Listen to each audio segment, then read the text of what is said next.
So we are starting with our workshop 5 session, the evolution of harm in the digital age, blurring lines between online and offline harms and violence.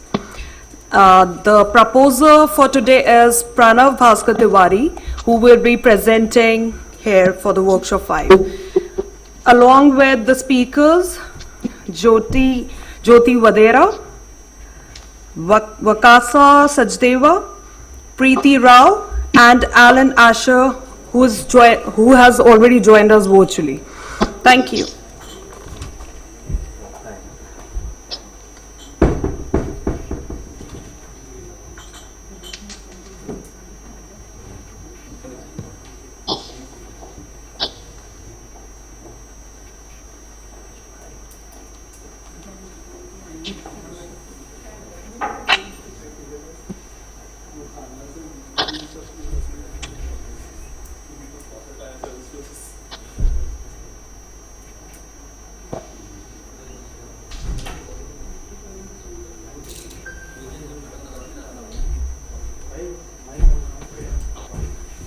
Console, the mic is not working.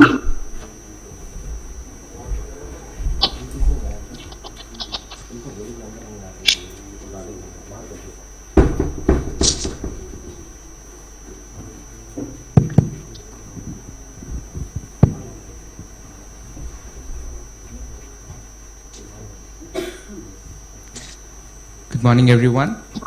Firstly, I'd like to thank everyone who was able to join us in person in this winter morning, and greetings to everyone who's joining us virtually. I'm Pranav Tiwari. I am a senior program manager at the Dialogue, where I oversee work on platform regulation and gender in tech. And at the outset, I'd like to thank the Ministry of Electronics and Information Technology, NIXI, and the conveners of the India IIGF in this hybrid mode. I'd like to request the presentation be switched on. This panel on the evolution of harms in the digital age is proposed on the basis of the work that the Dialogue has been driving over the years. The first one is on the Break the Silo, which is a study that the Dialogue conducted where we tried to understand what is tech-facilitated gender-based violence and how to tackle it from a whole-of-society approach. Following which, we conducted a survey with over 4,000 respondents across India. And we found that 72% of the women recognize TFGBV as a serious issue, as opposed to only 58% of men. 80% of the respondents experienced TFGBV but did not report it. And they cited that 50% of the reason was lack of trust in the reporting mechanism, and 30% feared retaliation or further harm. It is in this context that we established the Alliance for Cyber Trust and Safety, a grassroots institution that tackles digital trust and safety challenges in the global south. And its mission is to serve as a collective voice to enhance digital safety through a unified and a collaborative approach.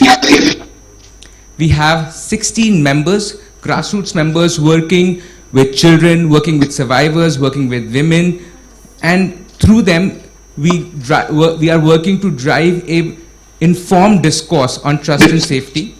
We have a global advisory panel guiding us shape the discourse here, and through them we are working on 6 key stages to enhance access, to prevent crimes, to intervene and tackle them, to help law enforcement and government to respond and redress these crimes, aid in recovery and healing, and most importantly, drive research to close the loop. And with our partner Center for Social Research, who sits at the secretariat with us of the ACTS Alliance, we're also, the CSR is launching the Trust and Safety Festival in India in 2025, bringing it from the global landscape to India. With this context, I would now like to introduce the panel, and the slides can now be removed. With us, we have Jyoti Vadera. She leads the Digital Safety and Online Wellbeing Vertical at Center for Social Research, India. And she also serves as the Secretariat of the Alliance for Cyber Trust and Safety. Thank you for joining us, Jyoti. We have Vakasa Sajdev. He's a Senior Manager for Government Affairs and Communications at Logically, which works on varied aspects of disinformation, tackling deepfakes, and on fact-checking. Thank you, Vakasha. Thanks so much. We have with us Alan Asher. He serves as the Vice President for Competition and Consumer Policy at the Australian Risk Policy Institute. Thank you, Alan, for joining us virtually. We will soon be joined by Ms. Preeti Rao. She's the Director for Partnerships and Outreach with LEAD at Kriya University. Now, as we think about the theme of today's panel, which is on gender-based violence, I first wanted to come to Vakasha and try to understand from his perspective that what are the instances where he sees online harms are translated into offline implications, where the lines are in fact blurring. So Vakasha, your early thoughts on the same? So I think in India we've seen this for a while, and I think it's interesting that we have, I think, got a pretty good understanding of these issues over time. One of the things which we saw in India, which was a good example because we saw online harms leading to offline harms and also seeing action taken on this, was the WhatsApp lynchings, as it was, if you remember, back in 2017-18. Now this was not obviously about gender violence or, but it was about the usage of an online technology, which in itself is not particularly vulnerable in the sense that it's not creating content or creating something which allows for the spread of disinformation or the spread of harmful narratives, but it was something where that technology and what it allowed people to be able to do, which was communicate much faster, communicate much easier, that was being used to facilitate essentially this sort of physical violence outside. And partly it was the very nature of how easy it was to quickly send a message saying, oh look, this is someone who's a child kidnapper, or oh, this is someone who's taking this kind of contraband material or whatever, and all of these things were then leading to lynchings. Now the internet and the digital technologies weren't what caused that. It just merely facilitated what was happening, and I think that's obviously the big question here, which for our panel is, how does that sort of facilitation work and where are the gaps in which that happens? So in India we saw it happen with this. We then saw action taken by WhatsApp, and there was, a lot of the ministry had got in touch with them. They spoke to them a lot about, okay, look, you really need to take some urgent action. And so we saw these things rolled out in India well before it went anywhere else. Now on that front, so look, in India we've seen a whole series of those kind of things. There's been subsequent issues as well, where we've had this, but at least, there is an understanding of that issue, I think, which interestingly you're seeing countries like the UK, countries in the EU, and the US have had to wake up to this a lot later, even though again the context and the situation was always there. Now, I mean, in terms of I think specifically looking at, say, gender violence and where that can come into play from this, something like, if you remember, there was that whole incident with, a lot of Muslim women's photos were put up, and now on paper this is like, oh, it's, they put up their names and they put up some of their photos, but does that automatically translate into harm? I think one of the things we have to look at here is understanding what are we considering to be harm. Are we considering it to be only when someone actually gets attacked, when there is a case of physical violence? Or are we looking at a larger concept of harm? And this is where the concept of structural violence in particular comes into play when it comes to what we see online. Because structural violence, the whole idea is that you create an environment where physical violence or other kinds of harm, discrimination, become more and more acceptable, become easier. And I think that's one place in particular where, especially, on the aspects of gender, on aspects of, even particularly when it comes to minority communities, this is a huge issue, and where the internet, because it's made it so easy to have those discussions and have those opinions shared, and then there are tools now to make sure that you get that content out a lot at faster speed, at greater scale. That's where we see a real, I think, issue here. And I think that's one of the key issues which I'm hoping the panel will be able to pick up, is this sort of creation of structural violence which enables that harm. Because look, if we're talking about like immediately, okay, look, you saw a post and then that led to violence, I mean, there are examples of that, obviously. One of the very interesting cases on this, and which again is very instructive, is what we saw in the UK in the Southport riots, and this is something logically covered quite extensively. Because what we saw there was, you had what made it so easy for the online to become an offline problem was that you had an information vacuum at the start, right? And this is what will often happen when you're dealing with a lot of sensitive cases, whether it's going to be something like, suppose you have another situation like the Nirbhaya case here, or you have a situation like, or a terrorist attack, or any of these situations. They're emotionally charged, but they're also tricky situations for security forces to deal with, for intelligence forces to deal with. So they take time to come out with information.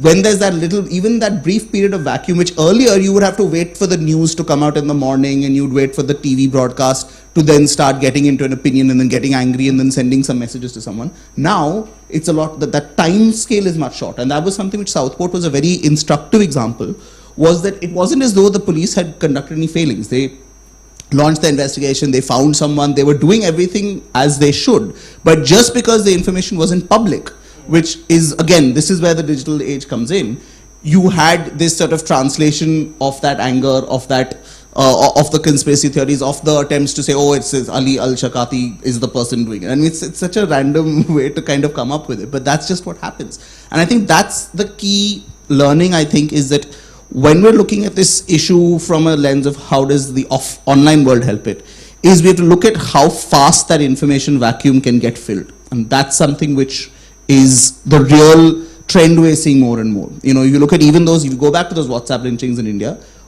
when there were incidents in some cases of some kind of violence, or there was something somewhere else, which then triggered panic. And like, you know, the child kidnappings in particular became a thing there, right? So those are I think, the examples where we've seen this really translate, and we're learning, I think, how this stuff happens, like understanding what are the sort of larger scale patterns. Thanks, Fakasha. That's quite insightful on understanding what structural violence can do and how it is enabling other forms of harms. And that segues me for the next question for Alan. Alan, we talked about the lynchings that were being triggered due to communications on WhatsApp. And just wanted to understand your feedback on the trade-offs between encryption and public safety. And are there other successful examples of privacy preserving technologies that address such a balance?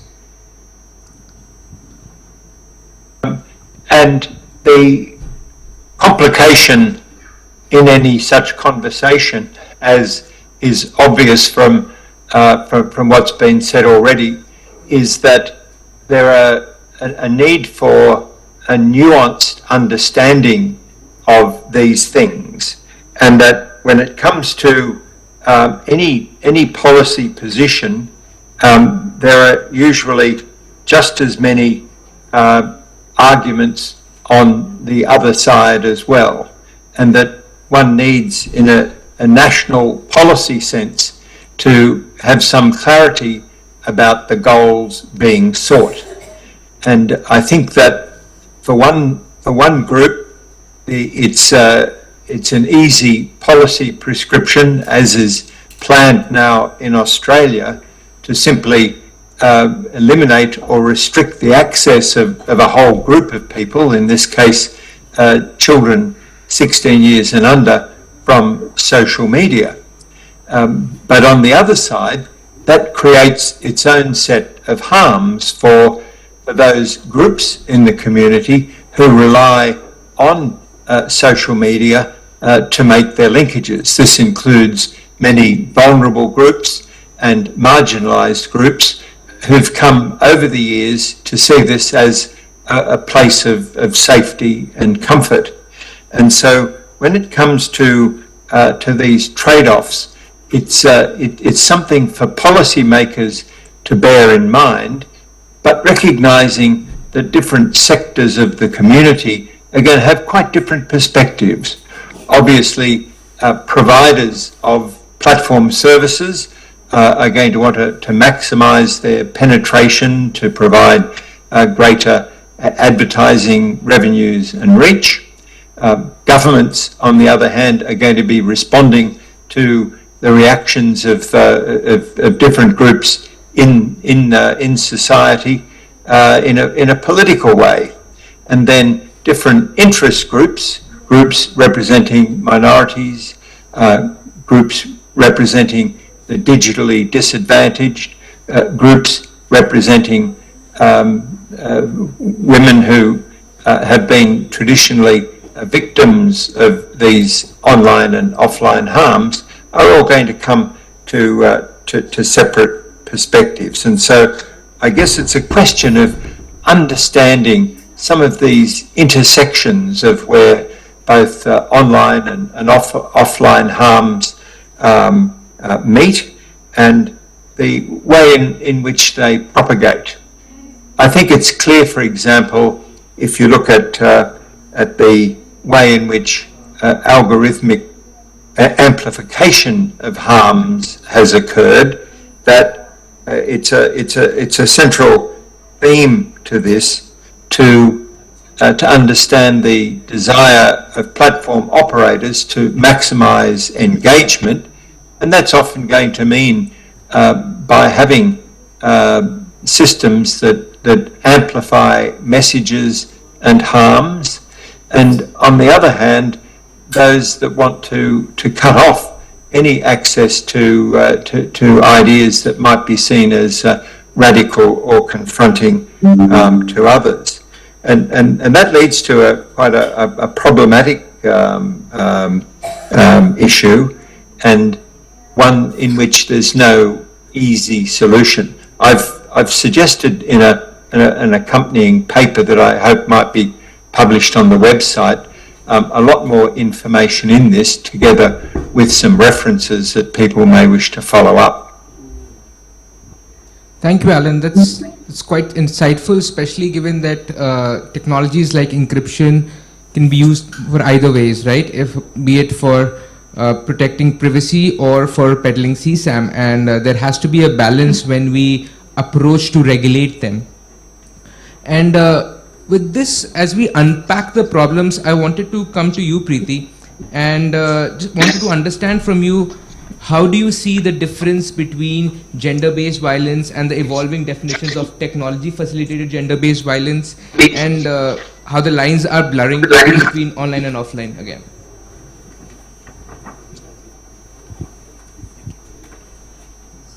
Thanks, Pranav. I think like this is the right, probably day for talking about gender-based violence itself, because it's the last day of the 16 days of activism while we're concluding the 16 days awareness program. So when we talk about gender-based violence, it's basically defined technically as, sorry, is it better?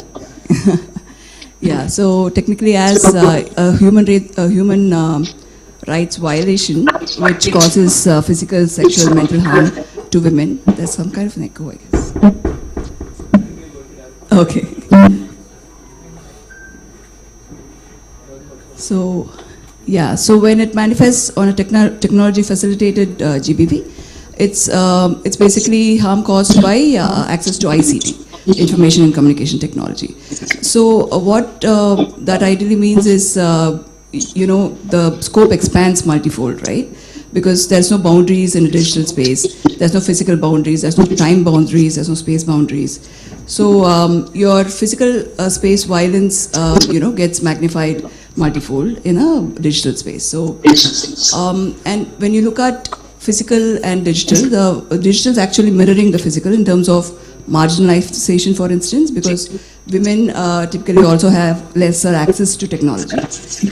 They have lesser access and lesser kind of interface with technology, because they don't also understand, how technology plays out in a sense. So that means they are more open to harm in the digital space as well. So in the digital space, the types of harms or sexual harassments that's coming up, it's becoming like too difficult to track, right? Keep track of, because something like doxing, for instance, or sex trolling, you won't see it in the physical space, and people don't even understand what it is. So, which leads to probably underreporting, because they don't really understand what's happening to them. So, while GBV itself is underreported, TFGBV is multifold underreported as well.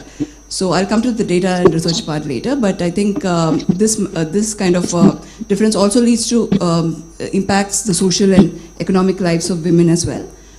For example, like we see that 60 to 80% online behavior is impacted for women, as soon as they face some kind of violence or threat.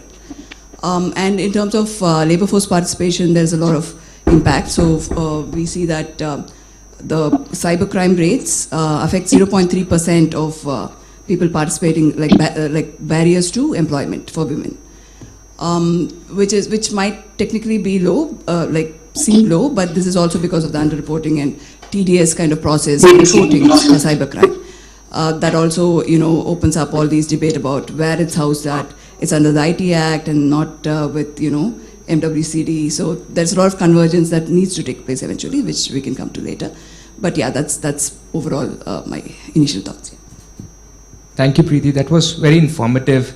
And I see we have a hub where college students are also joining us. So just wanted to take a moment to further unpack the difference here. When we say gender-based violence and when we say tech-facilitated gender-based violence, we have to understand the context. There's also online gender-based violence, OGBV. When we say technology-facilitated gender-based violence, it doesn't mean you have to be online. For example, if somebody is taking a digital camera and clicking pictures of a person who's changing their clothes, that is also technology-facilitated gender-based violence.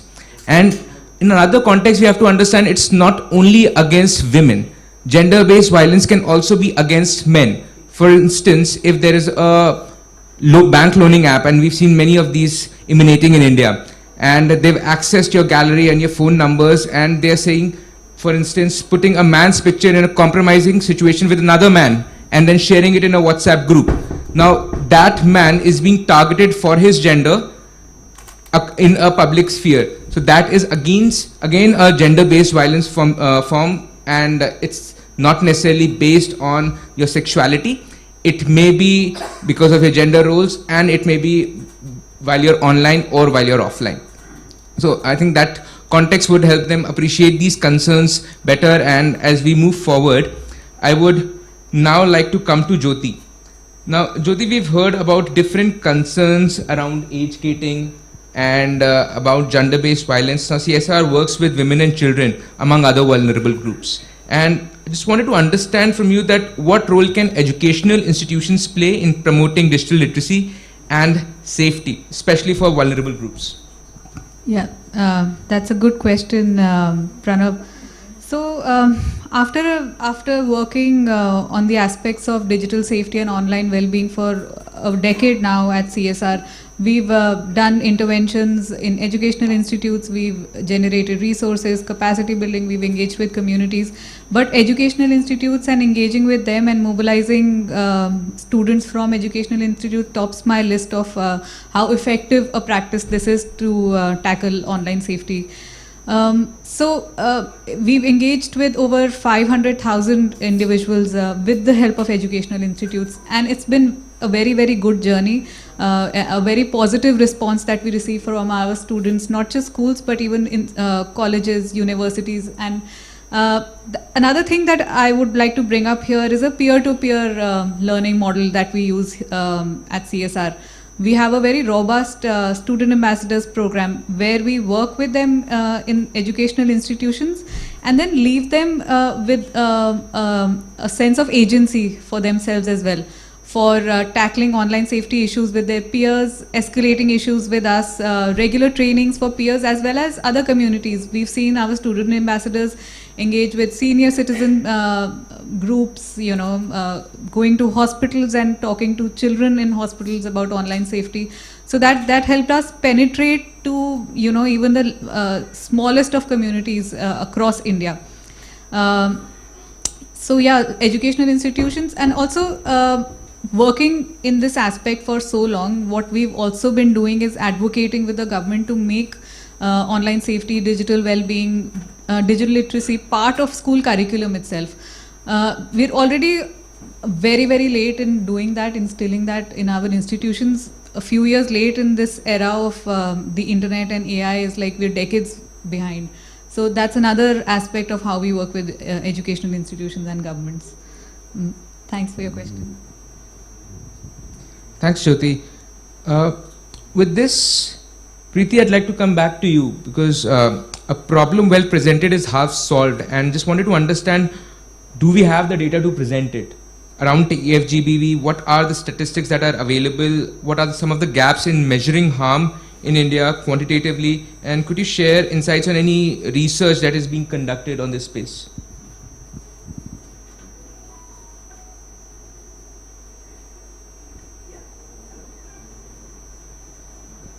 Thank you so much. Yeah, so like I mentioned, data gaps are really huge in the space. But for example, even the NCRB data.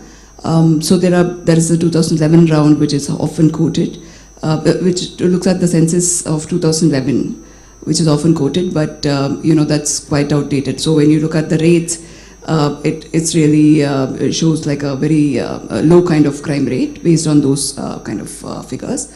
But so like I mentioned, we've looked at it more from a female labor force participation angle as well. And when we see like overall crime rates, cyber crime rates in India is around 0.1%. But when you look at that affecting the like causing barriers to work, that group goes to 0.3%. Again, this is because the data is very low. It's underreported. People don't know how to report as well, and the process is also tedious. Like how do you report a cybercrime? So there are a lot of ways to get around. Like who do you blame? Like you don't know the perpetrator. You can't identify the perpetrator when they are online. So these kind of issues persist. So the data issues persist in the space. So in terms of research, there are different aspects that we can look at in terms of data access as well. So one is you can look at prevalence, that is basically number or proportion of perpetrators and victims, but looking at whoever is digitally enabled already, right? So those kind of lenses have to be taken when you're looking at a digital kind of data as opposed to physical. So while this would give you like an overall tracking metric, looking at prevalence data is also very expensive. So it has to be like a effort that a government body takes, for instance. Private organization cannot look at prevalence data. So in other quantitative methods, we can still look at non-random samples, because population-based research does not apply to this segment, because it's very nuanced, it's very customized. So you have to look at specific population, specific kind of purposive samples and study them in detail. So that's how the approach has to be in this space, and which means that qualitative kind of research also builds prominence here, because you have to know the lived experience, what is basically your chain of events and so on. And also that looks at the different types of harms that come up. Your peer-to-peer kind of sharing would also increase awareness of what are the different harms out there and so on. Also, like what is the health-seeking behavior in this kind of segment, right? So qualitative data is mainstay. It brings out more nuanced kind of insights, and also we have to look at the regulatory and the service standpoint also. Like when you're looking at these big tech companies who are providing your digital space, what kind of grievance mechanisms do they have? What kind of systems do they have? What kind of training are the personnel in these companies given to address these kind of complaints that might come to them? Similar for regulatory bodies as well. What is the training? What is their awareness of digital violence, for instance? So there's a lot of things to look at. Some innovative research has been done in this space. For example, ICRW during COVID, when the digital space access increased, and so violence also increased. Looked at these Twitter posts, for instance. They analyzed like 8,000 Twitter posts, and they looked at like how many people are searching on these words like sex trolling, sexual harassment, and so on. And there were almost like 50% of women were searching about these words online. And out of that, mostly on sexual harassment or sex trolling was the highest number. So these kind of nuanced, like smaller, targeted research would build evidence in this space. Is my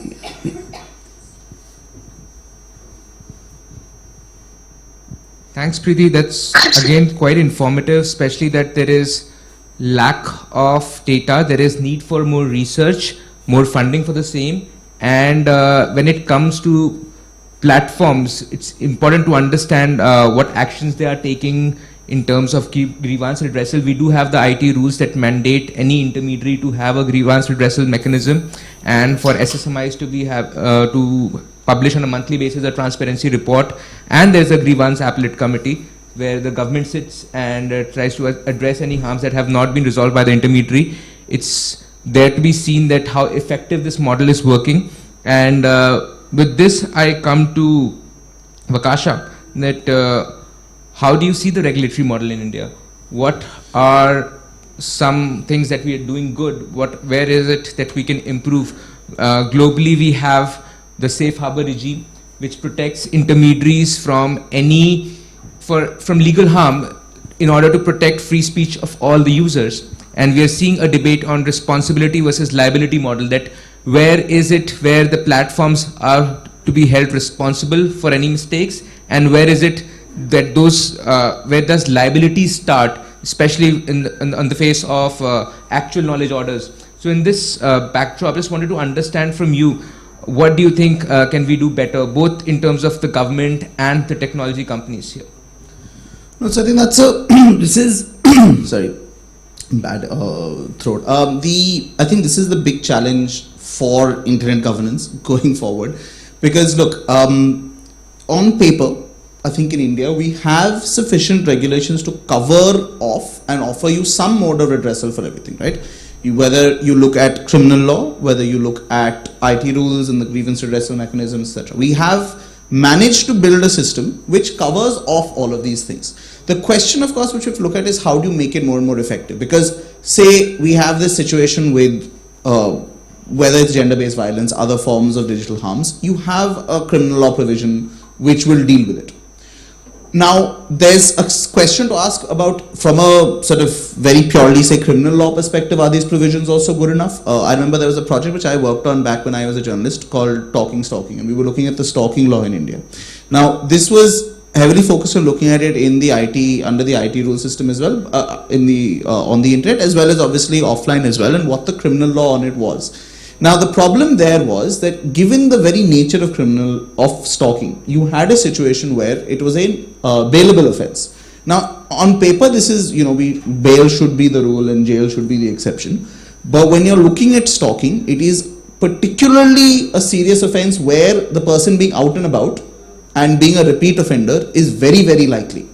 And in fact, the only reason it was not made non-bailable, which doesn't mean that you don't get bail, it only means that a court has to decide whether you get bail rather than the police giving you bail based on pure cash. What was interesting was that this was taken out and made a bailable provision not for any good policy reason. It was made purely because a bunch of, at that time, allies of the then government who had like a very sort of parochial, patriarchal base of voters didn't like it.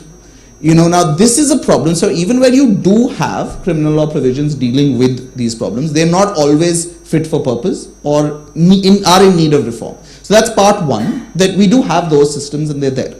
The second part is what you do with sort of regulation of intermediaries with social media. And now I think one of the things is Safe Harbor has become this sort of target on this issue, even though it actually really shouldn't be. Because the idea of Safe Harbor, and when you go and you read what the guys who came up with Section 230 in the US and the Communications Act, the idea behind it isn't to protect, isn't as such to be like, oh, we must allow these guys to get away with stuff.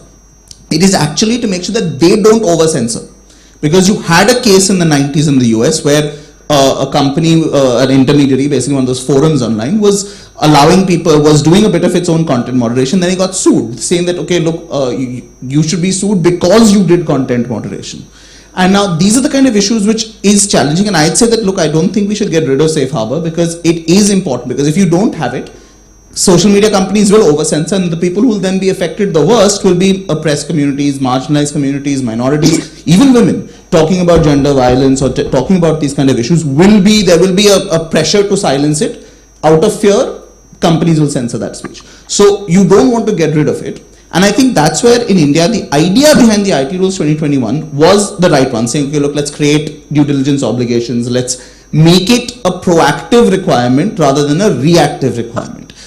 But that's where perhaps we can also look to improve the system. I think think because the way we've structured the IT rules obligations is that it still only really leads to in terms of actually assessing the quality of what the platforms are doing only comes into play once something happens, right? That's why, even for grievances, they have to submit a report where a grievance has been submitted and action has been taken by them, which is fine, but we don't want to have a situation where it's only where someone has been willing to go through the process of filing a grievance that the platform should be taking action. Especially when we're talking about gender-based violence, when we're talking about things which lead to structural violence, it needs a much more high-level approach to it, where it's a much more proactive approach. And that's where I think perhaps we could look to improve our system which we've tried to create under the IT rules by adding and I think that the European DSA gives a good steer towards this. It has its problems, and I'm sure there are criticisms of how it's also functioning and whether it really works within free speech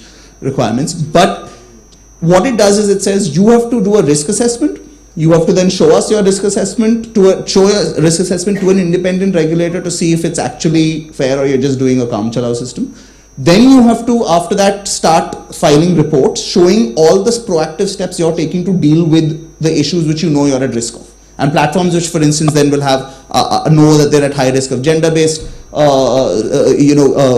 misinformation or hate speech will have to show specific actions relating to that. That is something which I think would be quite useful in India, and I think it would. And we've already laid the groundwork through the IT Rules 2021, coming up with this concept. Adding to that, or perhaps creating new provisions in the parent legislation also would obviously help with doing this better. But that is where perhaps we can look to improve it.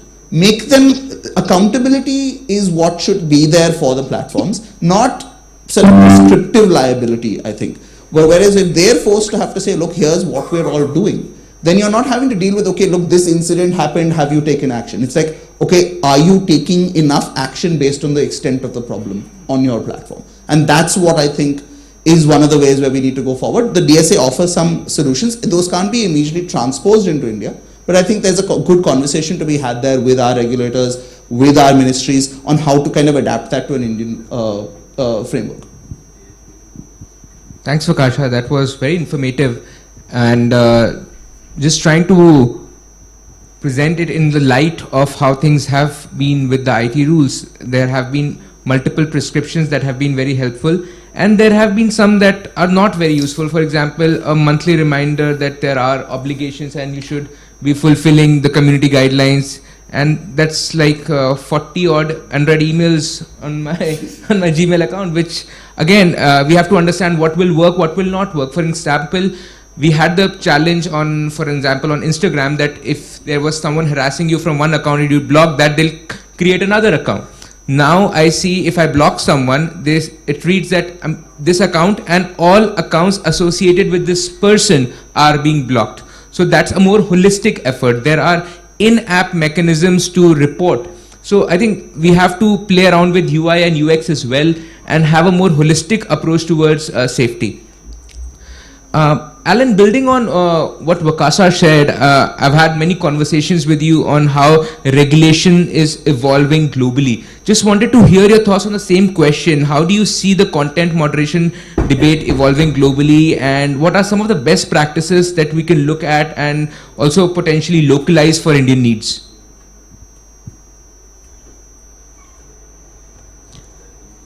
Alan, you're on mute. That could be You're built audible. around. There's an interesting case study operating right now in Australia, and that is the Online Safety Amendment Social Age Minimum Age Law, which was passed by the Parliament just a few weeks ago. And this law seeks to eliminate or prohibit children of under 16 from access to a range of social media platforms. Interestingly, some but not all. So messaging apps are still permitted, while many others are not. Now, the context of this, and I think this is something that's pretty well universal, that governments and civil society organisations are very concerned about the practice, especially among youth, of radicalization through messages on social media.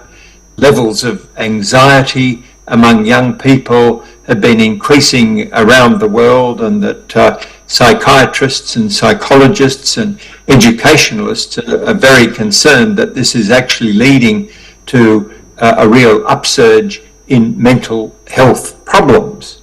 That the incidence of bullying and cyber stalking and things like that have become quite alarming around the world, as well as fake information. So in this context, policymakers in Australia have passed this law seeking to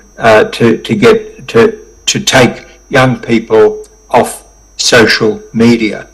The question is, though, whether the legislative intent can ever be achieved by the technological feasibility of such measures. And I have to say, I'm highly skeptical of this.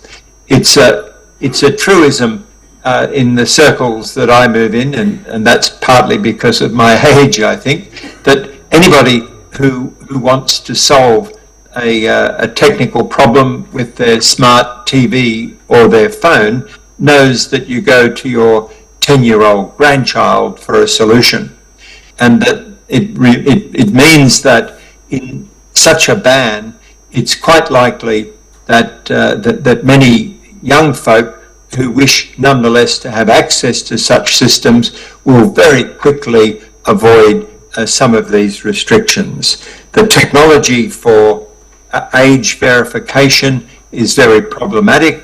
A number of the platforms have had such provisions for years, but they're widely regarded as ineffectual.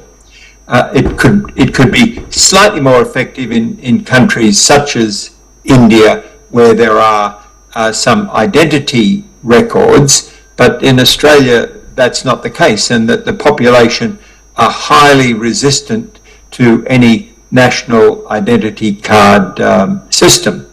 But nonetheless, the problem of avoidability is a great one, but the problems that exist are there. It's in the Australian case, the law provides for quite large penalties, 40 million US dollars fines for platforms who fail to deal with this.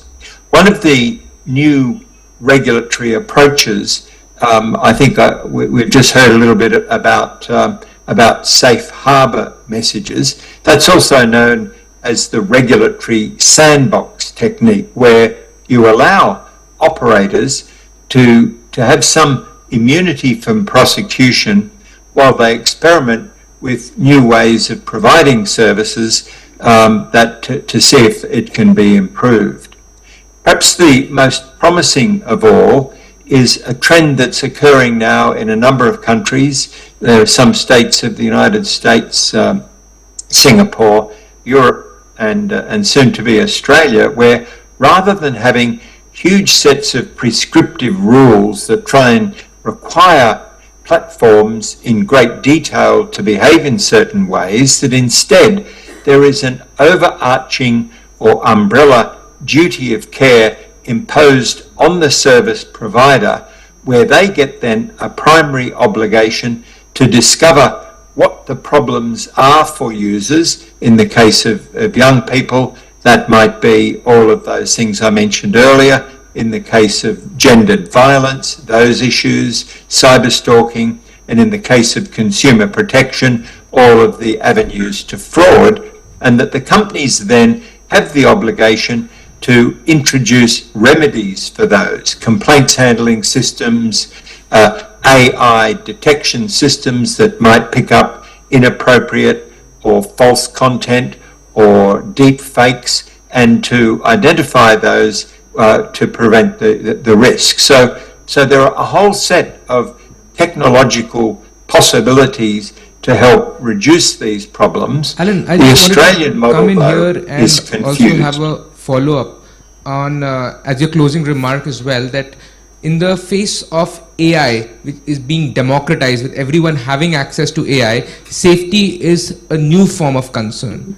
And it's emanating in different forms in ways that we are not even able to appreciate right now how much data we are giving in, for instance, to generative AI applications and how it's being trained on everything over the internet. So moving forward, what are some of the safety concerns we should keep in mind? And if you could please keep it within a minute, because I do see some questions from the audience as well. Yes, well, the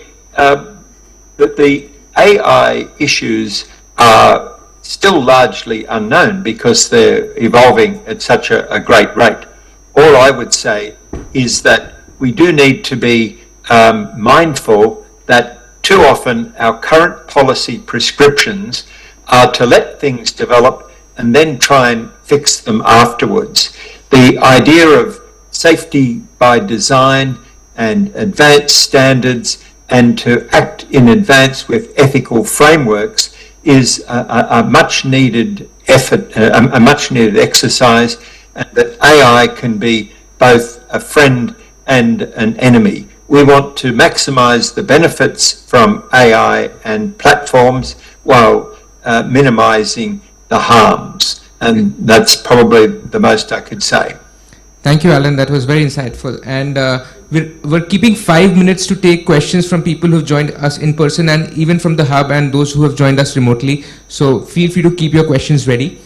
And with this, Priti, I wanted to come to you and just understand from you what recommendations do you have for the stakeholders in the development sector to holistically address TFGBV? And may I request you to keep it within a minute approximately? Sure, I'll keep it short. So there are existing efforts, for example, by different stakeholders. One, of course, the biggest stakeholder being the government. I think MHA and MWCD has come up with a scheme for cybercrime prevention for women and girls specifically. So there's a lot of protocols for online reporting, training, capacity building, and so on under that. And other players, for example, there are a lot of funders like Open Data Network, Ford Foundation, Open Tech Foundation, all of them investing in this space, trying to, address this specifically in India. Of course, civil society, we have, different organizations, Point of View, IT for Change, CIS. They have different capacity building initiatives. There's also programs like Tech Sakti, for instance, which is a helpline, like an online helpline for people to, really understand what TFGBV is. So there are efforts across board, but I think probably the need is to come together, as we all know that collaborative efforts would of course lead to a greater change. Also, it has to be like a phased approach, because there needs to be like capacity building, awareness creation on multiple among the stakeholders themselves, right? Even regulators, corporates. Like, what is the extent of this, and what is probably the cost of not addressing it initially, and then there is also building awareness for the general public, and then looking at how they can report better, building that capacity. So just coming together and focusing on not duplicating efforts and focusing on specific issues would be something that would be recommended to you. Thank you so much. Thank you so much, Priti. Wanted to come to Vakarsha and hear your views, because whenever I refer to counter speech, I also see the work of Nadine Strossen, who has explained how counter speech is oftentimes better than takedowns. Just wanted to understand around your work and how you have come up around this approach. So I think, one of the things which we're working on at Logically as a company is trying to find ways to improve the ability to respond to harmful narratives and threats and threats online, right? And the thing is that we're trying to look at a number of different options, and the idea where this comes in and where technology then plays a role is that you can start to look at this as a larger problem rather than looking at it as a problem of individual pieces of content or an individual misogynist or an individual racist, right? And I think that is one of the key issues where, as you said, like counter speech is an interesting way to look at that problem. And it's where tech again can come into play, because so we've recently we've done a paper with people from IIT Delhi and IIIT where we looked at developing sort of these NLP models which are trained on counter-speech databases, which are then able to say that, okay, look, when you're seeing this kind of stuff online, rather than have to say, okay, look, let's censor it, you can use these NLP models to generate kind of responses to that based on what you want. Do you want it to be a more positive thing? Do you want it to be a more sort of balancing act? Do you want it to be a more confrontational thing as well? You can, there are varied levels of how you can define what the counter speech should be. And this is something which I think is going to become increasingly important when we're looking at the question of misogyny and gender-based violence online. It should have been there already, let's be honest. But, we're actually seeing an uptick in this stuff. Like, I mean, we're seeing, and what we're seeing is that it's not just sort of individuals being misogynist or being online, but what we're seeing now is these very targeted movements, right? You look at, especially in the US, you saw what happened around the election, the sort of that young white male group, you had a lot of people coming out with this kind of stuff going on in the elections there. So I think that this is something which counter speech becomes important, because whether it's an LLM, like it's a chat GPT or something, which when someone puts in something, it should be able to respond to them saying, hey, here's why this is a little bit problematic. Maybe you want to tone it in this way. Maybe you want to frame it in this way. That's one is for the person who's saying that speech itself, right? This is something which can be put into a chat GPT. It should potentially even go into moderation systems on platforms. The other part is when someone wants to respond to it. Should you be saying, okay, look, I don't think we need to, it's one of those things where we don't have to be polite to someone who's doing that. But at the same time, if you want to try to make sure you're having an effective response, maybe we can start to use these counter speech tools as a way to also frame the responses, whether it's via platform putting a label on a content, rather than saying this violates our policies for XYZ reason. Have it also explain why this is a problem. Like, why is this something which facilitates gender-based violence? Why is this something which could facilitate hate speech? That's the kind of thing which I think, and this is where technology comes in, where AI is, we know it's part of the problem also, but it's also part of the solution. And I think that's where, that's something which we're working on as a company. And I think, yeah, we've got to look for things like counter speech, look for things like behavioral pattern recognition, like sort of coordinated behavior online. These are the things which sort of tech solutions should be trying to focus on the larger scale issue, rather than trying to get into individual pieces of content. And that's where counter speech, as you said, is a great example of this, and it's something which hopefully will be picked up going further forward. Thanks, Vakasha. That's again very helpful to understand that what are better ways of content moderation. I did see that, I think it was during the US elections, where instead of censoring speech on where to put in your ballots, it was saying that, hey, here's the link to the election commission of the country where you will find the right information, instead of just closing, just removing that content because it was political speech and protected speech in some form. So thank you for that. And with this, I'd like to come to Jyoti, and would want to understand, Jyoti, what is the role that alliances like ACTS will play in tackling harms in the digital landscape? Thanks, Pranav. This is my favorite topic to talk about, ACTS. So, like all of us know, there are initiatives, like Preeti also brought up, initiatives that civil society organizations are driving, think tanks like yourself are driving, and other stakeholders. There are initiatives the government is driving.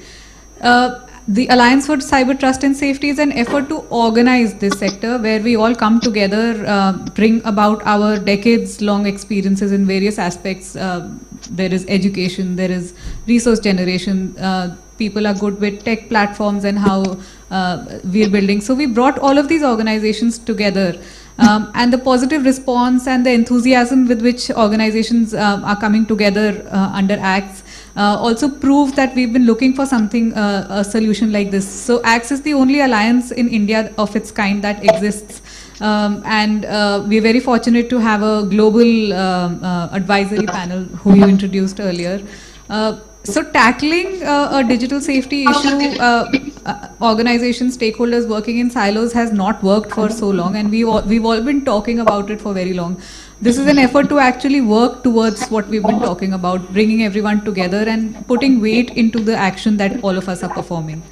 That's how I think, and I know this works.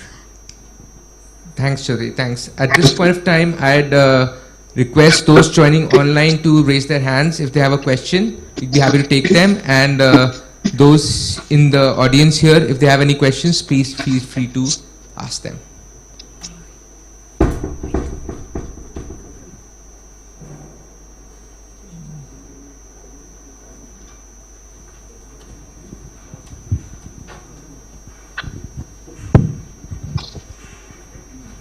Good morning to all the panelists. I just had a small doubt or apprehension about the entire talk. One thing that has been bothering me is the fact that when we were dealing with the issues, for example, we spoke about stalking or voyeurism, etc., who has been happening. So these are already something which we have been doing to, we have identified and taken initiatives to protect or prevent from happening with. My question is specifically to the aspect of what are we doing in terms of identifying newer kinds of violence, cyber violence that has been happening, which may be not are there at the present on face of it, but may be lying underneath. For example, I could think about cyberbullying. We may not, if we look at law, for example, section 67 or 354, on other parts of Indian Penal Code or IT rules, we may not find this has to be like specifically identified as a illegal act, but then it is quite prominent in the internet forums. So what are we doing to identify those kinds of acts? I follow your question. Thank you. We'll take both the questions together. From the hub, we have a hand raised. Would you please unmute yourself and ask the question? We're ready for our online question.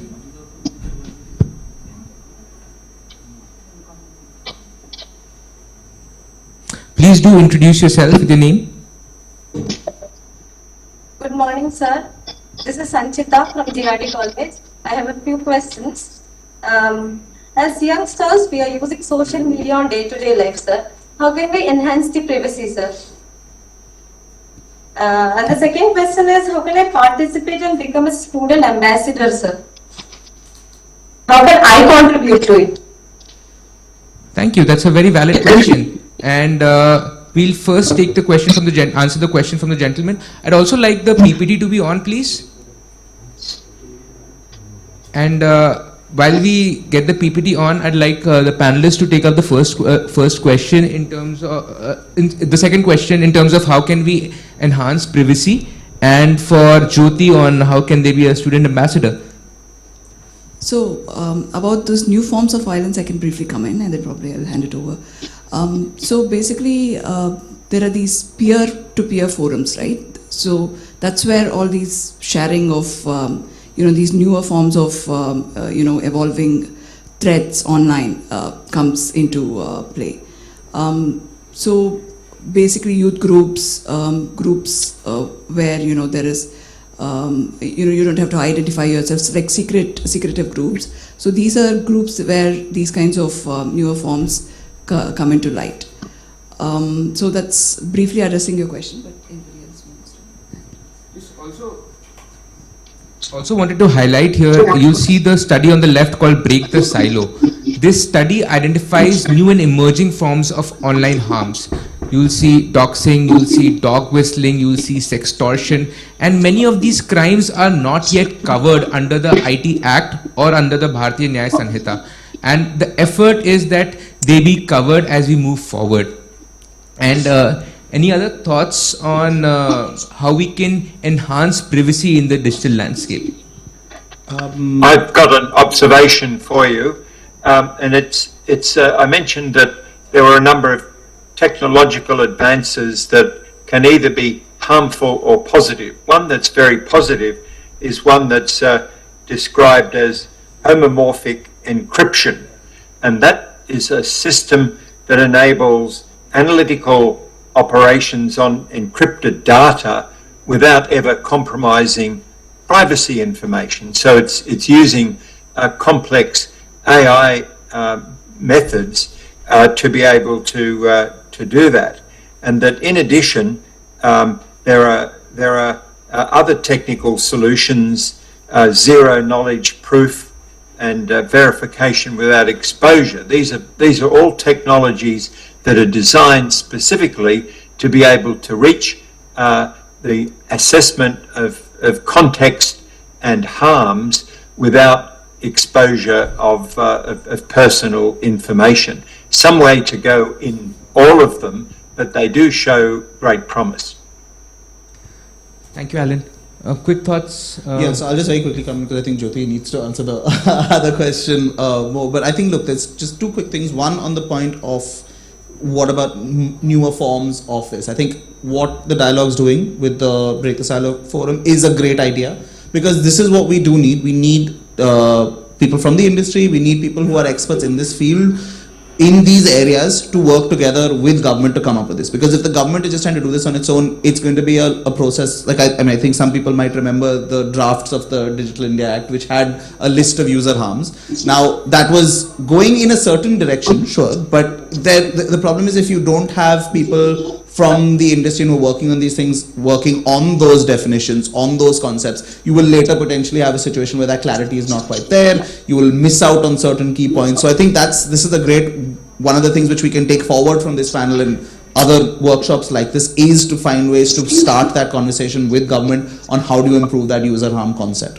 On bringing in more privacy to this, I think, look, one of the very interesting issues when it comes to content moderation and the big question of social media is that we have to look at the fact that when you don't have effective systems to tackle it, it allows those violations more, which is where I think the ideas of maybe bringing in some more, due diligence obligations and a more co-regulatory approach will help do that, and giving people an effective data protection law. That's the most important thing, I think, for it. That's basically all I have to say, I think, on that. Thanks, Sukasha. Yeah. First of all, thank you for showing enthusiasm in the Student Ambassadors program. How we can do this is you send us an email. There are steps and processes that we follow. You will be trained. You become part of a cohort, and in turn you can perform trainings and some such. So there is a lot of material that I can share with you one-on-one after this meeting. Another thing I would like to add here is we're talking about gauging newer trends and harms, and how do we figure out, because we only have a set of lists when it comes to the IT rules.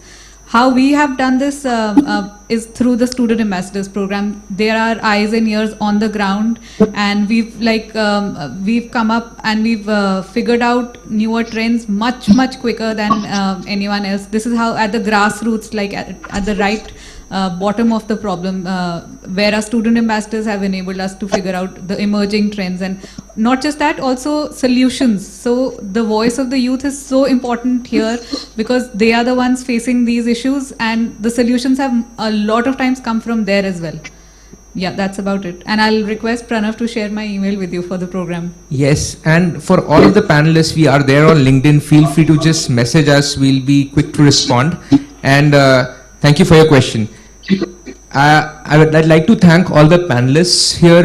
We were able to shape the problem first, unpack what are some of the concerns, and then look towards what are some of the regulatory gaps and where we as a society can work together to holistically resolve them. Thank you, everyone.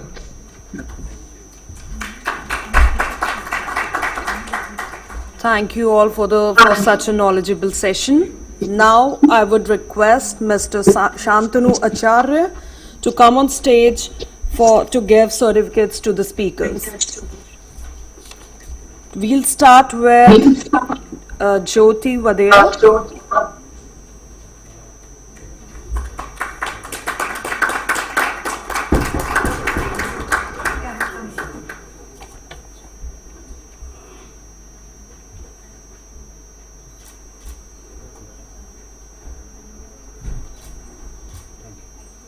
Vakasa Sachdev,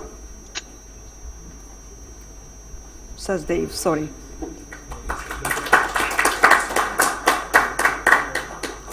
Next is Preeti Rao.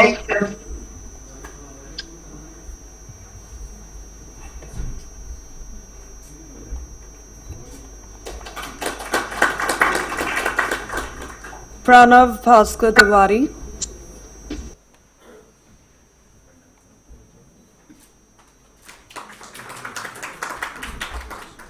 And we'll hand over the certificate of Alan to Pranav. Thank you. And also, there will be a group photo for all of you. So please. Can we have Alan on the screen? Yes. Can you put Alan on the screen, please?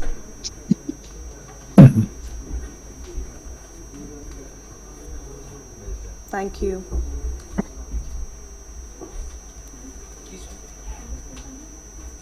Make some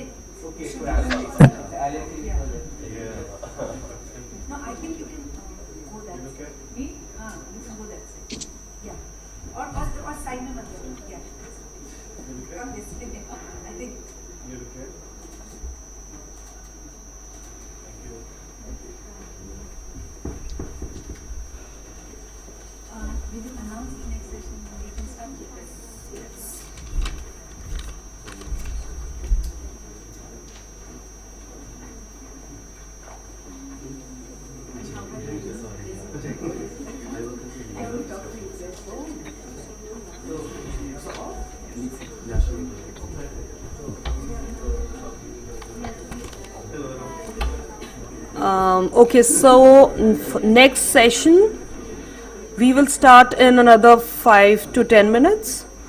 That is trust and safety in online gaming, navigating the opportunities and challenges of a digital playground. So we'll meet you in another 5 minutes. Thank you.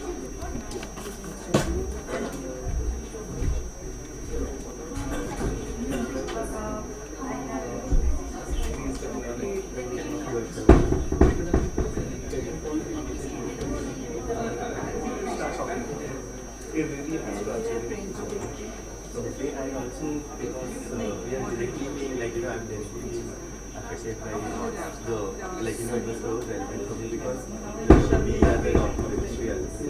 So because of the domains, when they book it out, there are a lot of these online free domains that get booked out. And it's yeah, so, and sometimes they really ask this question that why my domain should get blocked for something which may fall under on either side of that. So on the good things, yes, definitely. So we'll, yes, sure. Anywhere,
Hey,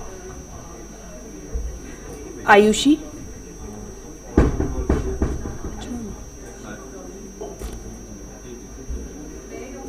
Ayushi, if you're ready, we will start the session.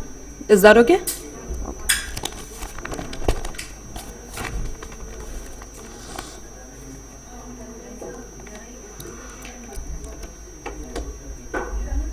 So settle down.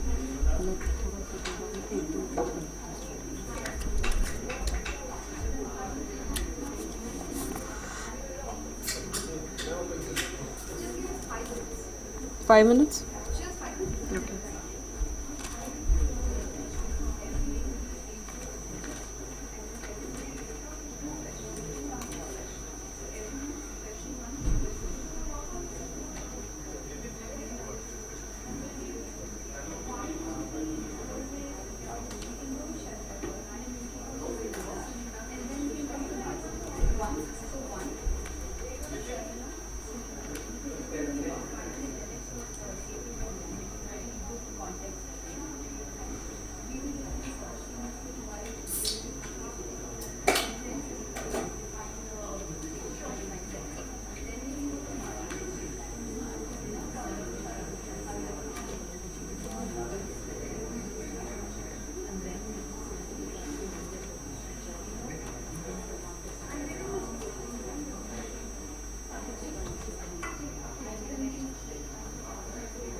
This meeting is being recorded.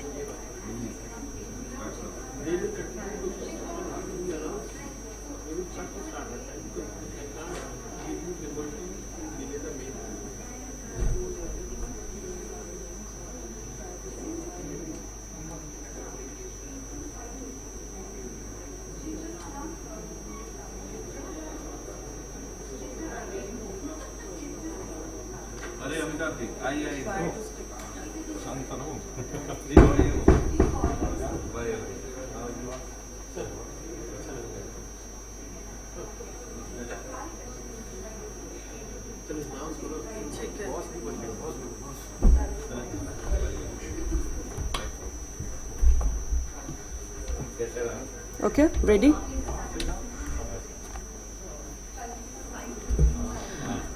Okay, now we are starting with the workshop 8, which is Trust and Safety in Online Gaming, Navigating the Opportunities and Challenges of a Digital Playground. I would like to request Priyanka Gulati, who is moderating this event, along with the speaker Sunita Mohanty, Sharmila Ray, Govri Gokhale, Devhuti Bakshi to come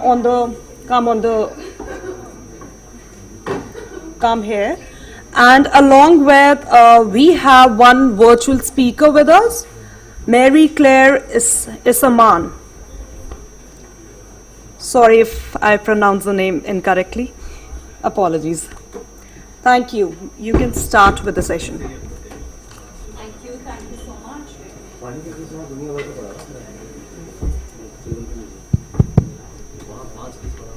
Good morning, everybody. Can you all hear me? We've got a lean audience, but let's make the best of it. So thank you so much. What is exciting here, we've got all women here panel, which hardly happens, so that's the excitement part of it. Let me quickly introduce myself. I'm Priyanka Gulati, partner with Grant Thornton. And more than being a partner at Grant Thornton, I lead the HR consulting space. I'm on the boards of companies. And I'm a mother of 2 children. As a mother of 2 children, when you're working, you're always, paranoid about what's happening on the internet. They're on games, they're playing. Just the internet explosive market that is there, it is $500 billion as far as the Indian market is concerned. $5 billion, right? So $5 billion online gaming in India. So my children are very much part of that online gaming system, 500 million users. But as a mother, I'm not going to talk about revenue here today. I'm not going to talk about the number of explosive internet users that are going to increase in the coming years. I'm going to talk about safety, and the rich panel that we have here, I'm going to have questions for them so as to make that even richer, more safe, a place where we don't have to worry as parents out there. And what do we do next about it? So I'm going to start with Sharmila. Sharmila, hi. You lead the violence mitigation response and prevention against children at UNICEF, and in fact have worked on child protection issues for almost a decade. I'm sure you experience success in trust and safety, and I'm going to ask you as a mother, what are the things that you can enable it as? Why is tackling violence in online gaming such an uphill task? Yeah. Why is it that even today, when we have so many tools and internet and data available with us, we've not been able to capture it and we're sitting on the other side? So what makes it so difficult? Thanks, Priyanka. So I'll also, because of the work that I do and therefore where the expertise or the experience both lie, is violence, right? And when we talk about any kind of violence, whether in the physical or the online space, and I'll come to gaming later, what I also wanted to do was to place it within the context of overall violence. Now, some of you might be aware that the first interministerial diplomatic mission on violence prevention, mitigation, response took place this year, earlier last month, and I was there in November in Bogota, in Colombia. And it was hosted by the government of Sweden, government of Colombia. And one of the primary issues that kept coming up was that the space of online violence is largely not understood and needs more, basically more, by governments. And there were quite a few governments, I mean, I won't take the names right now, but there were quite a few governments who made pledges on violence, but specifically focused on online violence. So what are they going to be doing to be able to mitigate, respond, prevent? Now, just quickly saying that, when we look at global evidence-based programming, programs that are proven to be effective both for impact as well as for scale, basically have three strategies. One is you need to have parental support, parental understanding, caregiver support. You mentioned you're a mother and this is something that freaks you out. So how do parents and caregivers, how aware are they? How do they reach out? How do they mitigate, respond? How do they engage with the children? The second one is basically response and support services. So that, your justice service, your legislators, your law enforcement, your judiciary, social service workers, case management, counselors, psychiatrists, mental health professionals, they understand this and they're able to basically mitigate and respond. And the third one is basically schools. So peer networks in schools and teachers being aware. Now coming specifically to the Indian context, if you look at NCRB data, because we don't have prevalence data on online, we do know that India has one of the highest uploads of CSAM material through NECMEC data. But when we look at reported data through the National Crime Report Bureau, online issues have had one of the largest jumps in terms of reporting, right? It's 25.8% of a jump year on year. Within that, what I want to place here is that online gaming does not really feature. Not because it's not an issue, but because people don't recognize it as such. It's not part of our discourse, it's not part of our narrative. Other than people who are specifically working in the sector, it's not recognized. So when we, as UNICEF, when we talk to partners, when we talk to government as well as non-government experts, academia, online gaming is not featuring anyway.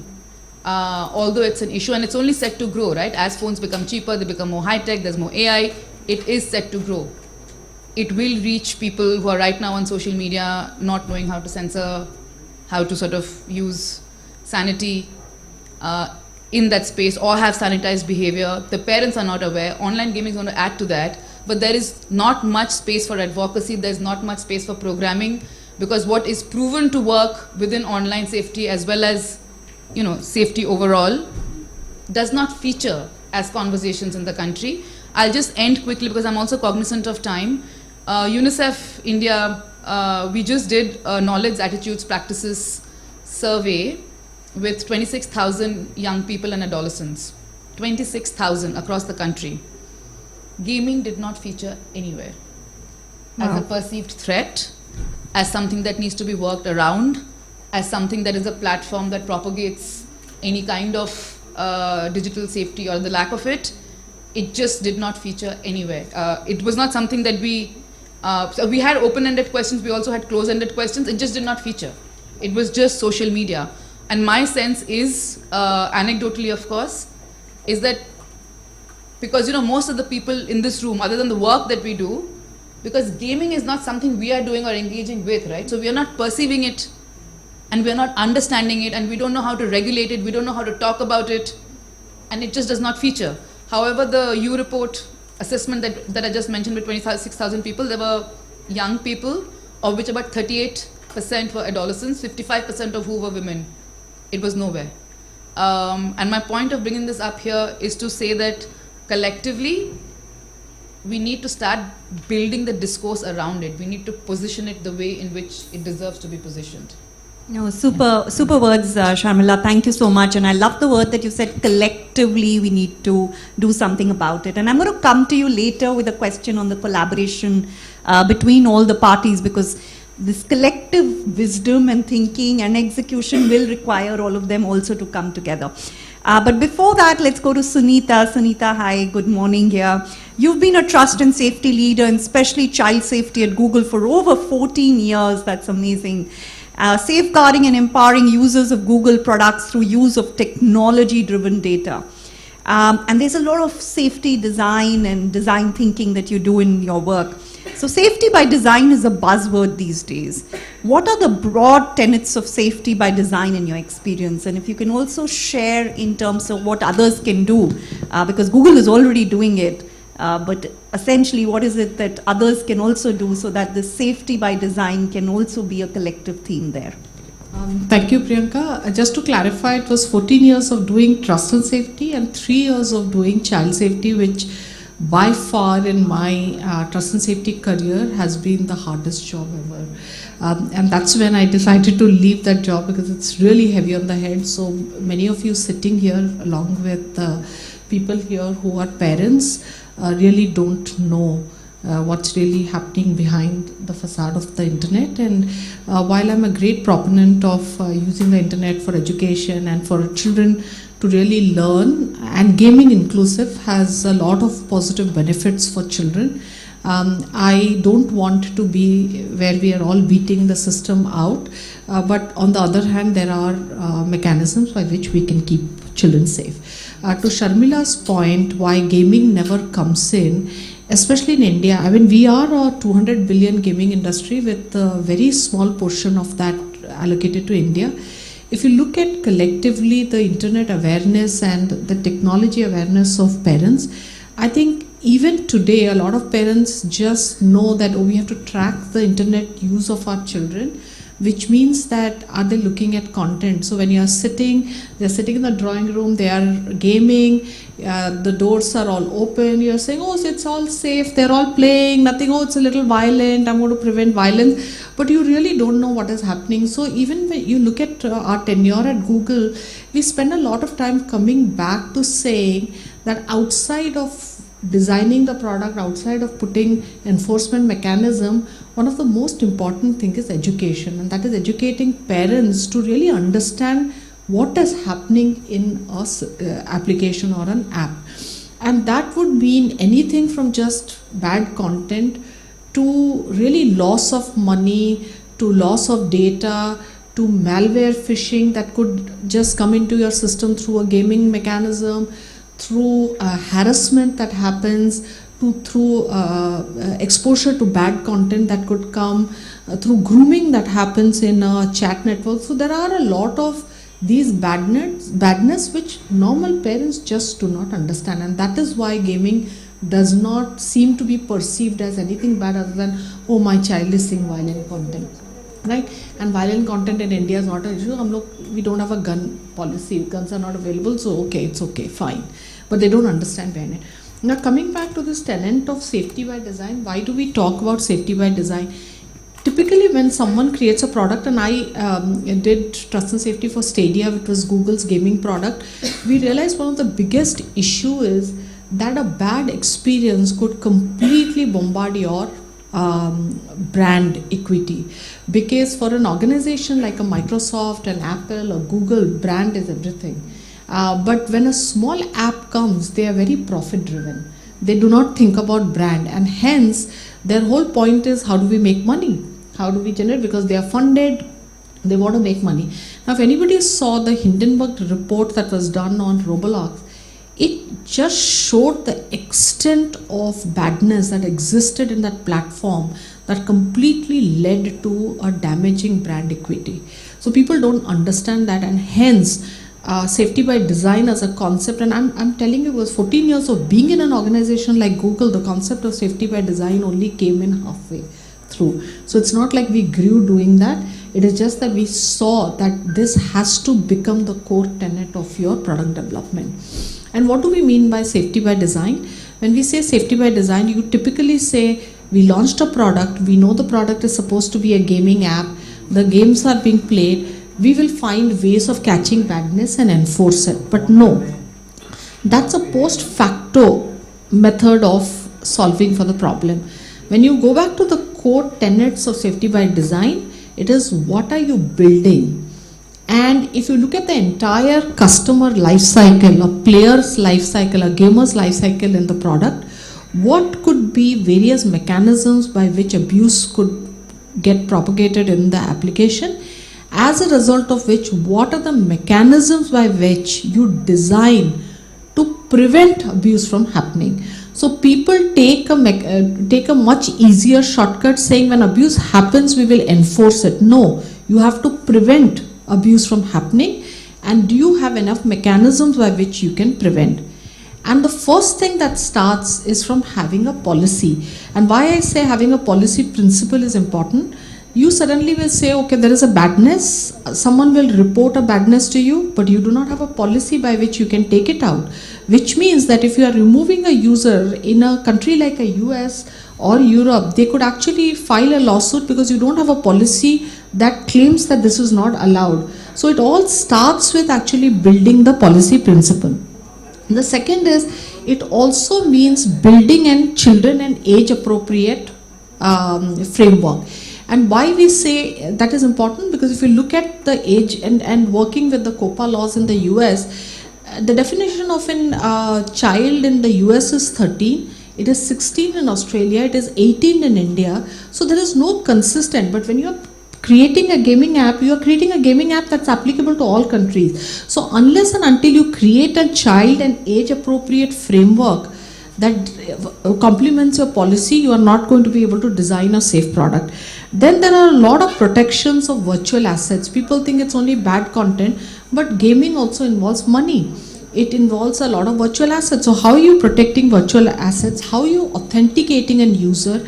How are you making sure? For example, when we were working for YouTube, we realized that a child may claim there are 16, 17, and they're allowed to have a YouTube channel because they're 13, but there were enough evidences through their access, through their claiming on content which showed that their ages were actually under. So there are mechanisms, AI mechanisms that you can use to determine the actual age and throw a prompt for them to authenticate their age through a formal passport or a channel. Then there are also other things like encryption, data collection. Most important are two things. One is user reports. If there is an abuse, how does someone report?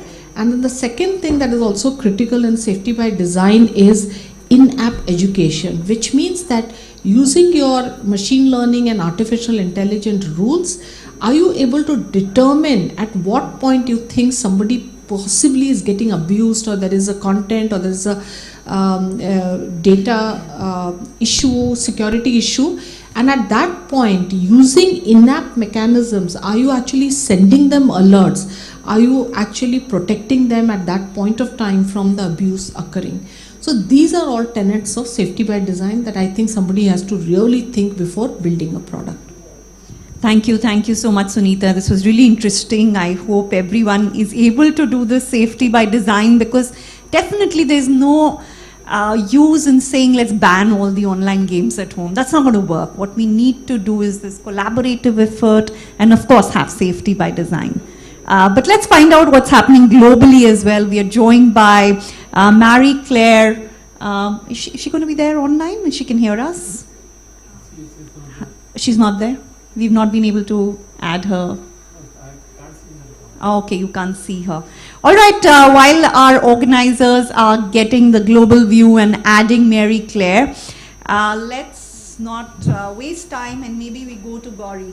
Gauri, as a legal practitioner, we had to have a lawyer, a legal practitioner here, because there is a lot of niti that we spoke about, regulatory framework, there is niyam, safety designs and other things. And I'll come to the third N a little later, so you'll have to wait as an audience. But niti is very important, which is your regulatory framework. Why, we need to find out that what role, as a legal practitioner, who you've been closely working in this area, can you suggest how the legal framework itself works, and how can it evolve to address some of these trust safety challenges in online gaming effectively? Are there any legal current provisions in this area? What else needs to be done, some of the challenges, etc.? So we'll talk about the niti, which is the regulatory framework itself. Thank you. If you really hear, both of them, there are so many things to be done, right? So sometimes we just need to prioritize and make a choice.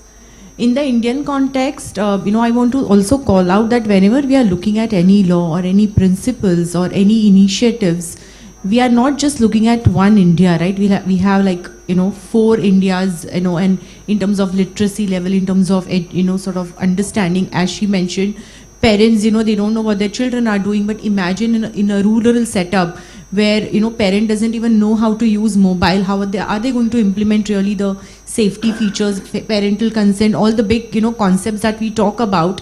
We need to be inclusive in whatever we do in India, and that's an extremely important point, sometimes gets missed out when we are doing, lawmaking, or even for that matter, in terms of initiatives.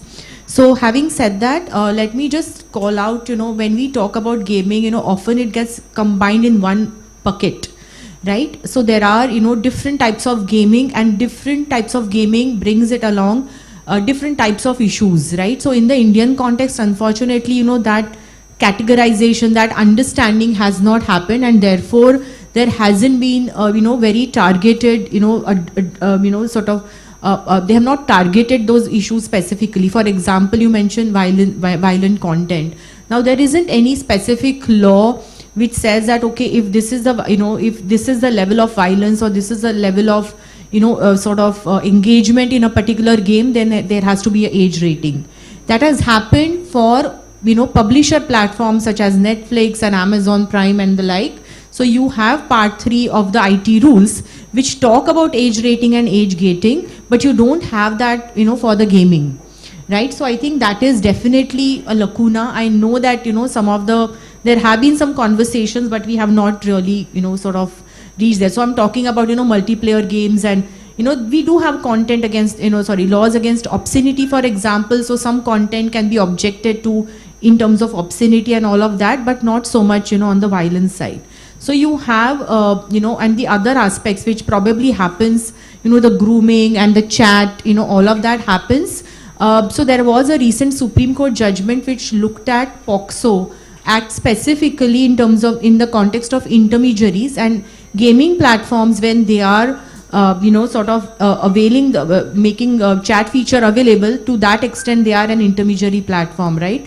So under POCSO, the Supreme Court has specifically looked at intermediaries, obligations in terms of reporting of the offenses that are under POCSO, right? So that is one area where the conversation with NCPCR has started. The platforms have started looking at, what to do, but again, here, gaming platforms are missing in the conversation.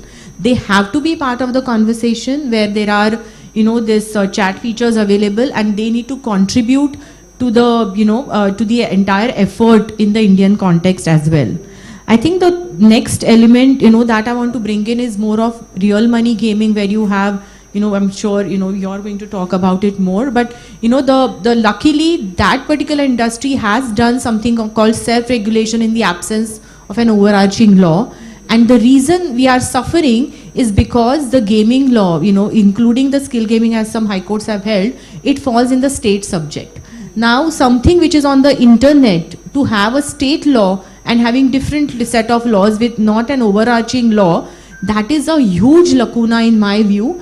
IT ministry, tried to do something about it, but that law has not been brought into effect, unfortunately. But I think that is a huge lacuna. Luckily, self-regulatory bodies and those who really want to be above board, they are, sort of doing something voluntarily. But three things are missing in that the first one is whether, when we talk about safety and all of that, are you offered games which are legal? That is part of safe, feature of an app in my view.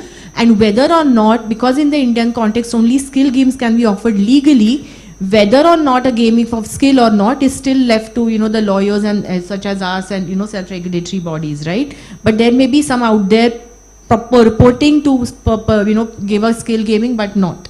Right? So I think that is one area which is lacking. Then there is a issue about the foreign operators, which is linked to your state issue, because the foreign operators illegally offering, in India, and there are, I don't want to get into legality versus illegality, but at least in the Indian context, it is perceived to be illegal. I will not say whether it is illegal or not, because it's a state law. But because it's a state law, again, it gets difficult to have an extraterritorial applicability. So some of these features, of offering of a safe game in the Indian context is not yet out there, right? So, and the last point on the of course, there are other features we can take later as to what, has been done. Maybe I'll do, maybe in the next round as to what is good thing, what has happened.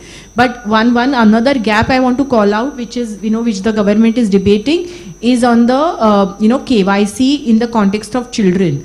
Luckily, under Data Protection Act, I think both of them mentioned, right? How do we know?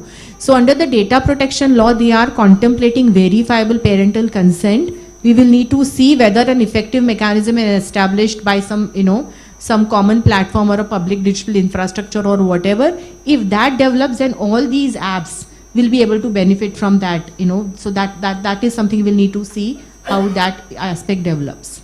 Sure, thank you so much, especially the point around state regulations being very different as we move around India from one state to the other. Devhuti, before I come to you, I'm going to hop to Mary. Mary, I hope I pronounced your name correctly.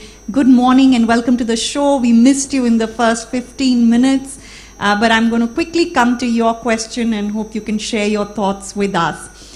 So Mary is a recognized thought leader on gender issues within the global gaming industry, and having received an honorary doctorate from 2 different universities, your perspective on inclusivity continuing to be a significant issue in the gaming world. And I'll share a personal example. I'm a bridge player, an online bridge player.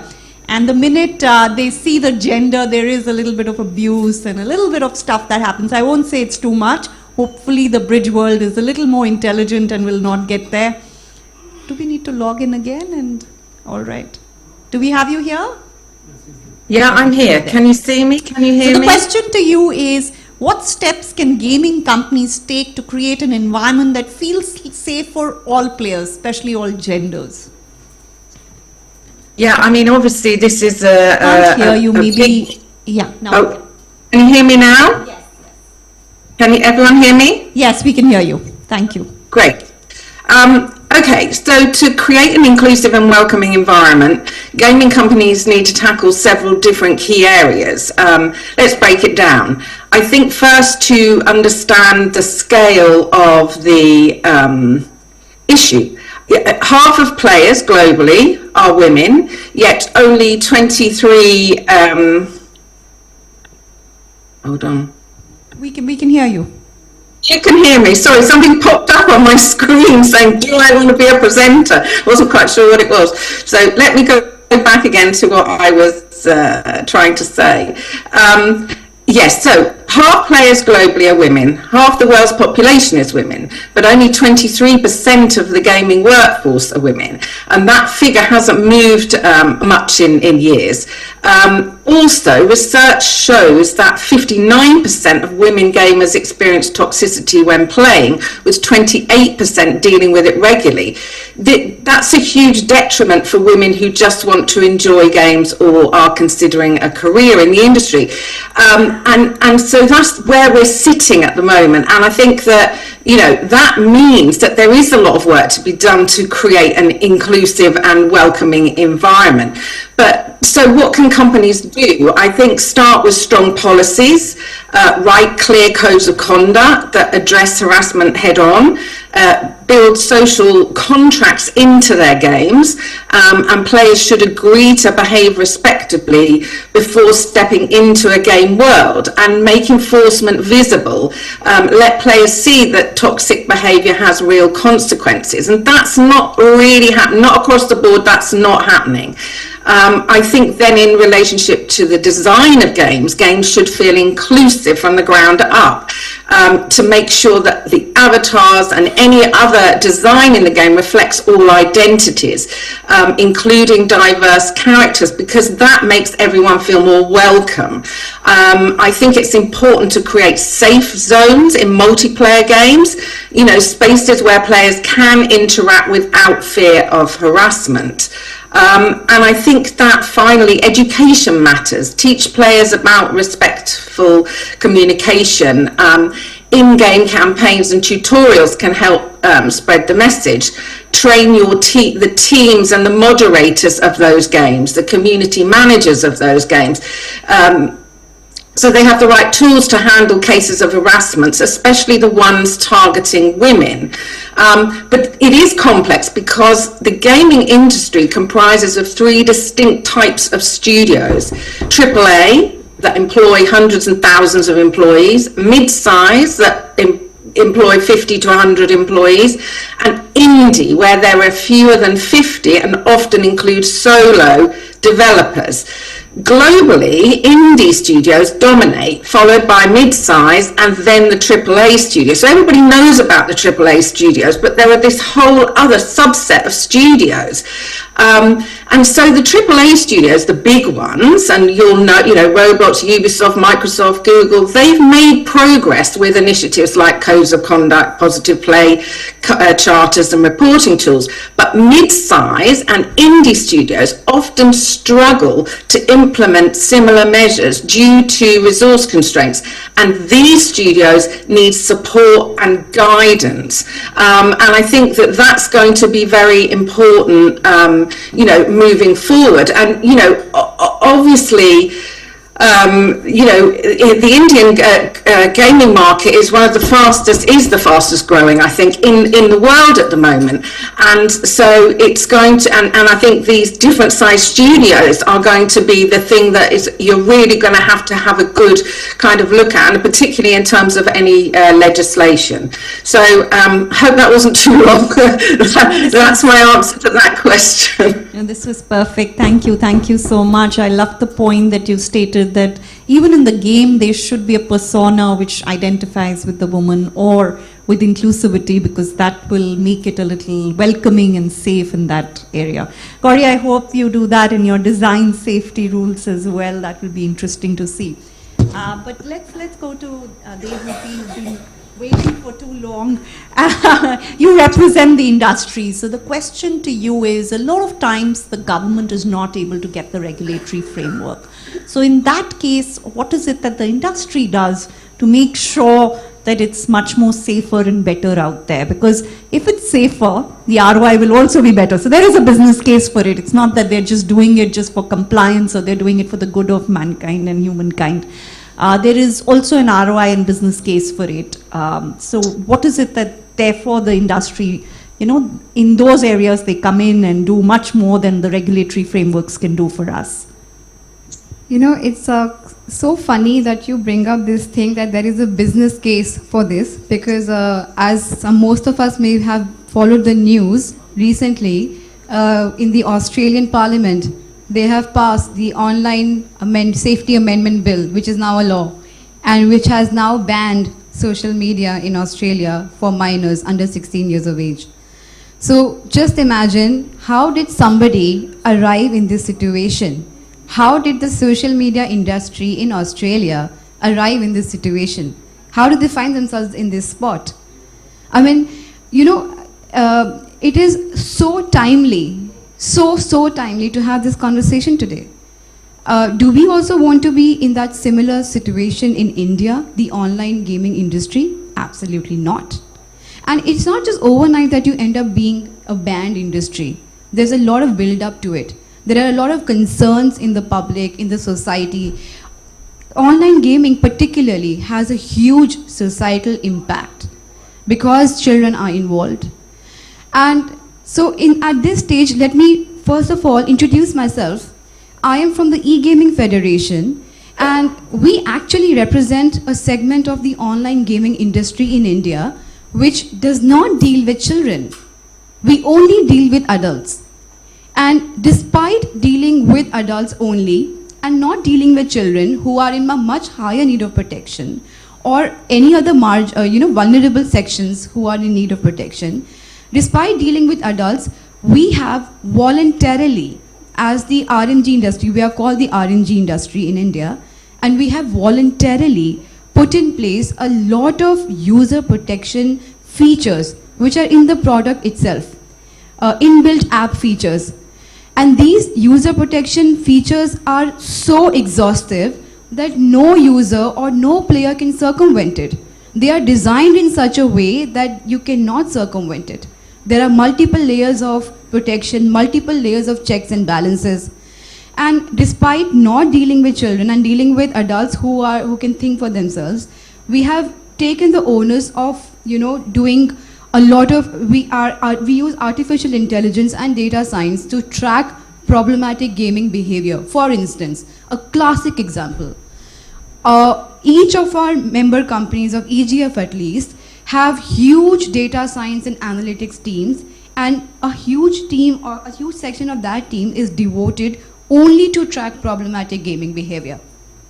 And if they feel that you are just going overboard while playing, or you are putting in too much money in your wallet, or you're putting in too much time playing, they will ring you up. They will get in touch with you, and they will ask you what's going on. They will check on you. They will check on what's really going on at your end.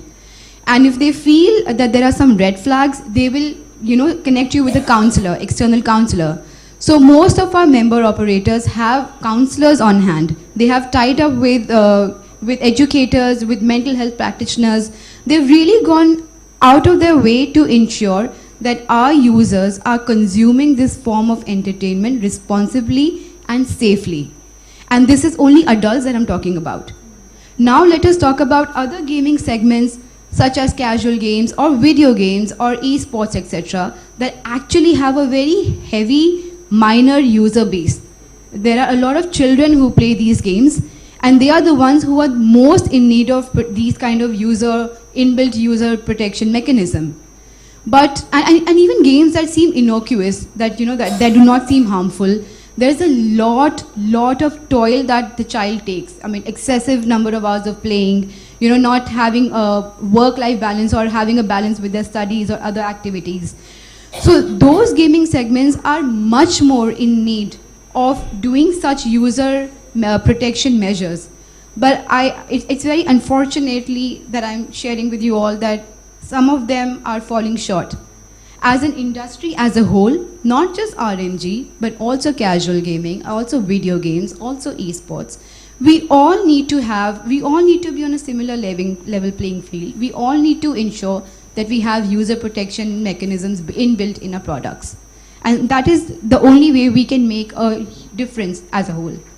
Thank you so much. It was really helpful to know, but I also agree with you that we also need these user-friendly mechanisms, but also need a little bit of discipline and maybe that education along with it. And also, what are the harmful effects, some of the focus which is going away. Today, as a leadership coach, I'm told that we only have 9 seconds of focus on any area. So if I don't make my point really quickly, I've already lost the audience. So, earlier, I'm talking 25 years back, it was, 25 minutes to 30 minutes, whereas it's only 9 seconds now. So a lot is changing in the industry. But with that, we need a lot of collaboration and we need a lot of things to do with the industry. So, Sharmila, I'm going to come to you and ask you, what are some of the collaborations that can be undertaken with the industry? What can we do? Because this is not going away, whether we like it, don't like it. I can tell my 15-and-a-half-year child that you have half year, I can 6 months, I can ban it for him. But beyond that, what next, right? So I need to kind of educate him. I need to make sure that he's using it sensibly. And to do that, we need a lot of collaboration with the industry. So Sharmila, who better than you to talk about? No, I'm sure there are other people better than me, but I'll make the best of my space here. But thanks all the panelists for building this up, this entire discussion, and thanks for directing this question at me. But so when I talk about collaborations, let me also, so in addition to all of these discussions that have happened around online gaming, I just want to bring in 2 more bits and then set the context for the kind of collaborations one should or could look forward to. One is the issue of addiction, right? It's not only what people interface with and therefore what they normalize, the kind of online trolling, grooming, bullying, all of that harassment that happens. And when I talk addiction, I'm upwards of 40. And there's a show which used to be a game, League of the Legends. It used to be by Riot Games, etc. I'm not much of a television watcher. I didn't grow up with television. But I've watched 12 hours of that show non-stop. I broke every single rule. I don't watch anything in the first half of the day. As a rule, I don't. I started watching at 8 in the morning. I think I ended at 12 at night. Oh my God. I watched both seasons, every episode, some on repeat, just because of how visually stimulating these shows are. It's full of violence, it's full of profanity. At my age, maybe it doesn't matter, but my sense is that it does, because it does do things to your brain. And now cut to a child who is under 18, and as child rights sectors, child rights people, we heavily depend on the science fraternity to talk about neural networks, brain development, because that's our most solid way into doing advocacy about, look, under 18, it's a different ball game altogether, right? The brain develops in different ways. The frontal lobe, the risk-averse behaviors we're talking about. 9 seconds of attention span is because of the way in which brains are developing and responding to stimuli very differently. They won't find me interesting. Look at that show. It caught me for 12 hours and more, right? I mean, if my mom's calling in the middle, I'll be like, yeah, you know what? Let me watch that show. We're talking about under 18, right? So now let me come to the issue of collaborations. So I'll just start with something that, and I'm sure there are lots, right? As UNICEF, I mean, there are other major players, private, government, non-government, all of that, who are doing this work around online gaming. I'll just quickly bring in some of the work that UNICEF is doing in terms of multi-sectoral as well as international collaborations. We have a partnership with Lego Group, which has initiated the RITech, which is basically responsible innovation in tech for children. And it's across 3-4 countries. And what they're trying to do is basically collaboratively and tapping into different kinds of expertise and different kinds of experience, basically working with children to see how their experience maps into the digital world. And then use that to talk to the online gaming industry, but also other major digital players. There's also industry toolkit. During COVID, we realized that this has gone beyond, and it's only set to grow, right? I mean, a lot of impetus came, a lot of children got access with parents who were not aware, and therefore all the consent issues, everything, it just sort of falls short. So there are industry toolkits on advancing safety, diversity, equity, inclusion. It's fairly widely used. Not in India as much yet, but we are hoping that through these partnerships and collaborations and network of allies, it's something that we do give impetus to. And lastly, this is something that I'm basically leading in the country, but globally, and it's with Google if I'm not mistaken. So the rights of the Convention of the Rights of the Children, that is something that defines and it's an international instrument which most countries are signatory to, including India, and that then basically defines and lays the foundation stone for all the spirit of the legislations which are around children, right? Because I also do justice work, and in India especially also, the spirit of the legislations really do adhere to the CRC principles. So your principle of participation, non-stigmatizing semantics, and the best interest principle, which is the core to all child-centric legislations, more or less across the world in spirit. And what we are doing now is in 6 countries, and India is one of the 6 countries, we are doing representative focus group discussions with children to look at how best interest actually translates for them in the digital space. Because once we understand that better, once we unpack that better, then the legislative side of it, over years, I mean, it's a slow, steady process, but then there's a greater chance and a more of an opportunity to start adhering to these kind of tenets, let me say.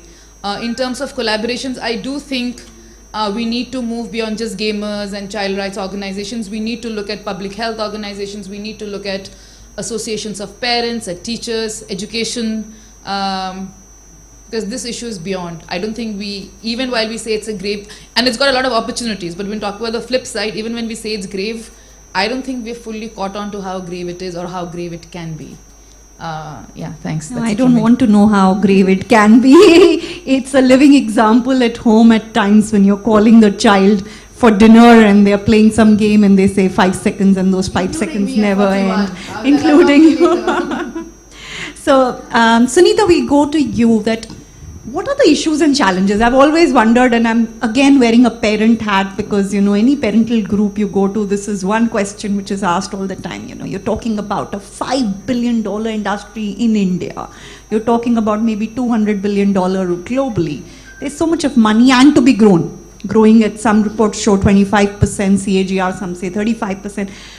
What are the issues and challenges that they're not making it safer? Because the more safer they make it, the more it will be used and more revenue. And I'm not just talking from a child's perspective, even adults. I told you I'm a bridge online player, and at times you stop playing online because there is abuse. At times you stop playing online with anybody in the world because you're scared about something which may happen. So why not just make it more safer? What are some of those issues and challenges? I'm sure there's something which stops. So I don't like to use the word challenge. I always like to look at solutions. So I'll just take a very different perspective here. As I was preparing for this, I actually spent very little time. I've done this for 14 years, so somewhere it's behind my mind. I don't do trust and safety now. I do a very different role. But as I was writing down the things that could potentially go wrong in gaming, I just sat and wrote this in 5 minutes. There are things like extreme addiction, which is with all the children.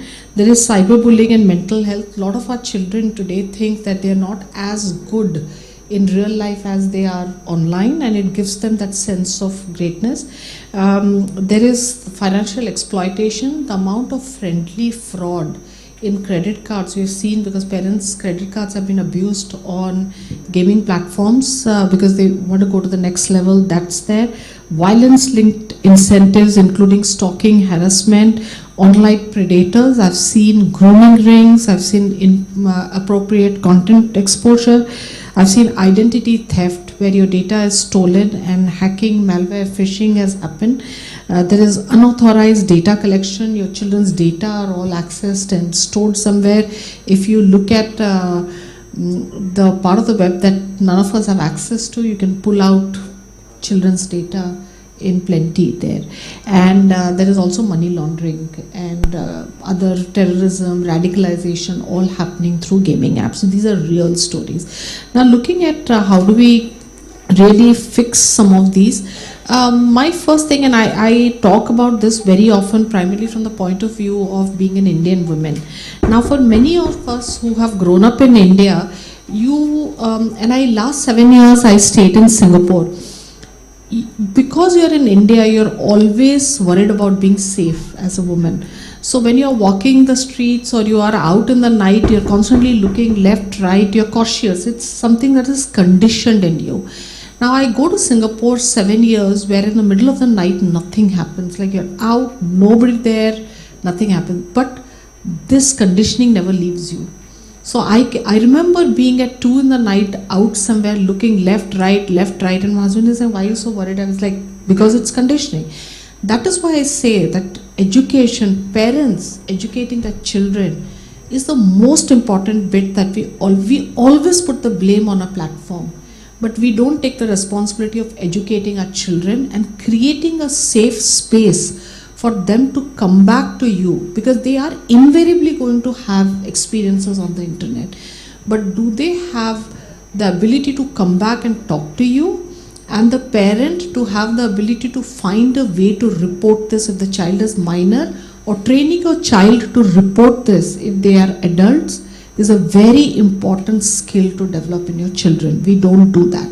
So what I would suggest, every time we go to an app, every time I open a new product, the first thing I check is how do you report abuse, or how do you report anything that could go wrong, because it's a very important, the quality of an app or the quality of a product is on whether they have a very easily discoverable reporting mechanism.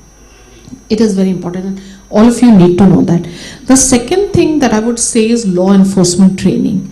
Many a times what happens online, you find it, even at Google we would find it, as Microsoft they find it, as Facebook they find it, they go to a law enforcement. What is the ability of a law enforcement to do a thorough review and investigation of something that happens online? We do not have that ability. So there is a lot of training and investment that needs to be done there. That's second. Third thing, we've spoken about lawmakers, law in the spirit of law versus application of the law, and our esteemed lawyer friend here has spoken about it. It's very important for us to be able to do that both in spirit as well as in enforcement. The fourth thing that I would like to talk about is industry. If you look at abusers in the industry, not everyone is an abuser, a very small percentage. They're abusing on a gaming platform A, they're doing the same set of abusers are on B, the same are on C. So it is very important that for very egregious violations like grooming, child sexual abuse imagery, money laundering, etc., we round off leads at an industry level.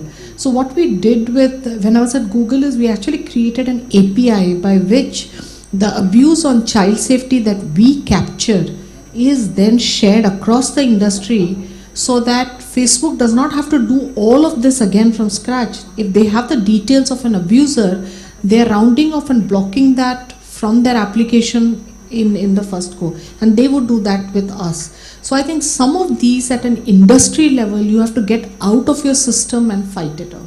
And then the last thing, it's just a thought that as Mari was speaking, most of our governments fine a lot from large companies because they don't adhere to policies like competition commissions, etc. Where does that money go? Is there a way we can use that money to develop the ecosystem? Which means today we are saying that India has a lot of gaming apps. It's a 5 billion industry, but they do not have the wherewithal or the money or the talent to build a solid protection. Why can't we use this money to build the ecosystem?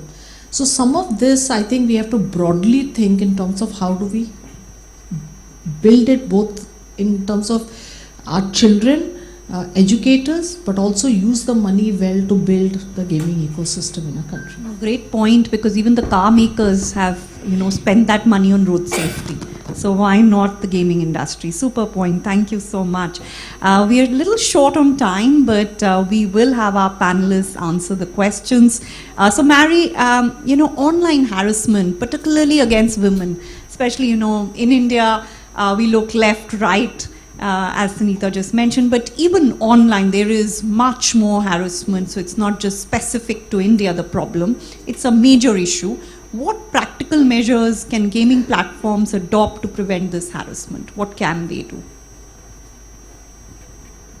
We can't hear you. Sorry, we can't hear you right now. No, sorry, it was me. I muted myself, but I hope I'm unmuted now. Can everyone hear me again? Yes, we can hear you now. Thank you. So I think there's a few things. Make reporting simple and transparent. We've done some work at Women in Games and found that it's not always simple and it's not always transparent.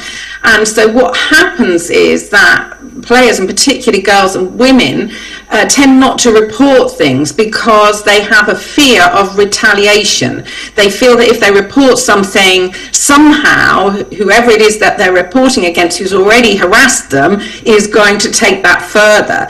So I think with any reporting system, there have to be, you have to let people know that it's safe, that the actions are being taken, and then that builds trust. And again, to the point that's come up a couple of times now, some of the big companies have this in place in a much better way, but these mid-size and small studios, they really don't. So that's the words ecosystem that have just been spoken. I think that's the key there, because it's complex. I do think that you need to combine AI and human moderation. So I think you can use AI tools, but I do think that human moderators are crucial for addressing nuanced cases that AI might miss.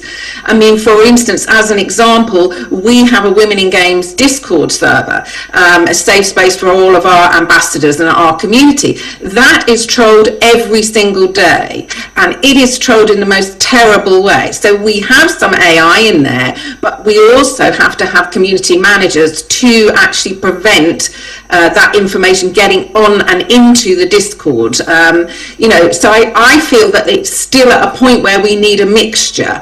I think that we should be supporting victims visibly. So, we should be providing in-game resources, guidance, and on tackling harassment, so that if it's happening to someone, they have somewhere where they can go, and that's obvious and it's clear.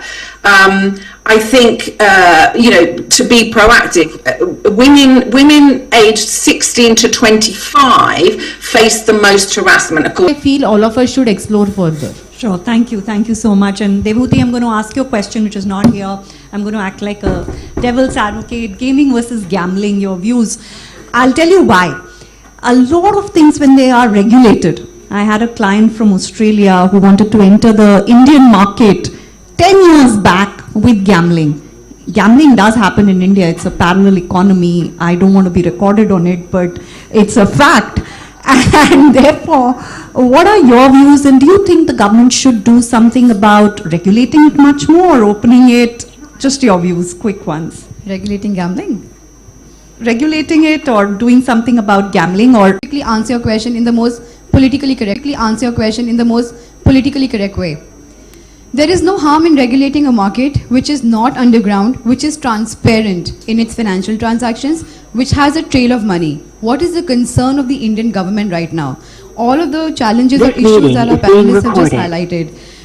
There is a element of terrorism involved. There is so much of money laundering involved. There is no trail of money. The operators are underground. They don't have any representatives in India. And most importantly, pertaining to our topic of trust and safety, there is no grievance redressal mechanism. There is nobody, there is no helpline number you can call. And what is the genesis of this entire issue?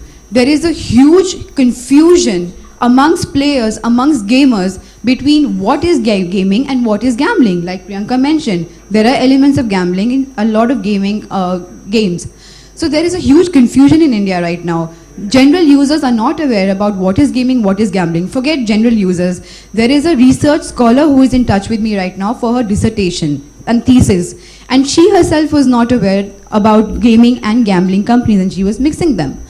And so the first awareness required in India towards eventually leading to regulation, the first thing needed is transparency and clarity amongst users about what is gaming, what is gambling, and then the gambling industry should really think about having some sort of grievance redressal mechanism. The day they have some user protection mechanism in place or grievance redressal mechanism in place, the Indian government will be willing to talk to them, or any regulator will be willing to talk to them. Our user safety is the most priority item in our country. and citizens' data, money laundering, cyber frauds. So much of cyber security is getting attached to gambling these days. So many fraud cases are coming up. Citizens are getting, so that is the most important. With that answer, you've concluded the session really well. Thank you so much. Thank you to the entire panel. And I'll just conclude by saying, just the way our snacks are kept here, which are very safe and healthy, I really hope the online gaming is just the same. You don't mind serving them to the children. So it's absolutely safe, healthy, and it's nowhere to go. So thank you so much to the panel for having the lovely view. Thank you all. I would request you to just wait for a minute. Thank you. Thank you for the wonderful session. I would request Mr. Pradeep Singh Verma to come on the stage to give the certificates to the speakers. I'll start with Ms. Sunita Mohanty.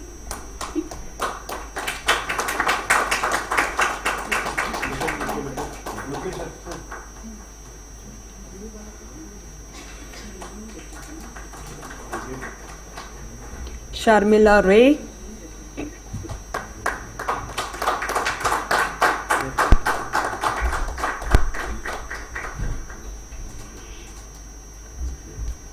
Gauri Gokhale.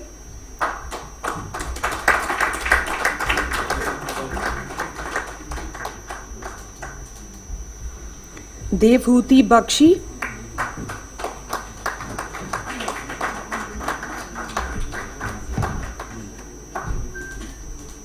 And Priyanka Gulati.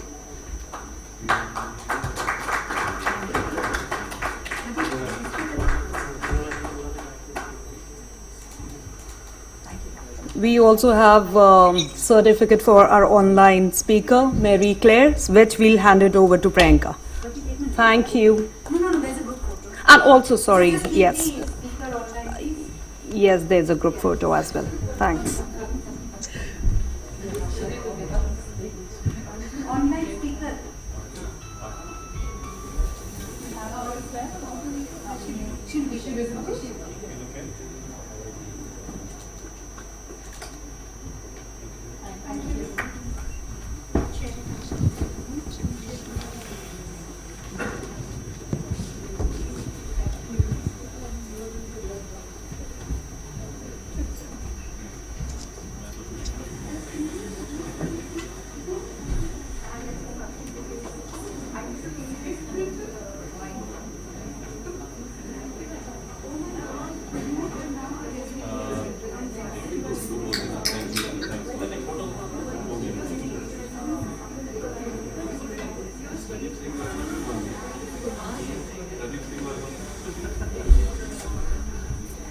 Thank you, Mary, for joining us virtually. It was a great session. Thank you.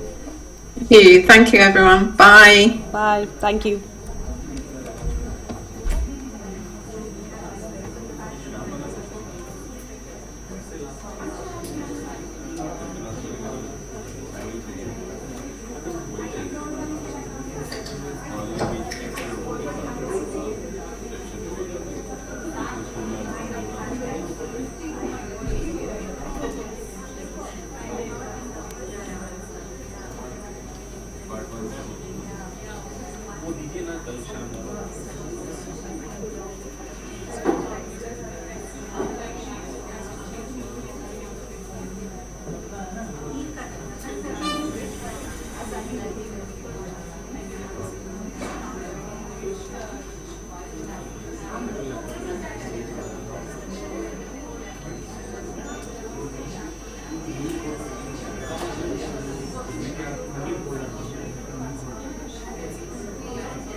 Hello, Gurumurthy ma'am. Can you hear us? Please confirm. Hear you. Can you hear me? Yes, I can. Thank you. Thank you. Yes, it's perfect. Yeah, thank you very much.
I'll start my opening standing here because I have a note which I can read out, and then I'll go and sit and with the questions. हाँ तो मैं अभी यहाँ पे एक बार बैठ गई Then I can come up and start. I'll hand it over. Good morning everyone. It is 3 minutes to good afternoon.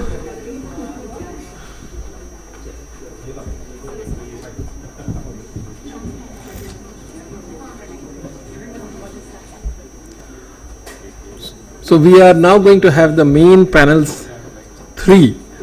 The session title is Role of Multi-Stakeholder Community to Build a Digitally Empowered India. This session is going to be moderated by Mr. Amitabh Singhal, Director ICANN Board. Can I welcome Mr. Singhal you onto the stage? Thank you. Mr. Singhal will be joined on the panel by Mr. T. Santosh, Scientist F, IG Division MIT. Can I request Mr. Santosh to be on the stage? We have Ms. Anita Gurumurthy, Executive Director IT for Change, and she is joining us online for this session. Welcome, Anita. Can we put Anita on the screen? One thing which I've always been cribbing out all my life in our country is we never start on time. Probably one of those rare sessions that we are actually starting before time, and that really gladdens my heart. Thank you so much for doing this. So a very good afternoon. I think thank you very much for joining us here at the India Internet Governance Forum. I take a cue from the last IGF Kyoto, where the theme was the internet we want, empowering all people. So I must say that when we apply it in the Indian context specifically, we are at the forefront of digital revolution, and rightly so. We have 900 million out of 1.4 billion people who are already connected to the internet, but also not to forget that 500 million people are still not connected to the internet. And it's a burgeoning digital economy. The stakes for inclusive, secure and sustainable internet governance are higher than ever before. So we have a lot to cover going forward.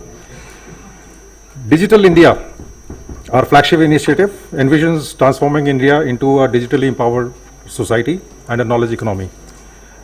Digital empowerment of the citizens is a key vision area, the elements of which are universal digital literacy, universally accessible digital resources, availability of digital resources, services in local languages, collaborative digital platforms for participative governance, citizens not required to physically submit documents to government. Basically, we are talking about paperless society and governance. However, realizing this vision requires a collaborative approach where governments, businesses, academia, civil society, and technical experts converge to shape policies and initiatives that help us realize the visions enumerated in the Digital India initiative, as well as uphold the democratic ethos of the Internet. Having said this, it is my pleasure to welcome you all today for today's discussion on a topic that lies at the heart of India's digital transformation, the multi-stakeholder model, a hallmark of the global Internet governance, and its role in fostering digitally empowered India.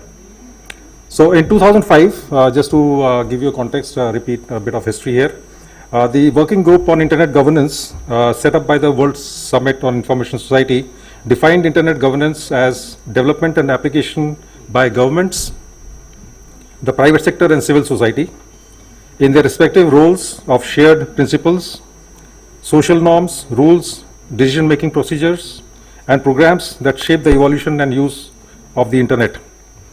We add to that the academia and the technical community. And recently the Global Digital Compact actually recognizes the roles and contributions of the various stakeholders and notably of the technical community in providing diverse perspectives and expertise in the decision-making processes which is shaping our digital future. Government of India officially recognizes and supports the multi-stakeholder model approach to Internet governance and believes that it aligns with the investment strategy for Digital India and fostering a digitally empowerment India. This is as per the METI's website, right? So MSM is uniquely suited to address India's hugely diverse needs, I believe, and everyone here believes, I guess, and where the voices of all stakeholders, also of those who are on the fringes, who are not yet connected or who are not yet meaningfully connected, they are not only heard but actively shape decisions in the sphere of Internet governance. So I think the multi-stakeholder approach recognizes the value of participation of all actors involved in developing, using, and governing the Internet. So let's delve more into the collaborative model that we're talking about, which can lead India towards becoming a digitally empowered, knowledge-based economy, leaving no one behind. Okay, and to help us do that, we have a very eminent set of panelists, starting with Mr. T. Santosh, senior scientist. He's in charge of Internet governance and also a GAC member at the ICANN from India. We have worked together for a very, very long number of years on many occasions. Pleasure to have you here, Santoshji. Then we have Anita Gurumurthy, Executive Director IT for Change, Civil Society expert, joining us remotely. And then we have Mr. Dhruv Dodi, Internet Architecture Board member, and Ms. Ihita Gangavarpu, Youth IIGF, a very, very important voice for us going forward. So let me start by putting across a question from whatever I said. While officially we have embraced and otherwise also in practice the multi-stakeholder model in governing the Internet as we want to shape it, what do you think are the challenges and opportunities in implementing this multi-stakeholder approach in a diverse country like India? I'm sure there are examples where we have used the MSM approach in doing certain things. There are good examples of having applied this model in shaping some of the things that we have done for Internet in this country, which is why we are at 900 million today, right? Policies, organizations built around, the processes and procedures that we have incorporated. For example, UPI is a big example of collaborative effort. So, given the background, I'll start with Mr. Santosh from a Government of India perspective as to what are the challenges and opportunities here. Thank you, Amitabh ji. So as mentioned by Amitabh Singhal ji regarding the multi-stakeholder position which Government of India has taken, it was during 2014 the decision was taken, and then the minister has announced at a ICANN meeting, I believe it is at Buenos Aires. Now, what multi-stakeholder model has, due to that model, what achievement India has made, I can enumerate many things. Now the domain space, that is the internet domain, usually it is in ASCII or in English language. Now we can have the equivalent of .in, which is the country code top level domain, in 22 official languages. Now to get this 22 official languages, there were a consultation with the linguistic specialist, with the technology specialist, and also the organization called IIGF. So there were many consultations in various scripts. So there are 11 scripts, and 11 scripts will be equivalent to 22 official language. Due to this consultation, this 22 different languages was delegated to India. So equivalent of .in is available to India due to the consultation, or we can name it as multi-stakeholder process. Now another process which Amitabh ji has mentioned about the origin of, say, the definition of what is internet governance, started with World Summit on Information Society, which had the first document or the outcomes which came in 2005. Now subsequent to that, there was a review of WSIS, World Summit on Information Society, during 2015. Again, Government of India along with National Internet Exchange of India had around 4 to 5 consultations with all the stakeholders. So all the stakeholders means, I mean, it has been defined from yesterday itself, all the stakeholders, which brings in academia, civil society, then the business, and also from the government. And the input has gone to the UN versus dialogue discourse. So I'm stopping here. So these are the two things which has been done on the multi-stakeholder process. Over to you, sir. Thank you. So I'll just carry on with what you said, and just to elaborate a little further, Santoshji, is you recounted some instances where multi-stakeholder consultations were done with different sectors of the society to make things happen. I also go back to the time when we were together trying to form NIXI, early 2000s, and it was someone like me from the industry who talked to the government of India, and that time it was considered to be something unique, that we could actually do something together. And while we were trying to set up NIXI to start internet exchanges, we also involved the academia from IIT, and we had a few, I mean, those days there were hardly any civil society players or stakeholders at that time, but then there were some who came forward, discussed issues around how to build this partnership up. And NIXI itself is one of the prime examples of that multi-stakeholder approach. Even before multi-stakeholder approach actually got formalized in, as a term, we actually practically did that, right? So I think I'll go to Anita Gurumurthy. Is she online? Okay. So a couple of things from a civil society perspective. I think one of the challenges that I think, and I've also been active with some civil society members, being on the board of certain NGOs who do digital intervention for people who are not yet properly connected. I see that from a civil society perspective, and that's my thought.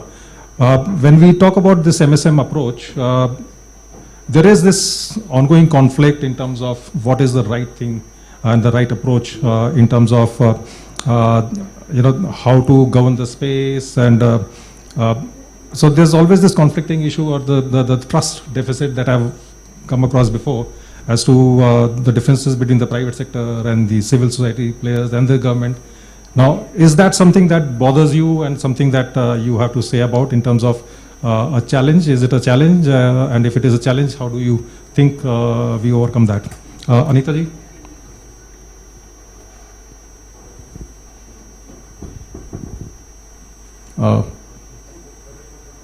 Is Anita able to hear us? Am I audible? Now you are. Okay. Yeah, it may be the internet connection, but I'm hoping that I'm audible. Should I go ahead? Yes, please. My camera is on.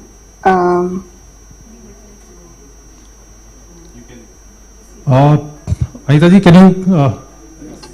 Yeah, I can hear you. Okay. Oh, you are visible now. I can yes. hear you. Yeah. Can you hear me? Yeah, please go on. Yes. Sorry, I think it may be a poor connection. I have just put on, I'm close to the internet and I hope that I'm audible. I think we are really talking about an issue that is very important. It's a difficult question that you have posed. But I also feel very optimistic here because I think that the democratic model of India with respect to policy making has been consultative. And, you know, our parliament and our people are known to be noisy and really, of course, you know, books such as The Argumentative Indian have not been written in vain. So at some level, I think that democratization of the digital economy, digital society is a very, very key concern for civil society, and we have taken this up quite seriously. I only want to say a couple of things here in respect of your question.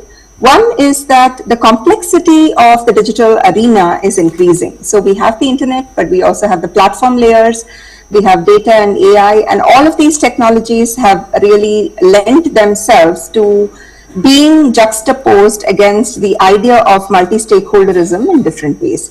So I think when we mean multi-stakeholderism in relation to the governance of the internet and in relation to the governance of other digital spaces, we don't mean one and the same thing, because I think just like DPIs, you know, DPIs, digital public infrastructures, have become a very popular concept, but it's a rather baggy concept. We shouldn't bundle everything together. And I would really like to therefore say that public engagement, public deliberations and civil society engagement here is very, very crucial in respect of each of these from very, very different vantages, very different standpoints. So the idea of stakeholderism is to say that we have to define the issues at stake in relation to society at large and then allow for different commercial and other interests to come in. Of course, the issue of trust with the state remains, and the state has to endeavor and rise up with respect to transparency, consultation, and of course, explain to the public what it means. You know, of course, the previous session was talking about the immense seriousness, gravity of issues, including national security, etc. So this is something that is certainly not lost on us. We also completely appreciate that security in terms of national security and national interest is important. But I'd like to qualify that things have to be very open, consultative, because it should not be onerous for the average citizen. We have certain insights from ongoing processes. My organization took part in a series of prior consultations. We had one of the most well-documented and spectacular consultations with respect to free basics, where you know, the internet as an experience good. You know, it's an experience good, right? The meaning of the internet manifests only when you experience it. This was underlined by the TRI. The TRI, in fact, has also been taking a serious role in the past couple of years, you know, pointing to the need for different kinds of regulatory approaches, looking at regulatory frameworks for CDNs, looking at cloud service providers, and therefore I think that this is something that is work in progress. And I would also like to say that the way in which the internet exchanges, the independent regulator, the ministry, civil society and commercial bodies operate is itself, I think, a very, very important you know, permutation, and this has to really serve the public interest at the bottom. My last point would be in respect of taking a leaf out of the current debates in Brazil with respect to the AI bill. So the AI bill is about to become law in Brazil, and it is really focused more or less on a product cycle approach, falling back on risk-related assessments. I think for India, we should really, as you know, the ex-Minister of State Rajiv Chandrasekhar had pointed out, we do need to balance, I think, the idea of innovation. So the idea of diversification, democratization of the innovation economy would be very, very important, alongside other socio-ecological economic considerations. So we need to really look at the digital field as a very broad arena, including bringing in considerations and concerns around education policy, energy policy, water and environmental policies. So when we look at AI innovation in the future, data and AI economy and society in the future, we are really looking at a comprehensive bucket and really not something very minimal. The experience of Brazil has also shown that a body like the CGI.br and a backbone legislation like the Marco Civil da Internet. The backbone legislation is very vital as we move into the data and AI age, because digital affordances create the imperative for interpreting abiding constitutional values and principles afresh. So we do need like a backbone Digital India type legislation, and a body that is an independent body that will enable us to bring the multi-stakeholder approach to reality. And finally, I think that from civil society, foundational rights like the right to internet will frame the way in which civil society can be rightful stakeholders in discussions around the internet. So some states in India, through case law, through judicial pronouncements, have come to hold the right to access the internet as a basic right. But I think we do need to debate this widely at the national level, and I think that exactly like the right to education was read into the right to life in India, we have a whole host of such encouraging possibilities. I think we do need to fall back on creating foundational rights, reinterpret the rights that are there already in our constitution, the values that are there in the constitution, so that whether it is the gig economy or platforms or content or social media, the values of diversity, equality, equity, solidarity and fraternity are held very dear. Thank you very much. Thank you, Anita, for that very elaborate explanation, and especially when you talked about the fact that this multi-stakeholder approach that we have adopted has been there. It's a work in progress still, and you have counted some of the challenges we have had, and you've given a whole host of opportunities that are in front of us. Given that fact, I think let me move over to Dhruv. Now, from a technical perspective, since you are with IIB and you have experience with IETF and stuff, what do you think are the challenges that we need to look at going forward in terms of strengthening this model of multi-stakeholder approach, and also how do we kind of get more participation in the technical arena from our country? Yeah, please.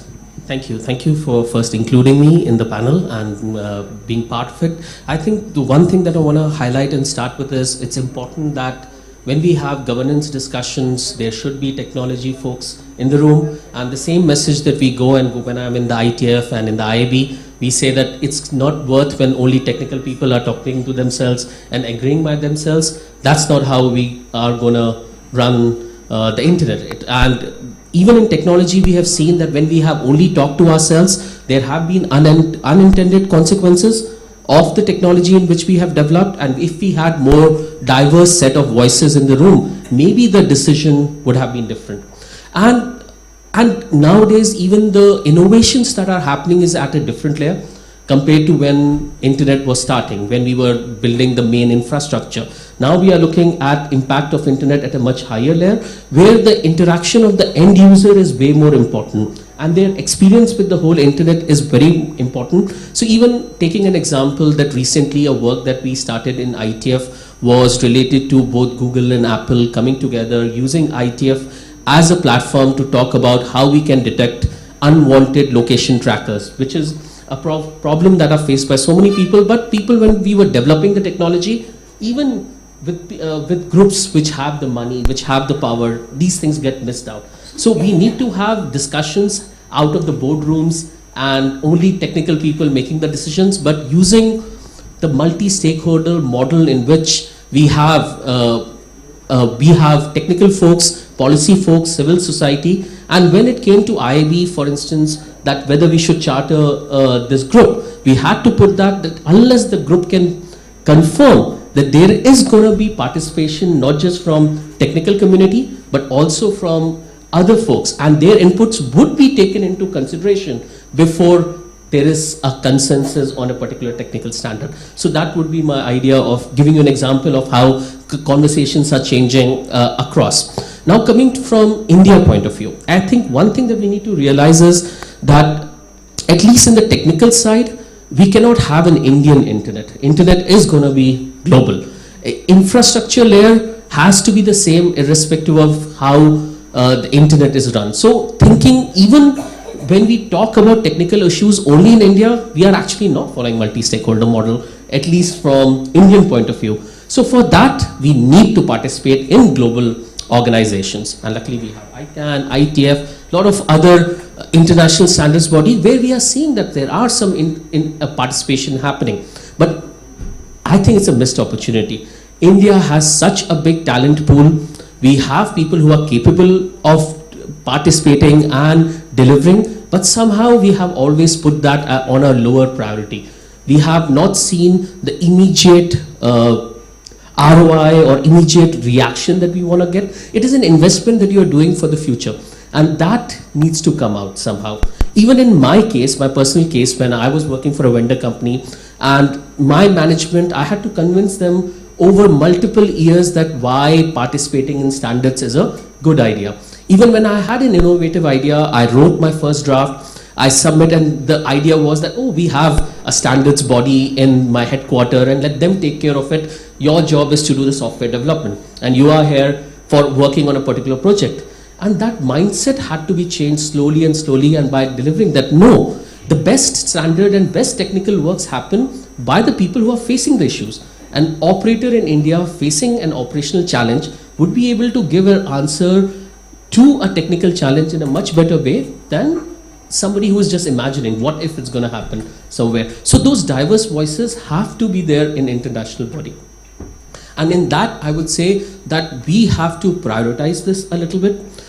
In our government institutes, in our educational institutes, how can we say that participating not just in understanding the technical standards, but even participating in them can be made easier. And another thing is, standards participation is not just about writing the standards. Even being in the room and providing your inputs, when the idea is coming in, can I quickly hack it and come up with a good prototype to show what are the deficiency in the standards? All of this is standard contribution. We somehow only look at standard contribution as whether I have a name on a particular document, and that's should not be the only way we recognize participation in standards body. So that would be my last point. No, I think that's a very important and a fair point in terms of strengthening our own MSM approach. And I think one of the things that resonates with me is that I realize a big chunk of our technical community also probably does not really still understand the importance of being in the governance space. You know, so if you're writing software, if you're doing hardware stuff, you really don't care about what is happening at the governance level. So, and I think you're right also about the fact that the challenges we face, individuals like you and someone like me who faced it earlier on, is participating in these forums at our own will and cost, probably sometimes, and maybe a little bit of support from the organization that we work for, and that goes a long way if you get that support. That's something that we still need to probably work on. That's I think a challenge that continues, and also the fact that, like you said, you have to be in the room.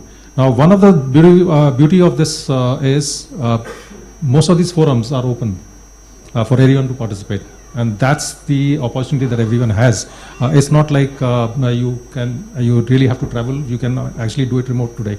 So that's an opportunity that you have. So I think let me just go over to Etha from your youth perspective, youth IGF perspective. Yes. I was looking at the disparity between a large swath of internet users who don't understand the internet governance and how important it is to be involved. Someone like you comes up, and then you have this community that you're building around yourself. How do they take these opportunities and move forward in terms of making their presence felt and strengthening this model of multi-stakeholder approach to internet governance? Great. Thank you so much for the question. Hi, everyone. Good afternoon. So when we talk about, in the session title itself, we're talking about digitally empowered, right? So when we talk about digital empowerment, what are the different stakeholder groups that have to be involved, right? We do talk about private sector, academia, technical community, among others.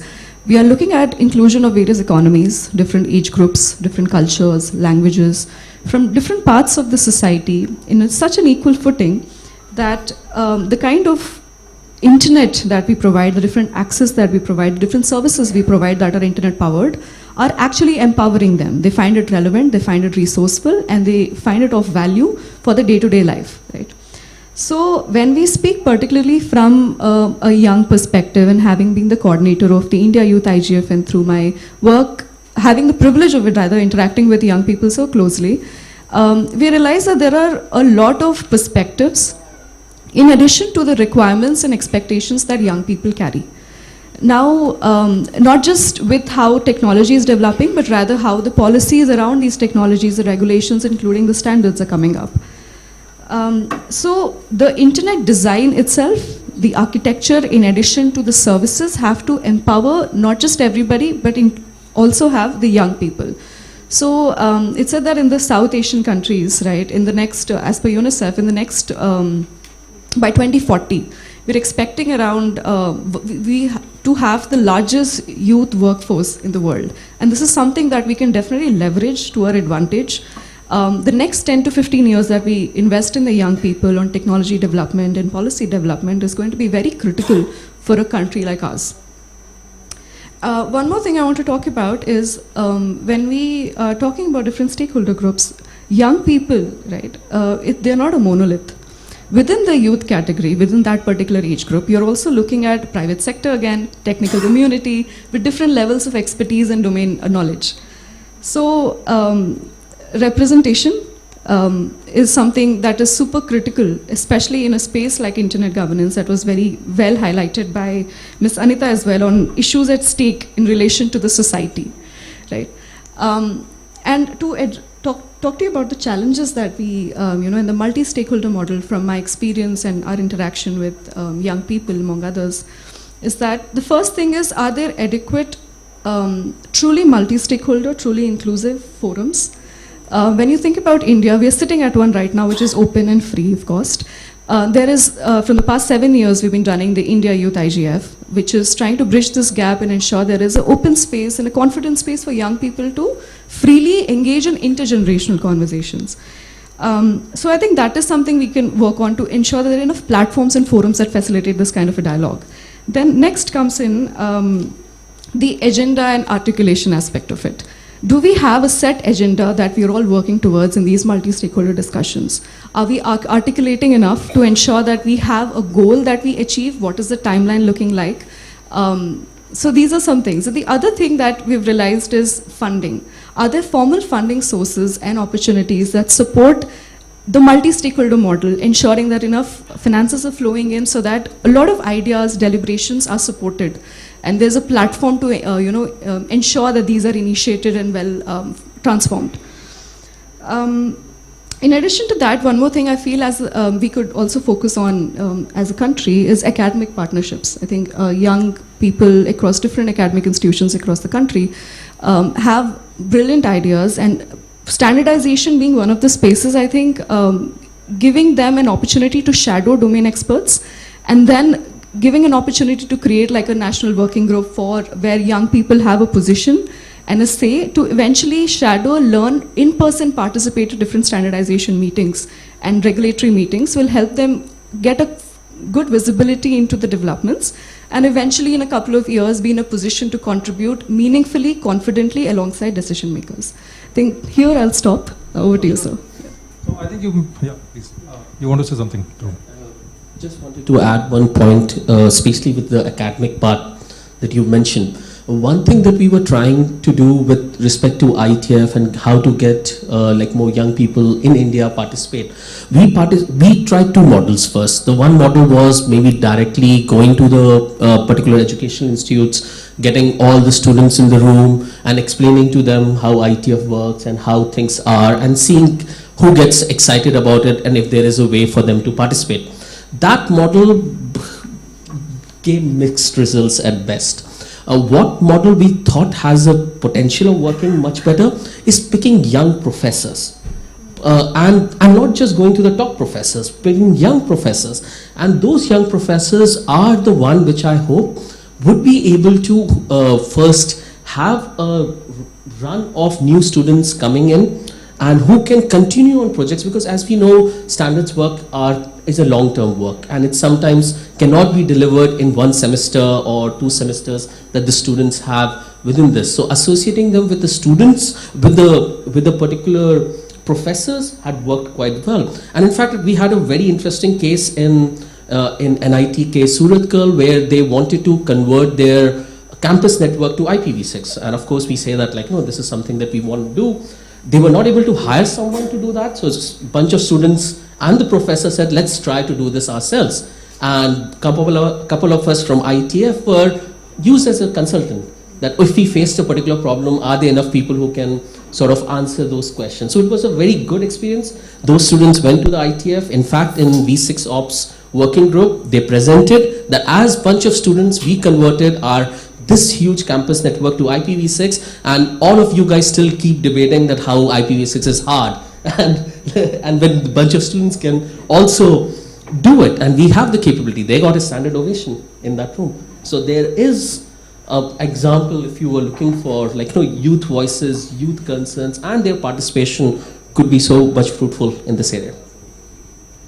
Right, thank you, Dhruv, for that intervention. But at the same time, I think Ether did mention something which is very important, and that will bring me to another question, is about the sustained support and funding. One is that opportunities come through platforms where, various stakeholders, including the youth and the technical community and such, can come together, voice and participate. Now, in my experience, that's very, very limited as of now. We haven't seen the kind of sustained participation that we see people from other countries do in some of these technical forums. Now, to enhance that level of participation, continuous involvement, that is really, really important going forward if we have to really make a presence or strengthen our own MSM approach.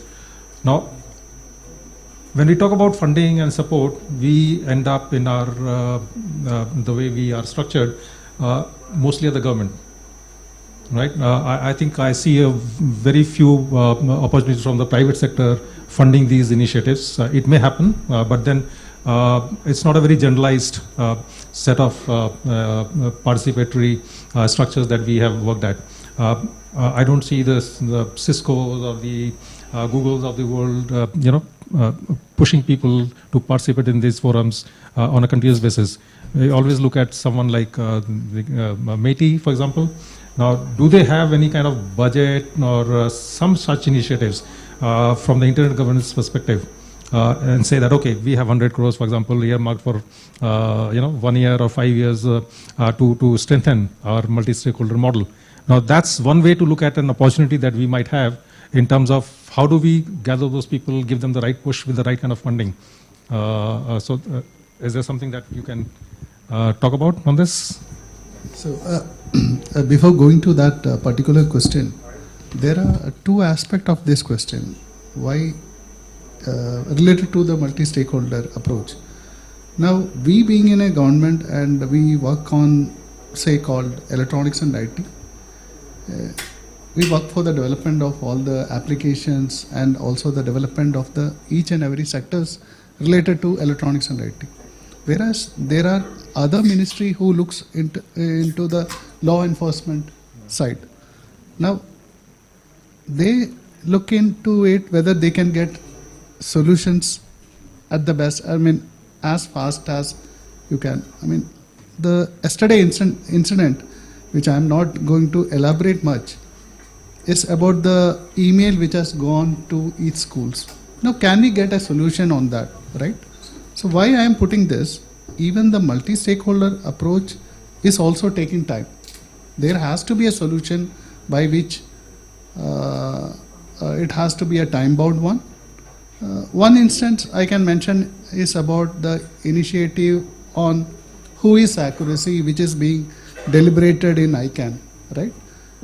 Now the thing is that Government of India, along with the NIXI, has come up with a thought on to have a SIGs, which is called special interest groups, who can work on say the domain names, IP address area. The second could be working on the internet protocols, and the third is on the future of internet. So I believe that it is coming soon, maybe by next month it will be there. And yes, as you had mentioned, there should be an institutional mechanism, which we are trying to get it in sort. But again, as mentioned by Dhruv Dodi, we have the capacities in India, and we have this Indian industry, strong IT industry, but they don't see any ROI on this area. That is why we are not getting enough funding and support for sending, say, young people to this IG for Internet Governance Fora. So yes, we will be starting, restarting those things to have more fellowships, but I would urge the industry also to send at least 2-3 people regularly, because there are dearth of IT capacities, IT people in India who can give solutions to various issues which is being discussed in various working groups in IITF. And also there are dearth of lawyers, the people from the social background who can explain the problem statement from India in, say, the Internet Governance Forum. So yeah, so it will be a mix of funding from government as well as from the industry. Thank you. So your last point, thank you for that, brings me to Anita. Santoshji just brought up the fact that there's a dearth of people, the capacities that they have in terms of being able to participate globally. From a civil society perspective, I think you are also involved with IGF. So how do you see our civil society players and stakeholders are ready to participate, to strengthen their participation? Is there something that they can do more in terms of even getting support? Do they or can they work on getting some more grassroots people involved? Because I think education and awareness about what internet is and what it can do for them, and the decisions about governing the internet that they use. How do we kind of get them up to speed? Is that something that you can throw some light on as to how to improve that process? Thank you very much, moderator. I just wanted to say one very important thing, that I agree with Dhruv, and I agree with the speakers on the panel that representation is a fundamental right. Equal representation actually in public, in the public domain, in the public sphere, in public policy processes is actually a fundamental right. It's a right to participation. I mean, the whole idea of citizenship, it hinges on this idea that your voice will be heard. I think the connection between the global and the national is extremely important. There are a couple of reports. The 2018 report really noted how active participation of the Indian government is only in the ITU and ICANN and standard setting bodies. But in most technical standard setting bodies, we don't really see Indian representation. And in 2023 study reaffirmed this, and it said, okay, other than the GPI, to which India has also given leadership, it's actually very, very concerning that in AI standard setting, we don't have India. Now, this reflection of our inability to actually have people in the global spaces, despite being one of the largest markets in the world, and despite having a very active IT industry and a coding community, this particular lacuna is actually a poverty of vision. It's really a lack of vision that is evident also in some difficulties in understanding how to reconcile the entire question of governance of an issue that has so many complex dimensions.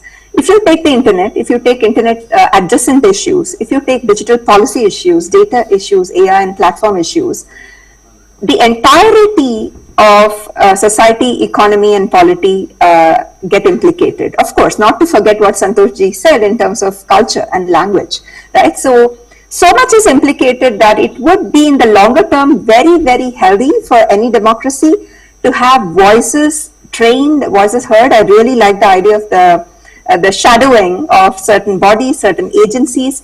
And to qualify what was already mentioned by Santoshji, I want to actually say that it is indeed very good, I think, for industry to contribute to sponsorships of young people to the IGF, to the international IGF, to also to participate in the national spaces of standard setting. But two things are necessary. Firstly, we have to formalize multi-stakeholderism in regard of digital policies through some kind of legislation. Without that, we will not make it a right. The second thing that is necessary is that we should not have individual contributions from industry to support participation of citizens of India in global bodies. It should be a pool that becomes a kind of a public contribution, and the decisions to be made as to who should be sent is very much about democratizing representation. So that part of the decision should be made by people who have stakes in the community, stakes at the ground level, and it's really not for industry to decide who will be sent from India. And I really want to say that one of the things that civil society got very worried about was in the recent discussions around the broadcasting services bill, right? So because it's such a complex issue and so many international players are involved, the government needed to do these closed-door meetings.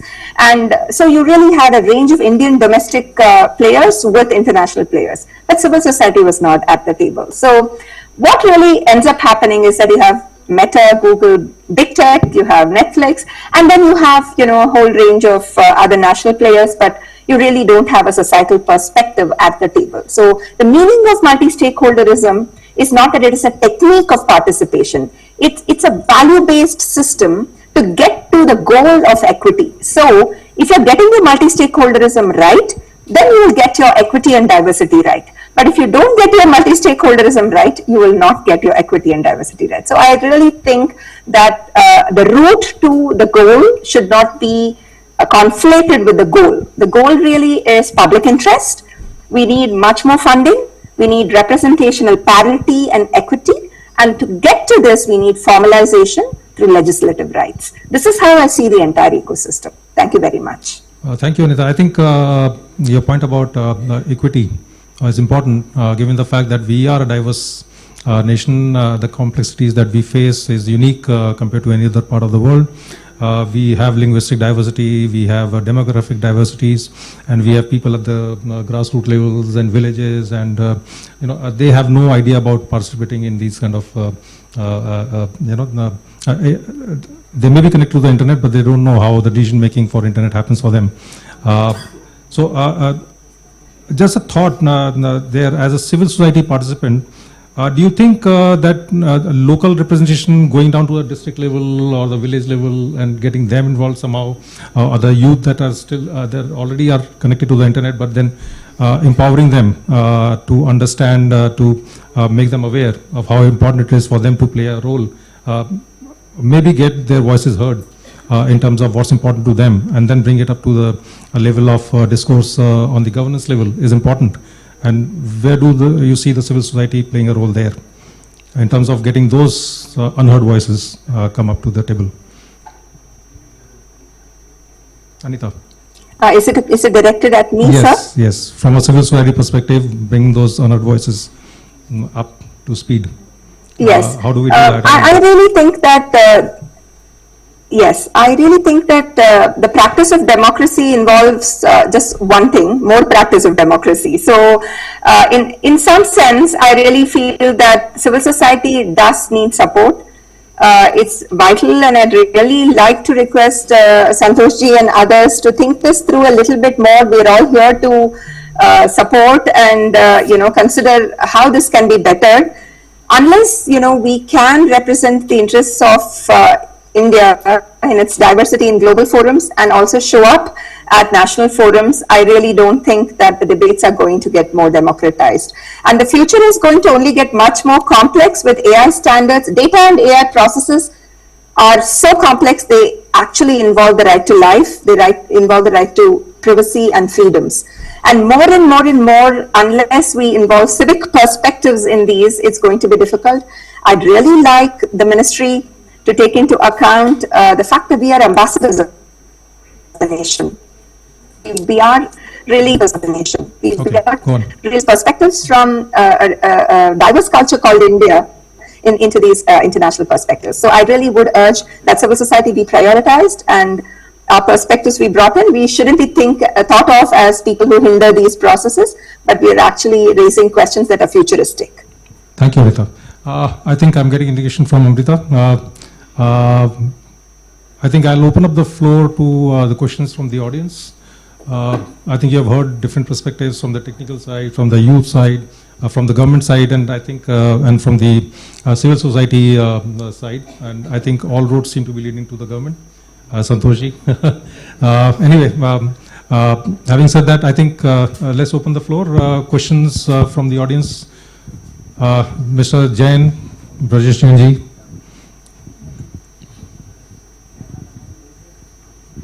Thank you. In the present context, I am speaking on behalf of as a user of internet. Every day, at least I receive 4 to 5 phone calls and messages that my phone is about to be stopped unless I do so and so. And I have sent some undesired information on the net, and I will get blocked and all that information. Now my question is, and whosoever can help answering, how can multi-stakeholder process help to curb this? There is no doubt that this has got to be curbed. Thank you very much.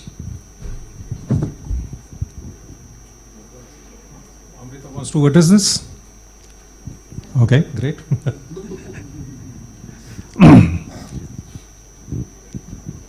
So my question to the panelist is, on one hand, we have an aspiration as a nation that our voices need to be heard. It has to be singularly going. However, when we look at as Anita also mentioned, and most of you in the panel discussed, that when decisions are made, when there are discussions, most other stakeholders cannot be there in the room because of lack of funding, etc. So I understand funding is something, vision is something, but what would the key messages of this panel be to address this gap? For example, when we are talking about internet governance and WSIS plus 20 discussions are just round the corner, it's going to start beginning of the year till end. So when the Indian delegate goes, can we think of having even civil society, technical people and youth initiate voices there?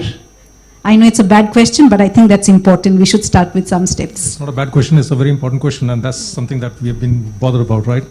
The representation of all the stakeholders. So, you want to go? Ms. Amrita's question. I mean, rather not add to the question, rather maybe try and answer some part of it. One issue that we've seen what young people usually talk about is when we are interacting with them, trying to tell them, okay, this is what is happening in the internet governance space around various verticals of data, trust, inclusion, environment. They say, why is it relevant to me? So the relevancy aspect of participating in a multi-stakeholder setting to cater and address various internet governance issues, bring in the voices of your society and community is something that we need to establish. The relevancy is not just with the haves of the internet and all that. So we have to make sure that everybody as an end user understands that. So you also mentioned about a lot of messages that you're receiving on cyber fraud. The fact that you're here to talk to us as an end user in a forum like this also is one step towards it. So this is something I wanted to put across in terms of relevancy. I think that will also ensure that we have more participation, more vision, and a more direction when we are participating at various forums to voice ourselves. But yeah, over to somebody else who'd like to answer. I think let's first address Brajenji's question. I think we have to address that. So his question was about how does MSM approach help in tackling issues of cybersecurity and so many other issues that common users face. So to start with, I think we have institutions like CERTIN which are basically working as government institutions, but then they have participation from the technical community and also the academia in assimilating all the information about the cyber threats and then making people aware of those threats and how to tackle them, both at the institution level as well as probably the user level. I don't know whether it's really percolated down to the user level as to what CERTIN does, but then that's an example of a multi-stakeholder approach in a way to tackle some of these issues. But then to get more into that detailed answer, let me first start with, okay, you want to go ahead? Or I think Satoshi, please. First thing one has to start is on awareness. So awareness, what Government of India has done, there is a scheme which is, or a program called Information Society Education Awareness, which is on cyber security. There is a website that is on isca.mighty.gov.in, or you can Google it, ISCA. So the thing is that it has to be continuous, and many of the leaders are also putting up in national dailies that which are do's and don'ts. So that is already coming in picture. So this is one set of stakeholder which are doing, and government itself has come up with various portals, various control number like 1930, wherein which you can make your complaint. So this is the government. So yeah, so all the stakeholders are there, and the providing various initiatives to make aware the users. And in Indian context, all the contents has to be there in the local language, and which is there. If you go through the ISCA website, all the contents are there, but it has to percolate to the last person, right? So that is also a challenge which is being addressed. Anybody else? Yeah, hi. So coming back to the main question of how does MSM helps in this kind of discussion. One thing to realize is that at least internet at the infrastructure layer is just infrastructure. It's going to be used for good, it's going to be used for bad. Whatever innovations we will come up with, at least in the infrastructure layer, will always have good things and bad things. We like WhatsApp, some things, but we hate some other things about it at the same time. And that's fine, it's always going to be there. Now, what needs to change is it should not be technology people who should be deciding what the law should be, and nor it should be the policy people deciding, oh, only if the technology used to work in this way, that would solve all our problem. But you need to have conversations. We cannot be making policy decisions, and you cannot be making technology decisions. For that, we all need to listen to each other. And going back to the point that Anita was making about the trust factor, we do realize that sometimes we have the same mission. We want the internet to be for the good as much as we can. But at the same time, do realize where the other person is coming from, what are the red lines that they would not cross. From a civil society, there are some red lines from technology community, sometimes based on security, encryption, and privacy. People think that, oh, why is the technical community not cooperating? But there is some sort of principles that even how we vision the internet is built on, and there has to be some ways that we work together in a multi-stakeholder model itself, where everyone gets a way to put their rights, put their vision out of what they want to see, but understand where the expertise lies. We cannot be making the laws from technical side, and similarly the government should not be deciding. And sometimes you see in law, especially in other countries which have been in the recent discussions, that even in the law people have put something that technical community is clearly saying that that's technologically not possible for us to implement, but it's going to be there in the books, and we will all be breaking laws. But that's not going to be good for anyone. Thank you. That's a good point, Dhruv. I think sometimes top-down approach doesn't really work all the time, right? It has to be, so that is where we talk about MSM approach, where it's always consensus-based policy making process, which really works better. I think Dr. Govind, yeah. Thank you. I'm just hearing many things what I used to hear in decades, in the ministry and in the NICSI and all. The participation is one of the points which everybody is talking about through Anita and Santosh and everyone. As a way to strengthen the multi-stakeholder model approach. This is okay, but the thing is that participation in respective like ethnic, Apricot, ICANN, IGF, regional IGF and all kind of thing, unless we send people, we can't measure the person going and coming with some kind of miracle. It has to be continuous process. 4 times, 5 times. I used to go to ICANN, maybe 24 meetings I have attended. As a GAC member also, in the beginning, 2003, I attended the Montreal first meeting of ICANN, and it was a mind-boggling, you know. I was one or two Indian there. How the big ICANN is, what is happening, domain names, how the registrars are doing. So one has to go continuously to see, sent from the ministry, our other wings, even from the private sector. People have to, if you will involve them when they go there. Back to country, again discussion, what has happened there. Similarly, what Amrita told about WSIS and plus 20 and other things are going to happen. Let's the ministry organize a combined meeting with the specific WSIS, IGF kind of aims. I think earlier, sometimes it used to happen where, you know, you can invite all the relevant stakeholders and see what are the points they want to make, and then accordingly one can work.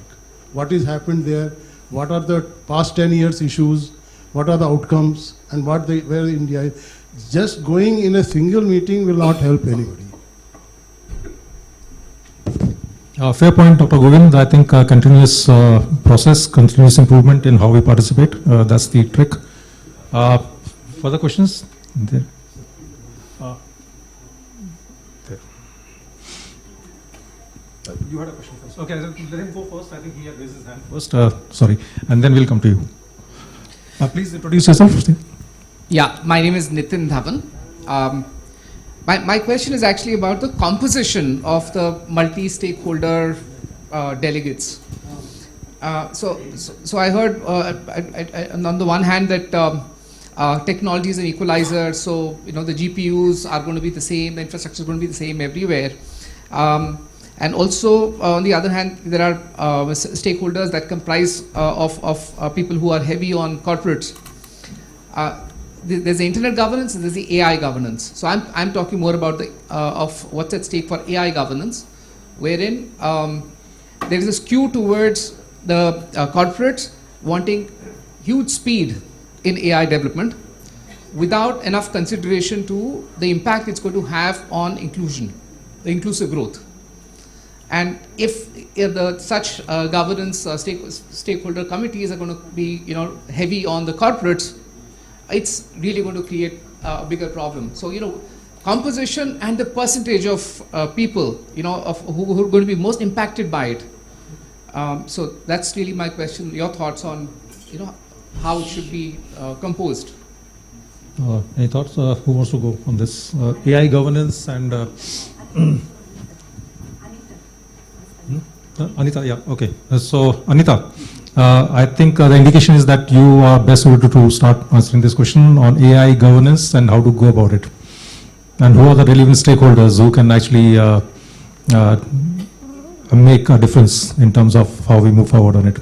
And I think I remember a comment somewhere that we are really not there in a global sense in terms of our AI governance participation. That's a gap that we need to look at as well, right? Yeah, absolutely. And I think that, are you able to hear me? Yes, yes, please, go ahead. Yes. So, I mean, I think that we're talking about this at two levels. One is AI governance at the national level, and I think while many countries are just about beginning to think about this, I think India has actually brought these debates to the public rather late. And this is going to be a crucial issue, I think, the future of all rights, for the future of all rights. And here I think that there is absolutely no way we can escape the civic and civil society and citizen implications of AI. And these pertain to very, very fundamental issues of civic participation. So I think that my solution to even Amrita's question and to the thoughtful comments by Dr. Govind is that we have to institutionalize these processes. Whether it is a consultation prior to WSIS Plus 20 or a consultation prior to the annual IGF meetings, or it is the participation of Indian civil society in the official delegations as civil society members. All of these need some kind of institutionalization, because without that, we're not going to see continuity. And with respect to AI, I would really say that, and I had mentioned the lessons from Brazilian civil society. Everybody, including in the European Union, is looking at products. They're looking at product life cycle, and they're looking at risk assessment. And industry has a beautifully charming way of engaging the best lawyers to tick the check boxes with respect to risk assessments. But the future, that we're talking about, that we are saying is at stake, includes many, many issues with respect to AI, and that's a complex, I think, conundrum of issues from availability of water, where will you put your data centers? Is this for, international capital, or, what is going to happen to your educational policy? And what about AI literacy, so that there is discernment about a nudge economy among the minds of all young people, So this is complex. We have to begin it now. And I think that formal processes to consult civil society are very, very vital. I really think that the draft, the plan that we have, which is the draft standards national plan, identifies AI as part of a group of technologies that are important for future standardization efforts.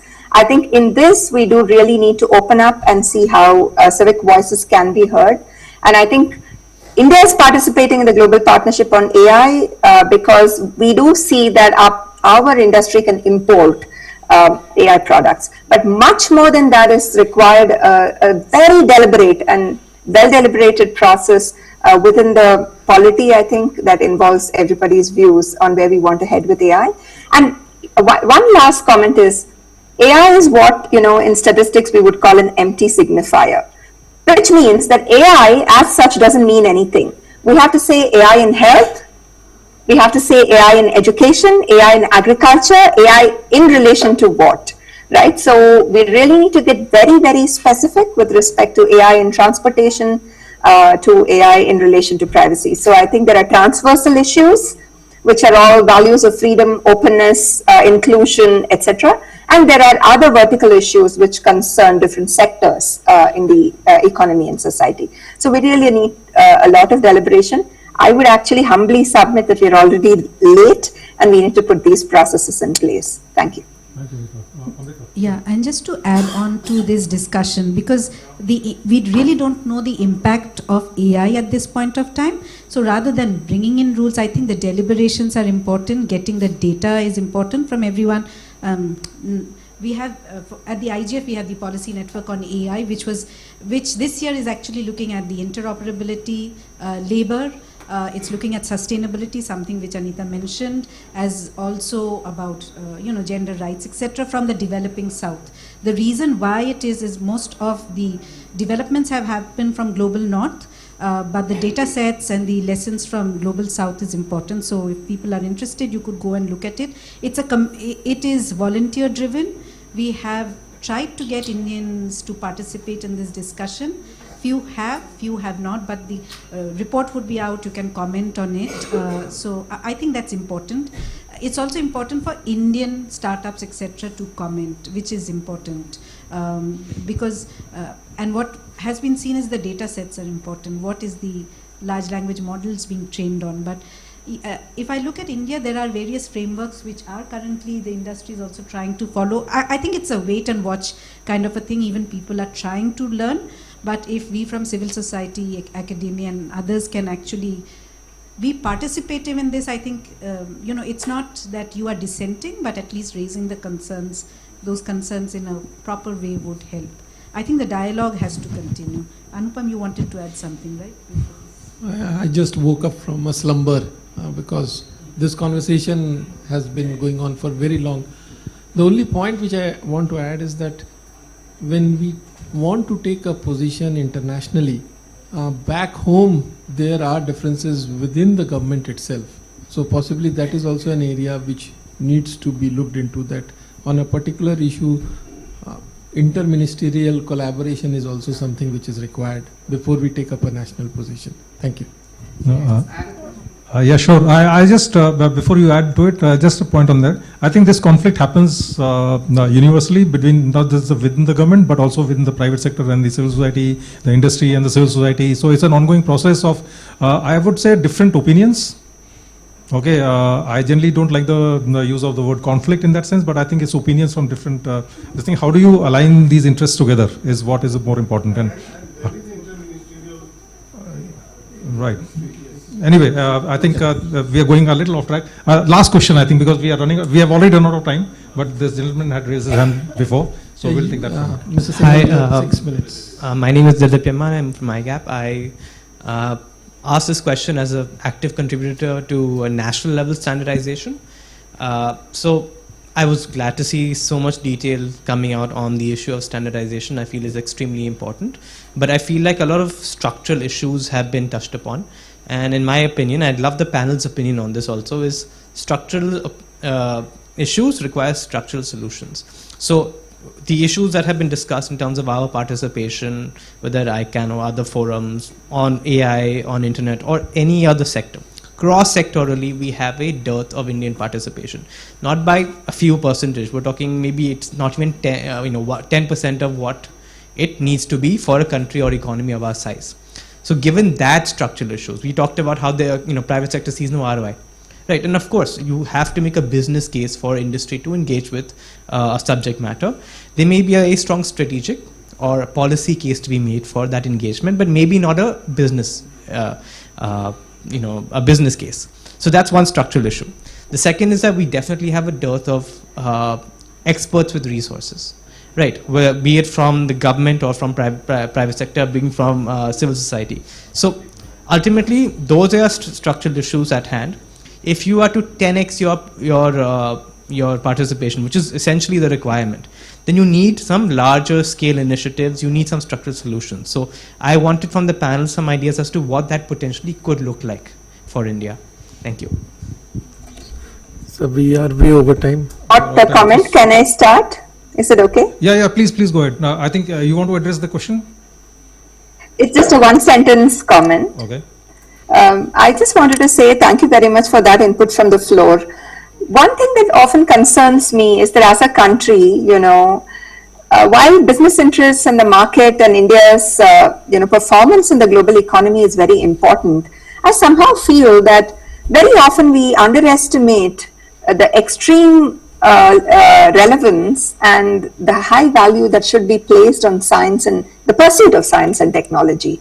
I think till we recognize that the pursuit of science and technology is for all, it's a democratic pursuit for everybody, this entire idea of participation in the endeavor of science and technology globally is not going to go very far. And I think we've somehow undervalued that, and we tend to conflate business and science. So we think that, for instance, a pharma company is not the same as a scientist who is researching pharmacology. And we should make that distinction. And advances in biotechnology cannot happen if you put Bayer or, any company there at the forefront. Advances will happen if you put the technologist at the forefront. And I think this distinction in policy is very vital. Thank you, Anita. I think we'll take your answer offline. We'll discuss it. It's a big question. No simple answer to that. Structured, unstructured, I think it's a mix of everything that will work over time. So I think back to you. Yeah. So thank you to the panelists and thank you for all your inputs. Can I request Santanuji to come up and present a token of appreciation to all the panelists and moderators? We'll start with Ahita.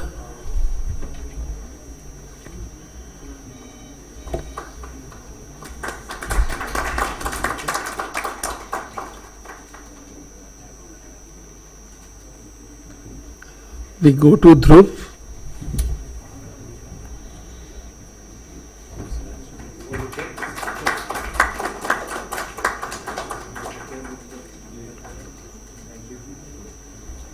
Next is Santosh ji.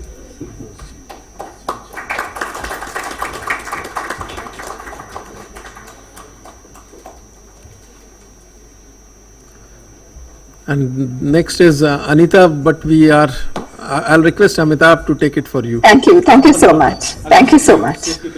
And this one is for Amitabh personally.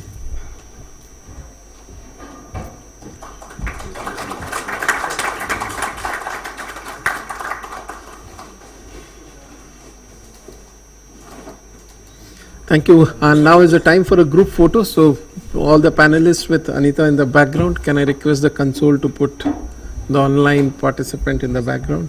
Feedback system from the audience. How the panel went.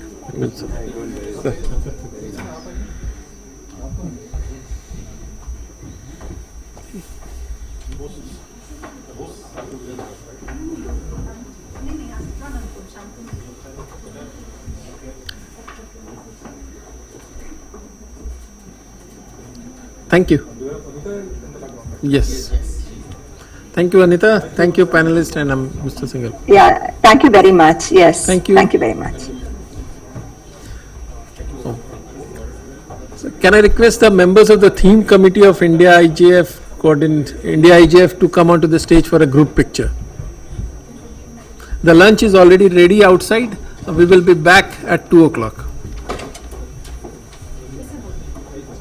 Members of the theme committee of India IIGF, please come onto the dais for a group picture. Theme committee members.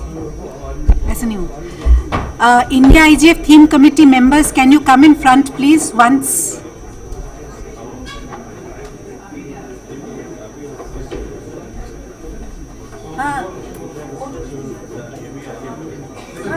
नहीं है तो प्रदीप, आहिता, ध्रुव, Shiv, Isha.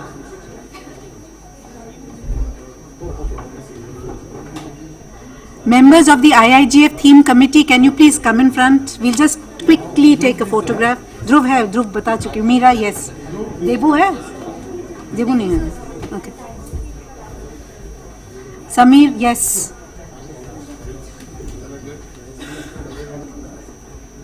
Come. Let's take it. नहीं तो कभी नहीं होगा. Come. Go in front. Shiva. Hi. चलो आगे आ जाओ, पहले photo low. Come in front. Please, हट जाओ सर. कहाँ ये लोग सर आगे आओ. इन दोनों को बीच में जाओ ना, आप दोनों बीच में जाओ. अरे जाओ बीच में जाओ. हाँ बीच में जाओ. हाँ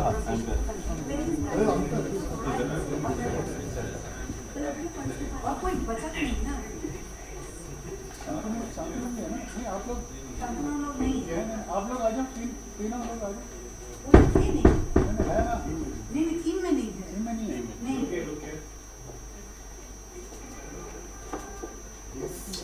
All the volunteers of India IIGF come now. Shantanu आ जाओ. Come. She's a volunteer.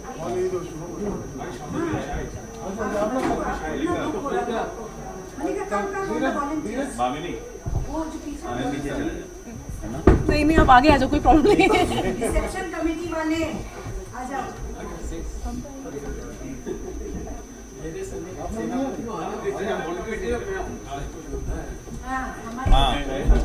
आई इधर आ जाए. इधर तो फोटो ही है. अरे आ जाओ, आप लोग आ जाओ. बामनी आ जाएगा.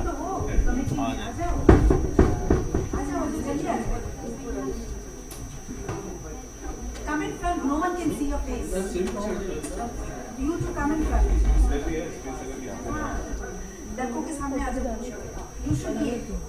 आ जाओ.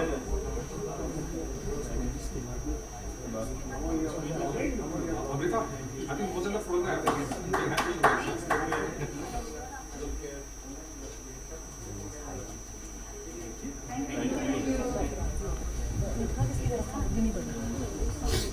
Stay in the middle distance.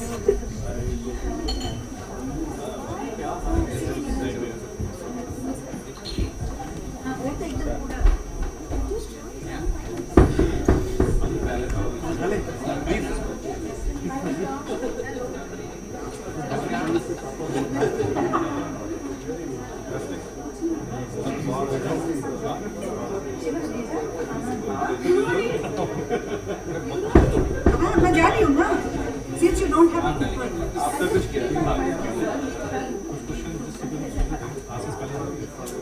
Doctor Govind आ जाइए, खाना खाते हैं. आज स्नैक्स तुम्हारे लिए थाली मैंने अकेले बनाई है.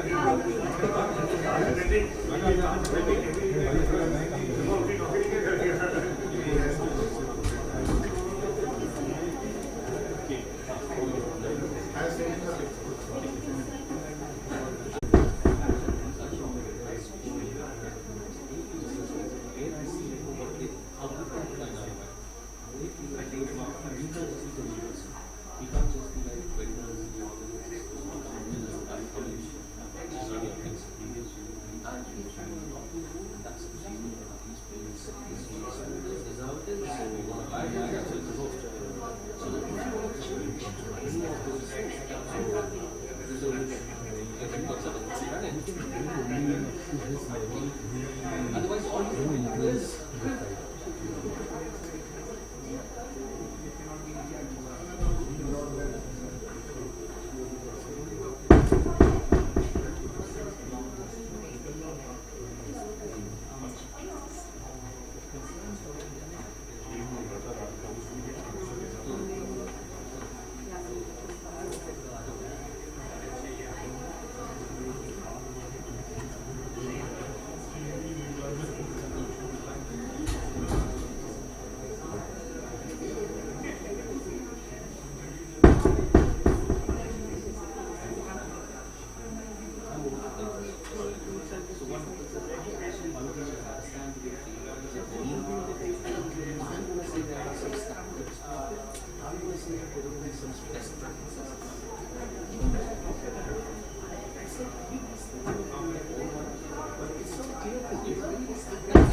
he's lacking.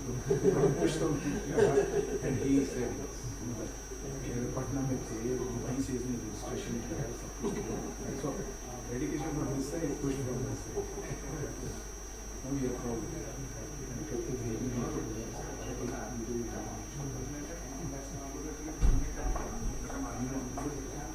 Very good. I must appreciate. We need to be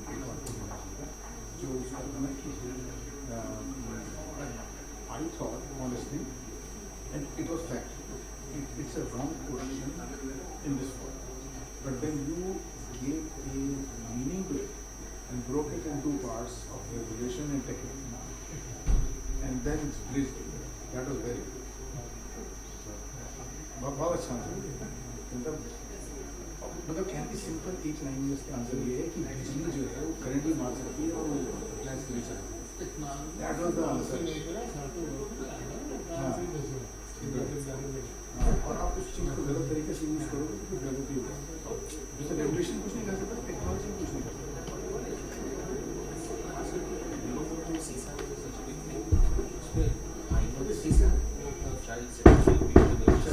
वाला जो इशू है उसमें जो एन्क्रिप्शन को ब्रेक करने वाला जो नॉट है दैट्स हार्डली आईटी तो कब से चल चलेगा। अगर किसी और चीज़ के लिए उन्होंने वो क्वेश्चन किसी और चीज़ के लिए पूछा, अभी वो एज वेरिफिकेशन वाला जो हो रहा है in Australia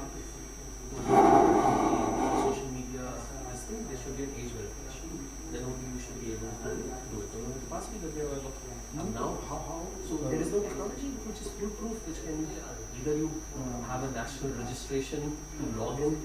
Who wants to do that? So we must be solutioning the law has come before there is a technical solution. ऐसे ही कई सारी चीजें हमारे में भी आती हैं और होता भी है जो कॉस्टली होता है करना कि बिकॉज मैंने ये सब चीज पीसी के लिए फॉलो उसके अंदर then we used to fight in vendor for and get it remove because one is non compliance second is too difficult and minimal of a benefit उससे बेनिफिट क्या मिलेगा ये तो देखो ना चाहने में तो सब कुछ चाहिए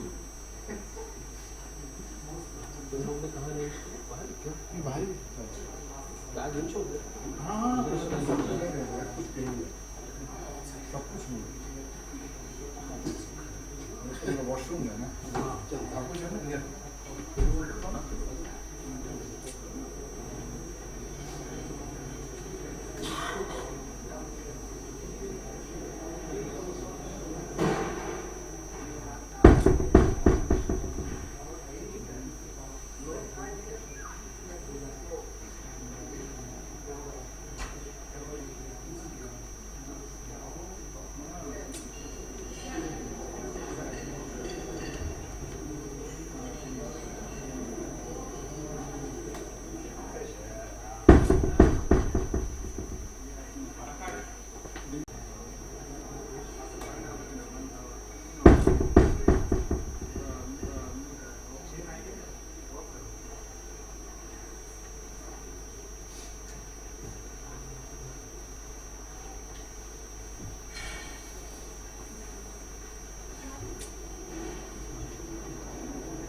क्लियर है?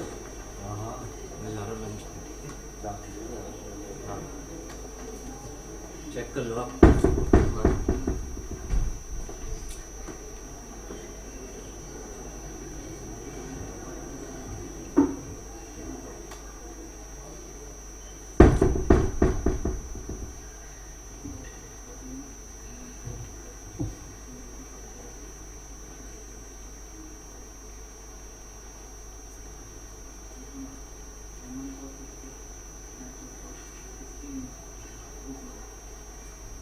Hello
Ma'am, food and the order, please.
तो इधर हम सारे तो अपन कर लेंगे, आप आ जाना, ठीक है, मैं वहीं जाऊँगा।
Introduce all the panelists to you all. Thank you.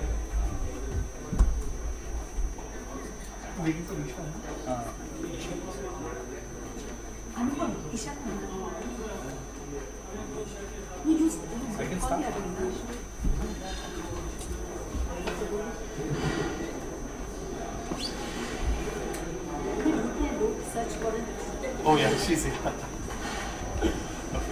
Hello everyone.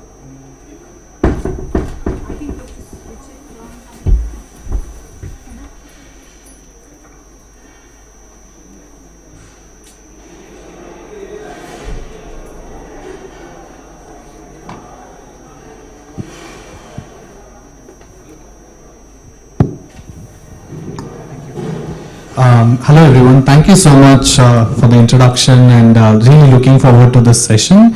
Before I actually go about introducing the session, I really want to bring in my panelists and experts here. First I would like to bring Maya Sharman. She's the AI expert and project co-lead of GPI OECD. Maya, yes. And now Ms. Isha Suri, she's a research lead at the Center for Internet and Society, CIS, this is what we know about. And Mr. Abhishek Abhishek V, yes, Abhishek V, he's the National Program Officer at UNESCO. Thank you so much, guys, for making the time today for discussing this really critical topic. So, just giving before we jump into the questions to the panelists, I wanted to introduce the session a little bit in terms of what we are going to achieve from this panel. And as the title suggests, we are just going to understand how digital public infrastructures can be leveraged better for digital inclusion with the intersectionality of artificial intelligence, because that's the new boy in the town, right? So we just can't go with it. So we have already I'm sure the audience here already know about digital public infrastructure and how India has pioneered in the journey, and how it has actually made some transformations with obviously having its own sets of drawbacks, but still it has made some kind of strides of financial inclusion and access to social security and access to various benefits that has to reach the last mile.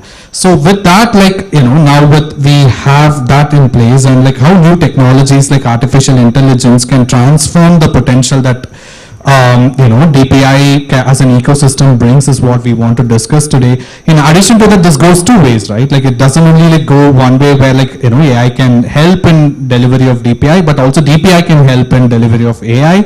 And we will be discussing, how this spans, how can we actually make this happen as we move forward. So with that, I would like to bring in my first panelist, obviously Maya here, and she has a global perspective because you also represent GPI OECD.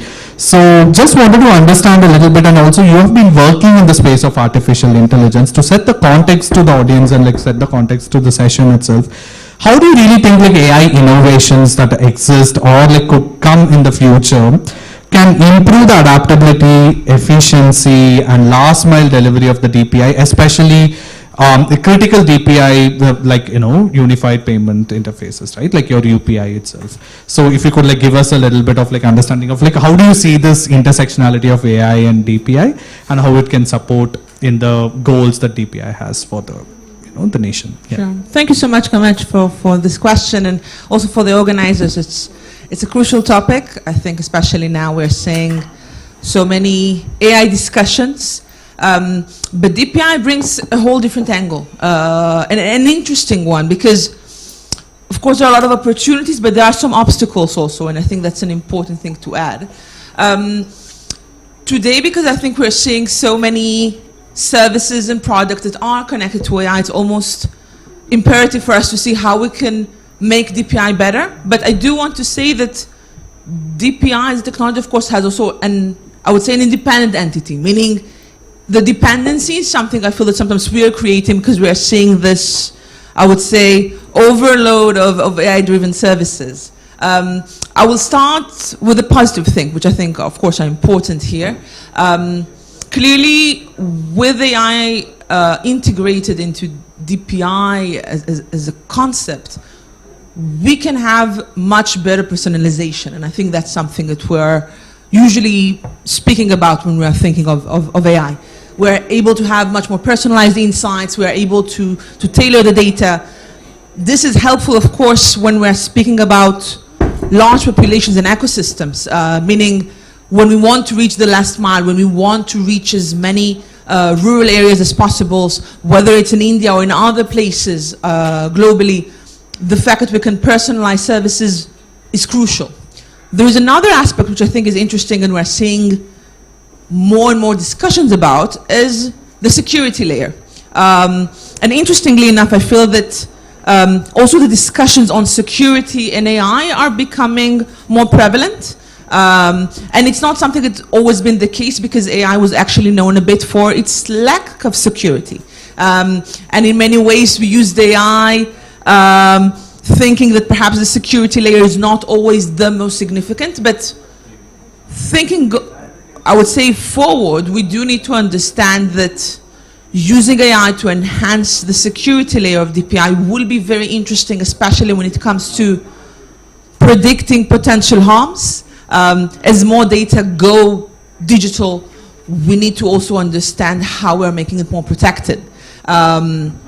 And I think that's the interesting part, because in many ways people will sometimes say that there is something a bit contradicting between AI and DPI, because AI has a more open source nature. Because it's about how users generate content, it's chatbots. It's not always as secured. DPI is a bit different. It's about an infrastructure that's supposed to serve the masses, meaning it has to be more secure.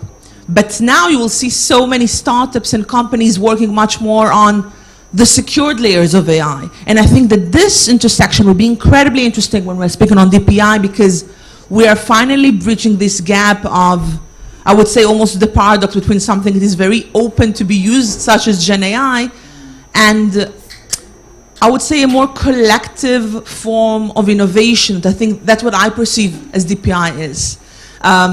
Another very important aspect is everything connected to anti-fraud, which I think is kind of intuitive when we're speaking about payment systems. Clearly, I tend to believe that this trend will intensify and grow, meaning the use of AI for anti-fraud purposes is incredibly relevant for UPI and any other interfaces. Clearly, India is leading the discussions when it comes to UPI as a service. But we do have additional countries that have always also piloted different DPI systems in the area of payments. So anti-fraud and the way that AI can enhance it can also be very relevant. So I tend to believe that, again, personalization, security is a layer, and anti-fraud are the things that will be very interesting for us to follow when it comes to this intersection globally. Excellent points. Especially, I think, like, the aspect on the personalization, right? With a diverse country like India with like different like socioeconomic like backgrounds according to the geographic locations and everything. That has been always a concern, right? Like in terms of how DPI can, one particular DPI can actually like cater to different kinds of like population or like individuals for that matter, right? And with artificial intelligence, that kind of a personalization is possible, and it's a matter of time we kind of like bring out those use cases and innovations in intersectionalities. And also I think like very very valid point on like security, the cyber security aspect and fraud mitigation, right? Like I think like there I guess the artificial intelligence has been very critically used in different sectors, and like we need to really see how this can help us within the digital public infrastructure as well, because fraud mitigation is one of the key aspects which is problematic when it comes to utilization of payment systems and everything, which also adds back to the trust value that the infrastructure brings, and also the adoption levels. So with that, like I just wanted to move to Isha, and like because now that Maya's given the really a nice positive side of like how artificial intelligence can be like done. Very early days, Isha, I remember like we were like doing a roundtable and dialogue, and like we came up with this enthusiasm was less AI and DPI, and Isha was in the roundtable and like she was like, let's pause and see what are the risks that also comes into the table when we are actually talking about such integration. So no, but like that's a valid point, not like mocking you, but like just putting it there, like Isha, like if you could actually come in and speak a little bit, because like when we talk about artificial intelligence intersection, we could very easily like kind of like miss out on the challenges and risks which it also brings towards the infrastructure and also the the goals that it's trying to like achieve, which is like very very critical services, right? So if you could come in there, yeah. Hi, thanks Kamesh. I'll try not to sound like a broken record from those early days. But as I usually often always start is that let's just pause and step back or zoom out of this picture, right? And we're looking at integrating AI with DPIs. I also feel we need to look at the entire AI stack when we are looking at digital public infrastructure. Often, as is the case, that we focus so much on the applications layer, is that we sort of miss that there is more to this entire stack or the ecosystem. And what I mean is there is an AI hardware, there's software, and then ultimately there is workers or talent, that, so to speak. A lot of innovation per se that we're seeing, right, is on the application layer, but we often don't look at how entrenched the hardware layer is within this entire ecosystem. 70% of the market is currently controlled by the hyperscalers, and sometimes we often think that how does that matter, right? Or can we really have competition for competition's sake when it's natural monopoly? And no, maybe not. But the idea is that how public can that infrastructure be when it is serviced by private players? I probably don't have the answers right now, or we may not have, but this is a question to ponder over, that when we are looking at designing a digital public infrastructure, where is the public in our imagination? And if it isn't, or if it is to be serviced by private players that have locking mechanisms, that have higher egress fees, that are private controlled, how much can we expect that to service the public at large? And there have been challenges. There is no denying that there haven't been challenges. The other thing I truly feel is that the answer is not that states, and I mean states across the world, start competing with the big tech in their own game. Because we will not be able to outpace them or outinvest them, right? That's fact. But the other thing, and this is a term that I picked up from researchers in Utrecht, Fabian et al., where they said that perhaps there is a need to shift our approach from relentless computing to conditional computing. You do not have to compute for compute's sake. You do not have to only invest in large language models that require a lot of energy to begin with, right? You can look at use cases. You could look at problems that you're trying to solve and then go about it and allocate resources accordingly. I also feel like sometimes in India we tend to give into tech solutionism where we feel that technology perhaps will solve all our ails and ailments. I tend to look at technology as a means to an end. Yes, it can for sure solve a lot of problems that we see, but you have to know what problems you're solving. It cannot be that you know what you have, your digital sovereignty cannot be competing with the big tech in their own game, trying to outpace them in investments, trying to outpace them in capacity, the amount of energy you waste, because then ultimately public will be at loss. Public really will not benefit from it. The other sort of thing that I feel is that a lot of guardrails have to be built in. I don't think we did enough with DPI governance, or we have done enough with DPI governance. And until and unless we do that, these first order problems will magnify or multiply exponentially. For instance, there are a lot of naysayers who say that now what happens to data protection, that you have AI, they are at odds. But I'd argue that necessarily not at odds. If you look at it from the point of view of a rights respecting legislation, where consumers or users have a right to how their data is being used, it perhaps doesn't have to be at odds, or you can at least build up from there and see how you can evolve some of those frameworks. I don't think we've also done enough of that. In addition to some of the problems that exist, for example, your right to privacy, I think there hasn't been an impact assessment on UPI's impact on privacy. I do feel like we've been doing this for far too long for us to have impact assessments and to understand what the benefits or the learnings have been and to improve them multifold. I also feel that whatever is built on should be built on principles of openness, transparency, and there has to be a call that you take about, there's certain applications that you should forbid, like AI doesn't need to be there everywhere, right? Because some of the harms there are the sort of harms that you don't want to deal with. The Dutch childcare scandal being a case in point, where the algorithm really took two parameters, which was if you had dual nationality or if you had a foreign sounding name, you had a higher risk ratio, and a lot of people were victimized by virtue of that, and they still haven't gotten their claims, their settlements. A lot of people lost their families, so on and so forth. So these are the kind of harms that we're also dealing with.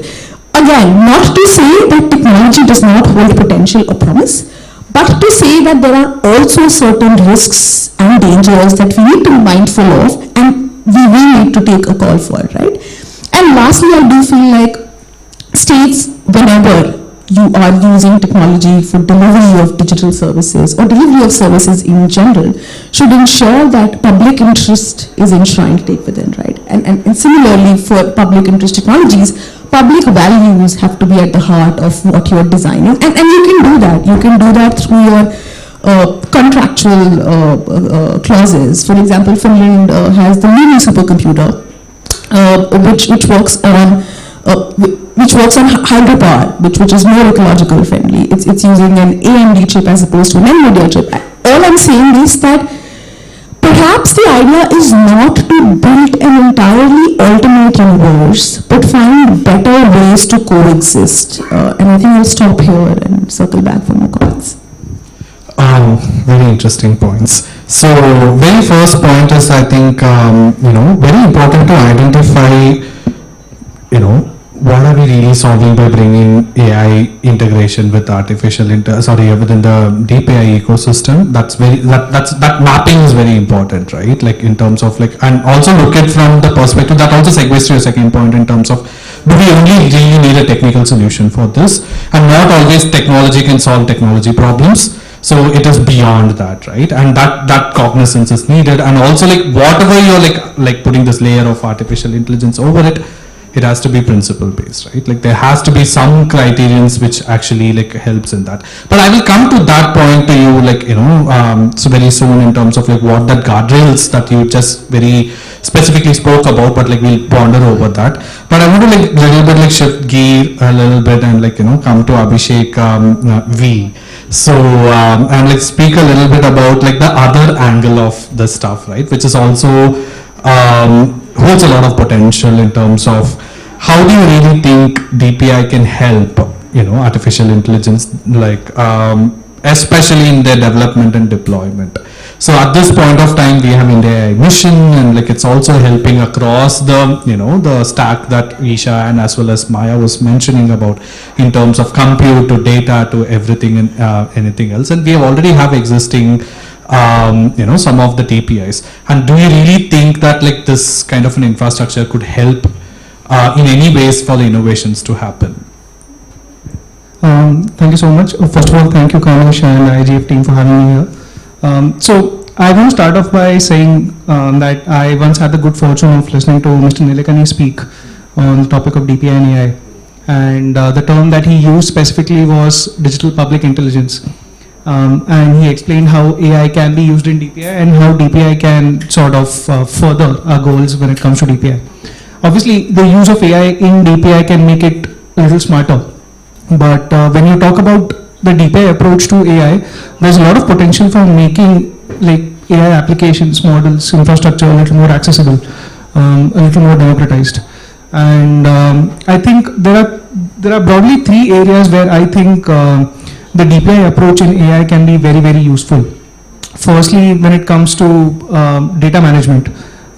So when you talk about the principles for DPI development that we agreed in the G20, there was the fairness, security, modularity, interoperability, basically just a gamut of responsible data collection practices as well. They were well reflected in the principles. So I feel that when we talk about the data exchange systems that sort of can drive AI development, one of the foundational DPI examples is data exchange systems.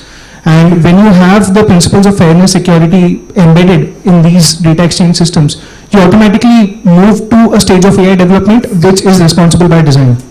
Because the very thing that drives, that makes AI more efficient and more accurate has been sort of checked for fairness, accuracy, inclusivity. I think one more like example of how the DPI approach can help in AI development is like all this talk about testing. So India, I think India is embarking on a very interesting journey of AI safety, and I think globally there's this sort of commitment about AI safety institutes coming together for collaborating on AI safety testing, evaluation, research, benchmarking. And I think like when you make this testing infrastructure, the experimental infrastructure available to a lot of the smaller models, I think it goes a long way in making sure that AI applications are safe. Like Isha rightly pointed out, like I don't think India has been focusing on creating its own LLMs like with a thrust. We are more use case centric. We are focusing on building community-wise data. We are focused on solving specific problems. So like when we talk about all these applications, making sure that they are safe, making sure that they are robust, when you make the testing infrastructure accessible, democratized, and then we sort of create an infrastructure which makes testing of all these models possible on a smaller scale. So I think we will move towards a space where all these small language models and use case based AI solutions will be a little more robust. So that. Very interesting, like, you know, you actually touched upon like responsible development and deployment aspect as well, right? Like in terms of two things that you mentioned, like this is the entire conversation around like techno-legal solution that DPI approach provides to you, the data governance that comes embedded within the structure, and like how by utilizing that could also ensure in some level, like, you know, the artificial intelligence is also responsible in its development, and as well as the testing aspect is very interesting. And the AI safety institutes coming together holds a lot of potential towards like what we want to like, you know, achieve, and like some models like this could also help them to like start not from the scratch, but like, you know, from somewhere, like, you know, benchmarking it. But like coming back on, like, he also spoke about AI safety institutes and the global efforts and everything and stuff. So Maya, I just wanted to like come back to you to like you know, take it back to the global level, and like just have you speak about like, have you ever seen such integrations happen within DPI across the globe? Because as you mentioned during your first intervention, in terms of you have seen such things happening, and like, is there anything that India can learn from those things, not only like in terms of the adaptability, but also with the responsibility lens, and what has gone wrong, and like how that is not something that we should be like, you know, taking it within India as we move towards it so that we can make it right.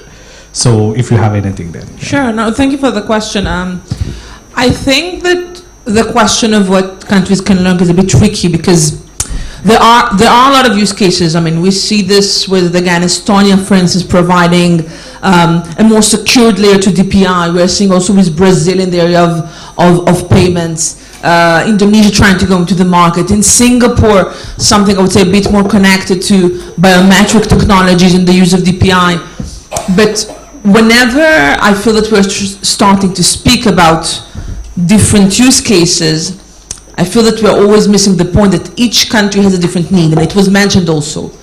The needs of India and the thing that India brings to the table are different than what other countries are bringing. I think it's important because DPI as a concept sounds very, very universal, very, I would say, connecting countries, but there are some fundamental principles that are quite country sensitive.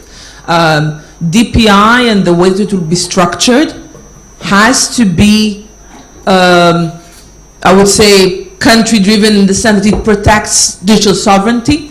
I think that the different lessons that can be learned are something that should be tested also. And I feel that, for instance, now, I mean, when there are, of course, some DPI use cases, I would say in Europe, other again, Estonia, or when there are countries like Singapore that are also, I would say, doing a lot of moves when it comes to, again, creating more DPI systems.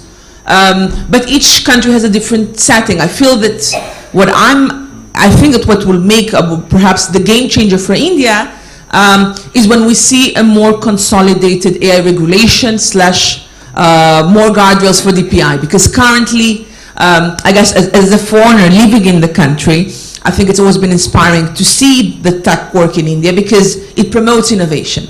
However, as time passes and I guess the digitization is becoming more and more pervasive, I hope to see also, I guess, perhaps the Indian version to, again, either the EU AI Act or seeing more concrete AI regulation that will come into place, not because it's a must, because I feel that it's something that is quite important to the development of national capacity and also the understanding of what DPI can be. And I think that currently we are seeing a lot of different interpretations of what the governance of DPI and AI should look like, but I think that today with the current positioning of India, the scholarship and technology that have been brought here following the presidency of G20, following the presidency of GPI as well, generally the India stack, the India AI mission, I feel that having this complementation of a national approach to what regulation should be, and it's true that it's slightly more complex than what Europe perhaps provides, because of course the population here is different and there are different obstacles and different opportunities as well. So I think that, summing it up, there are different use cases globally. I feel that currently in this stage, I don't think that India has necessarily something to learn, as more as to see how to consolidate itself as a leading actor in tech, but also I would say in the regulation and the guardrails of DPI and AI generally. So I feel that this will bring a different discussion, and then might be easier to compare Singapore that has, I would say, perhaps a more consolidated version of what they see for tech regulation. And the comparison to Europe is always tricky because, of course, when you have different population size, different regulatory needs, different languages, the comparison becomes tricky. So that's from my perspective. That's great, Maya. So like two things I'm taking from yours is that is like there has to be unique, there are some learnings that comes from, internationally, but like the journey for India has to be the Indian journey because our context and the operation that we are within is very different, and that's very great. And also you spoke about the regulation on like artificial intelligence, and I would call it governance, but the point here is that I think like everybody knows that like something of that sorts is needed, but I think it's a matter of like when and in what form, right? Like, and like that is what is like very important. You can't be like too early or you can't be too late. and it has to be somewhere in between, and also like what is basically in what form, because like as she mentioned, like what is the risk are we trying to solve, and we have already other legislations in place, and is that something not going to like come into intersectionality of those legislations, and is there some other unique risk that we have to solve, and like that is what it is, and that's what we are hearing from like our interactions with the government as well. So very excellent points, Maya, and I wanted to like now come to Isha, and like she has segued very well into governance aspect, and Isha, like I just wanted to ask you in terms of like a little bit on like accountability, right? Like when we talk about this intersectionality of AI and DPI, and like what do you really think as those guiding principles, right? Like you very like overarchingly touched before, but like if you want to go a little bit deep dive into and talk about what should that really look like, and it not necessarily only should be at the level of like technical aspects, right? Like it has to be beyond that. So just wanted to ask. Thanks Kamesh for that. And I feel like it's important to understand that technology is not context agnostic, right?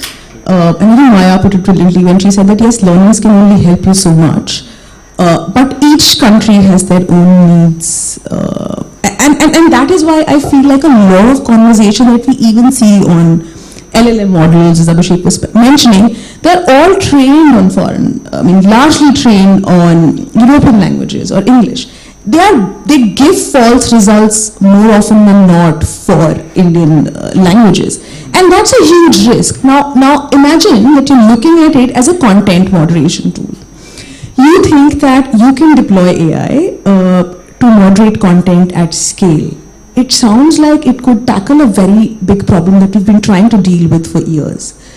But it's inaccurate. And when it's inaccurate, it will have a disproportionate impact on people's free speech, and it will restrict speech when it shouldn't have. And that's where I feel like accountability becomes important.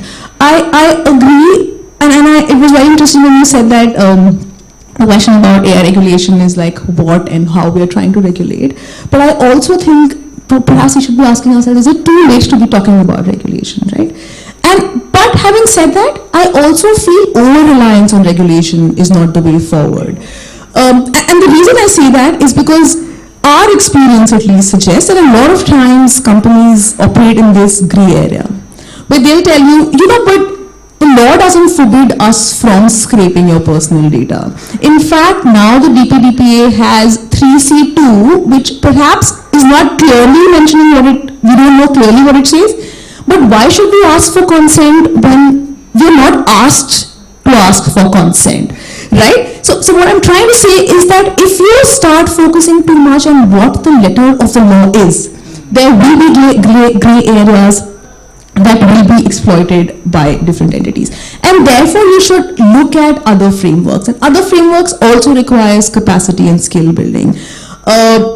When we look at any sort of infrastructure, we only look at access, including digital infrastructure. And we have made great developments in the access to digital technologies. Quality, perhaps we can park for later because you're largely mobile first internet economy to this day. Wide broadband numbers are nowhere where we'd want them to be. But even then, it doesn't stop there. You have to look at, are people, what's the adoption like? What's the usage like? What are the barriers there? Are people really familiar with how they should be using this tool or this technology? How susceptible are they to frauds? So no law alone will solve it, right? That has to move alongside facilitation of that infrastructure, where I feel we haven't spent enough time, energy, and resources on. The other thing I also feel like, I think it's very interesting how when states talk about regulating AI, back comes the reply from the big tech that this will kill innovation, often technology in general, where they put this arbitrary binaries. What I do know, what we've seen is that self-regulation is not working, or self-regulation has not worked. If they really wanted to come on the table with clean hands, we would have been able to say, okay, these are your policies, or these are your platforms, content moderation policies, how well have they worked? There are specific challenges that you have in a multilingual society like India. How are you tackling with that issue particularly? And the response there has not been very, very inspiring, right? So I do feel like, therefore, platforms ought to do better. How they are made to do better is a separate question altogether. And you're absolutely right. You cannot get on this regulatory bandwagon unless and until you've identified the risk. For example, some of the definitional clarity I think is missing, right? We started with AI in DPIs without really understanding what do we mean by integrating artificial intelligence in DPI. What do we mean by artificial intelligence? Are we looking at ML? Are we looking at AI, ML, and deep learning algorithms? Like, what is the scale with which we are talking about this? Secondly, I feel like from a technology perspective also, and that's why we say a co-regulatory framework has to evolve, right? I think somewhere earlier talked about how top-down regulation may not work because a lot of times you don't understand how technology works, right? So I also feel like in that aspect, there have to be ethical guidelines to develop technology, and the burden there has to be on the companies that are developing. And that starts right from data collection. How are you collecting that data? Do you have consent to collect that data? If it's a community from which you're collecting data, has the community is it an informed consent? Or what is the framework with which this consent has been facilitated? Did they really have a choice? Did they not have a choice? These are very, very important questions that often sort of get sidelined because we feel that we are overwhelmed by a lot of questions. The other, I think, is a more tricky bit is the black box, or a lot of times the processing of the data, or how is the algorithm processing the data, what are the ways that they're using.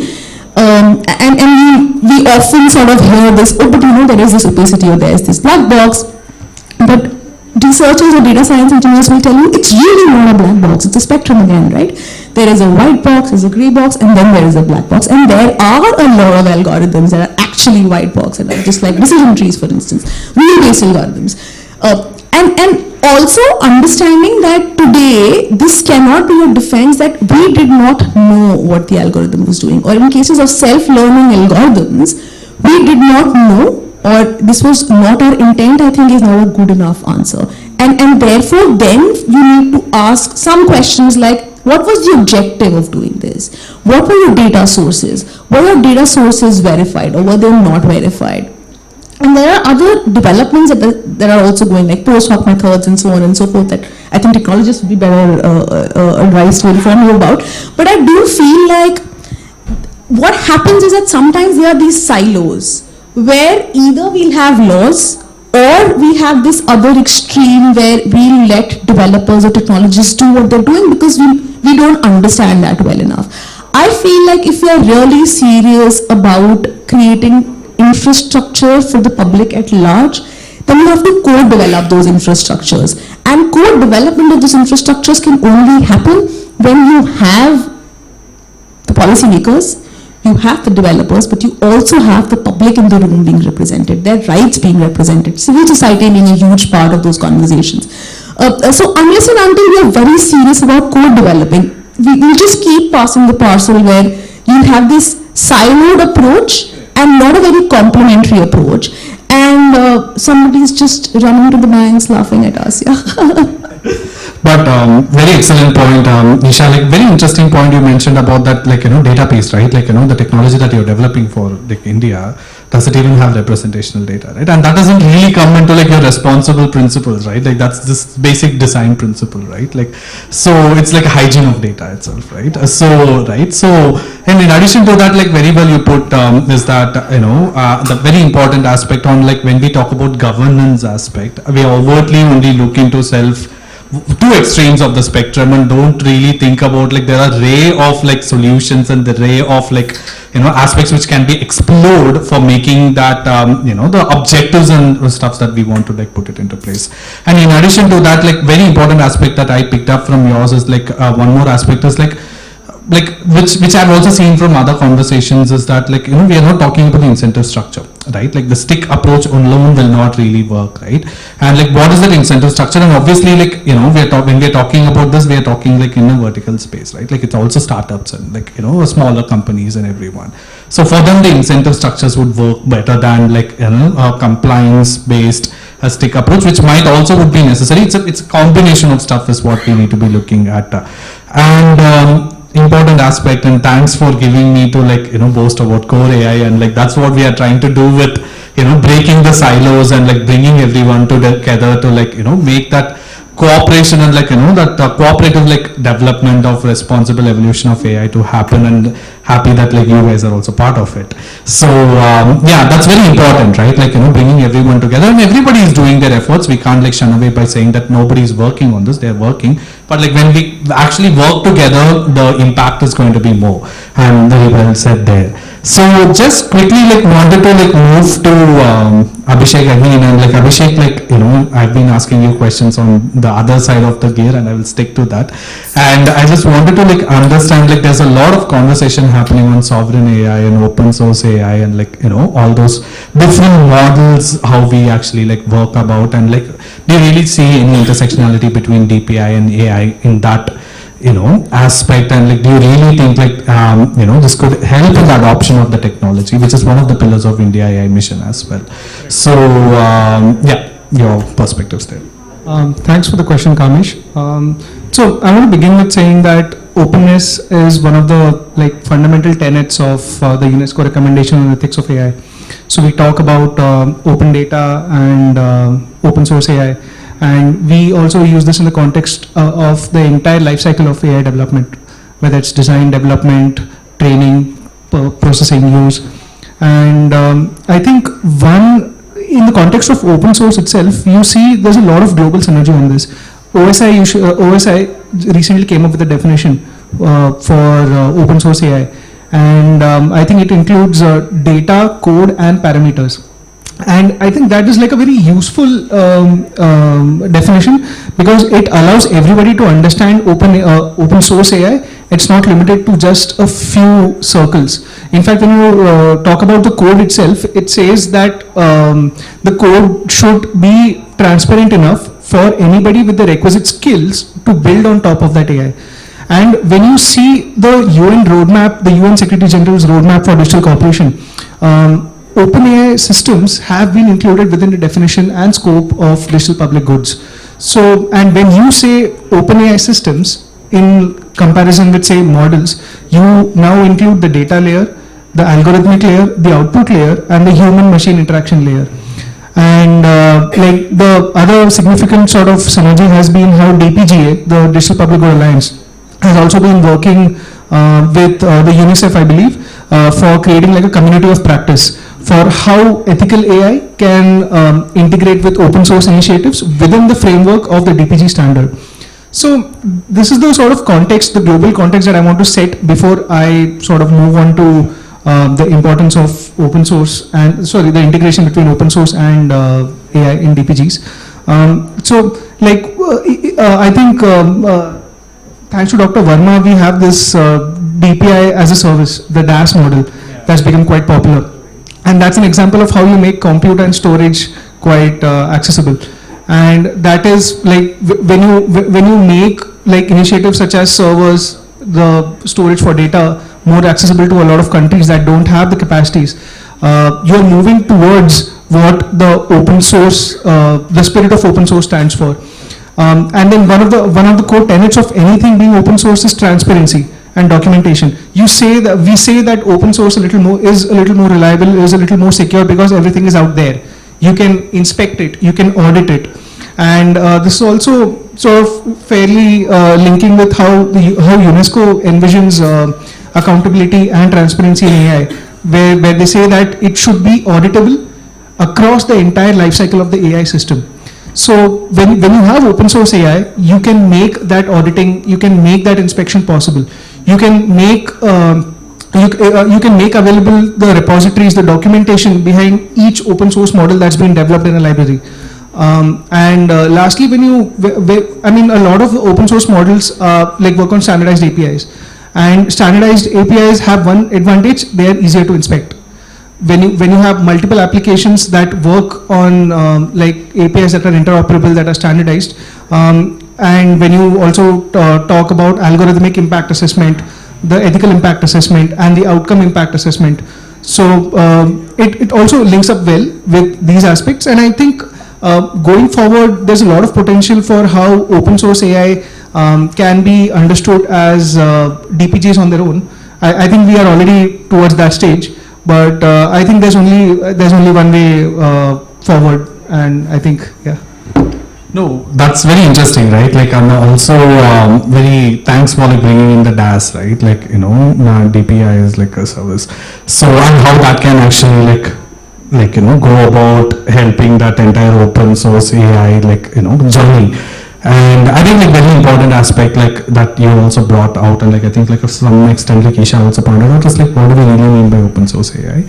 So I think like that kind of a conversation is also happening, and how that can be like looked as a DPG, very interesting. And like, you know, I would want to like talk to you after that as well, afterwards as well, like how that can be also, you know, intersectionality. But before I close and like ask your concluding remarks, I want to like open it up to the audience, and like if there are any questions to the esteemed panelists here.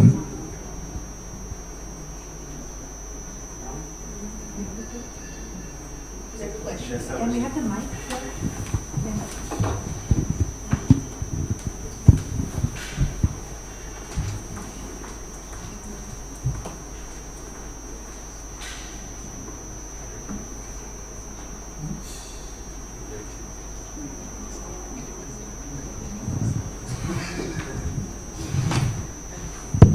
Hi, I'm Sagar. I'm tech journalist from Analytics India magazine. I have a few questions for Abhishek. So, I've been talking to multiple companies which start using open source models initially, specifically Llama, and they end up with any closed source APIs from OpenAI or Claude. We are saying that open source is the future of AI. On the other hand, OSI has been saying that Llama is not open source. We should label it as open weights. So where is the future heading? Many CTOs are saying that even though it is open source, it's not free, because if you want to scale it, it requires more cost than getting a ready-made API. So what's your opinion about it? Thank you. I think the answer has to be, there's no one standard answer for this. The answer is contextual. I think if I had to talk from the perspective of India and from the perspective of developing countries, the global south, I would say making AI accessible is a priority. Like obviously investing in proprietary AI algorithms has its own benefits, because the more you invest in IP, the more you create IP, it shows a certain strength of the talent pool, it shows a certain strength in technology. But the fact is, our AI approach is a little more, like Isha also pointed out, use case centric.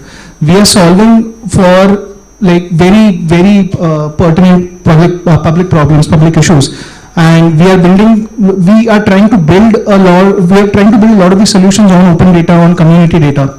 So I think there's a lot of potential, at least in the medium term, for open source AI. Maybe not a large language model, but I would say at least for smaller language models, and I think that's where we should be headed. We can have hundreds of small language models, we can have hundreds of smaller use case centric models, and open source initiatives work very well in those cases, because you make AI applications, the infrastructure, the data sets accessible to the whole country. You can build, I mean, it all comes down to your talent, but then you have the necessary foundations to build, what solves the problem. So that, I mean, to sum it up, yeah, for the near and medium term future, I think open source might be a little more advantageous.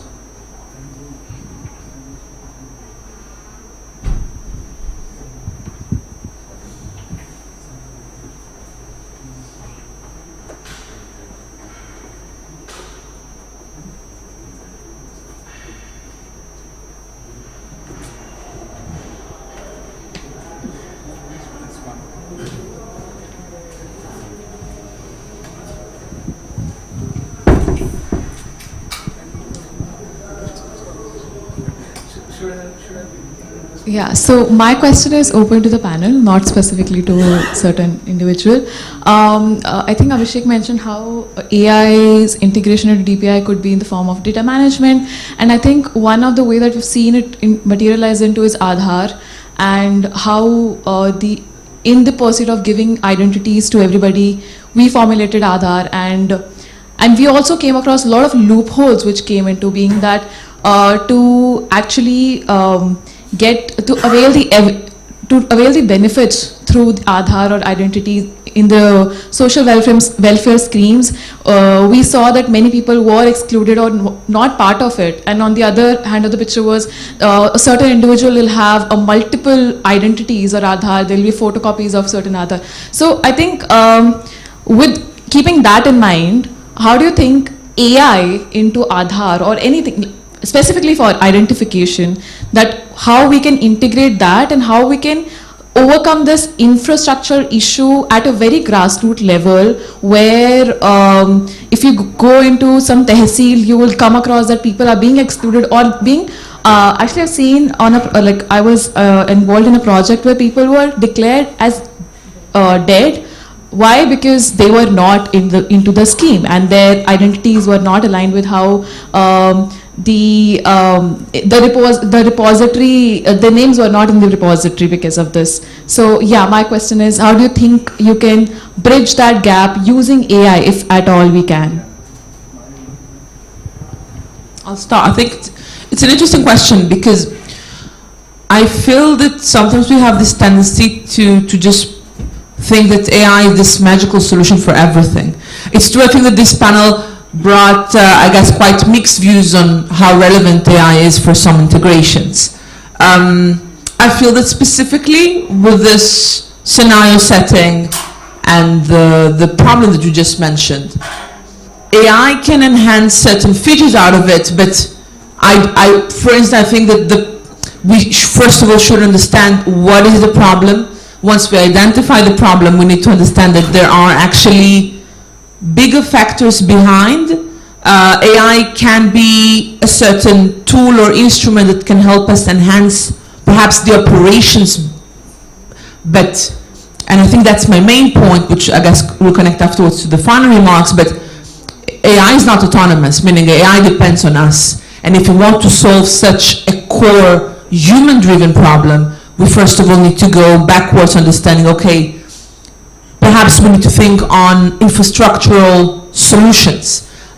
So I will say that I'm not even sure that we can say today that AI is such a relevant tool to solve infrastructural problems, such as the one that comes to identity problems, which of course I would say are critical in India, but also I would say in other places, but clearly as population grows and there is of course an ambition to digitize identity and make sure that it becomes more secure, I feel that AI can be kind of a patch, but we might need to think on other solutions on the way, not necessarily technological. So I think that there should be a different thinking and not automatically say, okay, AI is everywhere, we just put AI and then the operations go smooth, because I feel that perhaps if we do that, we actually avoid solving the problem.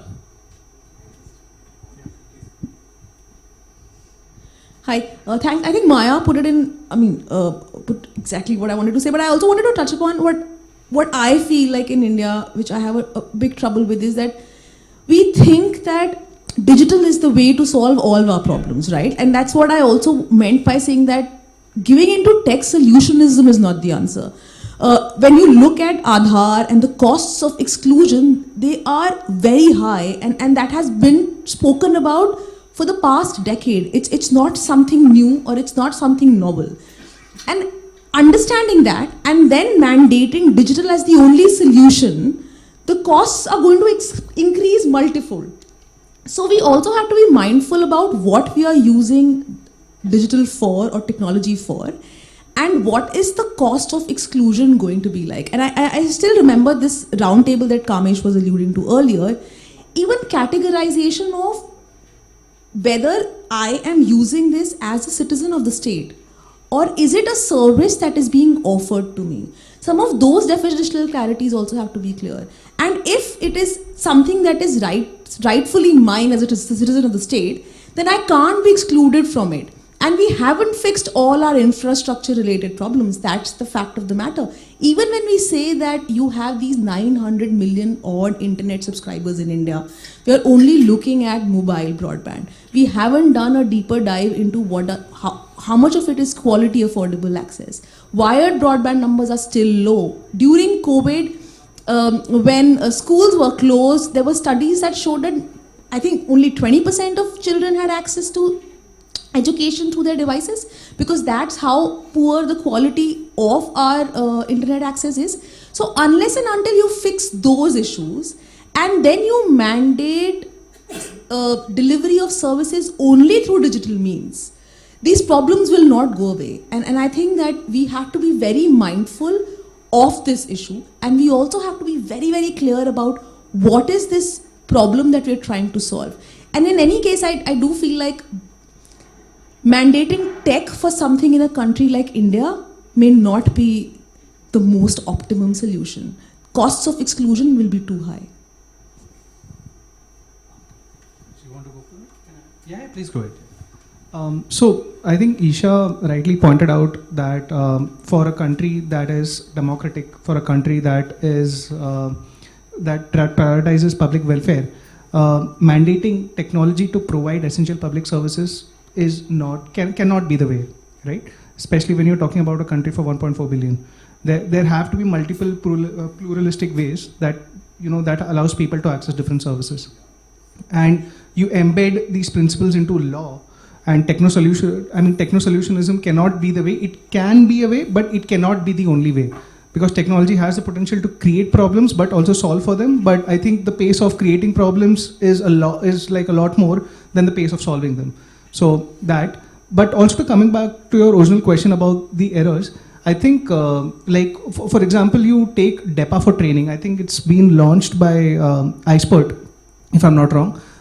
So iSpert is using the DEPA for training to sort of, how do I put it?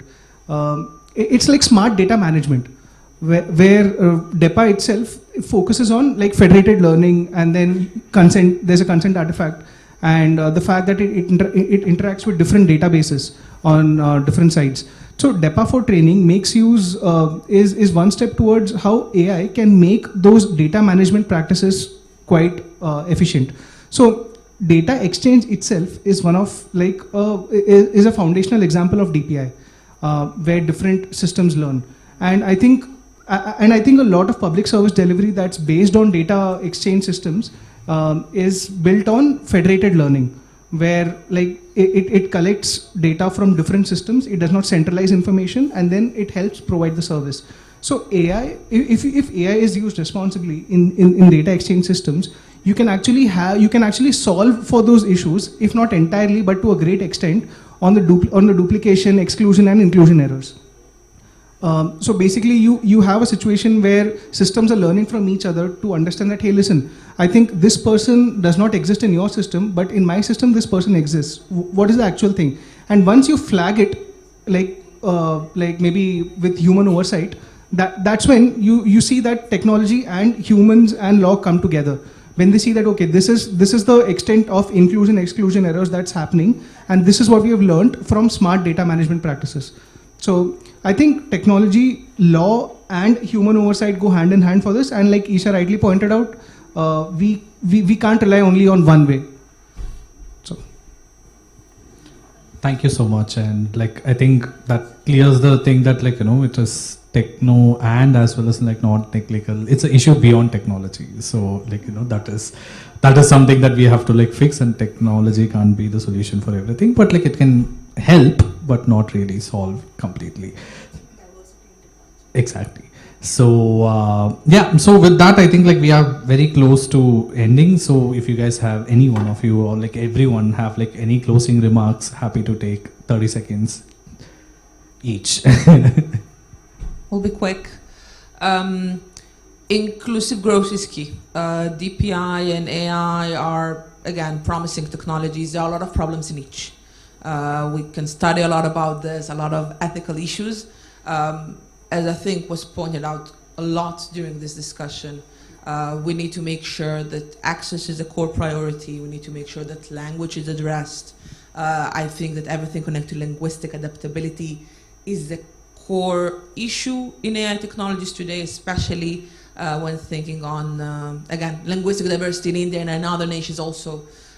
So I think that whenever we're discussing on the responsible deployment, we do need to think of, I would say, other mechanisms that exceed the loopholes of AI and DPI today. I think that the solutions will have to be non-technological to compensate for some of these loopholes, also for us to kind of, I guess, bypass the hype that we're currently seeing around these technologies. There is a vast ecosystem behind AI and DPI. There are people behind it we're trying to serve in the end. And I think that's something that we should always take in mind when we're speaking about this. Isha? Thanks for this. Just going back to my original sort of remarks, right? I think a couple of things that I take away from this discussion is that when we are looking at public infrastructure, public has to be front and center of what we are trying to develop. Public also has to co-develop it, and it has to be a representative process. Technology can't just be left to technologists alone. The costs are too high for everyone to be excluded. I also feel like perhaps we didn't talk enough about the monopolists in the room, that AI, as much as we'd like to believe, has disrupted monopoly. It hasn't. It has only entrenched dominance, and that is because the compute capacity is largely concentrated in the hands of 3 players. 70% of the market is owned by them, and they use it at their will. They exploit players. So we also have to take that into account. And lastly, I feel like states must move from, you can't outwin or you can't outbid big tech at their own game, and we shouldn't be emulating what they do. What we should be doing is sustainable development of tech. Only use tech when there is really a need to, and not give in to tech solutionism. And last one is my favorite. I feel like there needs to be more diversity in these conversations. There needs to be more diversity in when technology is being built, developed, designed. And by that, I not just mean gender diversity, I also mean to other disciplines. It shouldn't only be a bastion for data scientists. It should also have ethicists in the room. It should also have designers in the room. It should also have researchers in the room. And those are the people that we don't often talk enough about.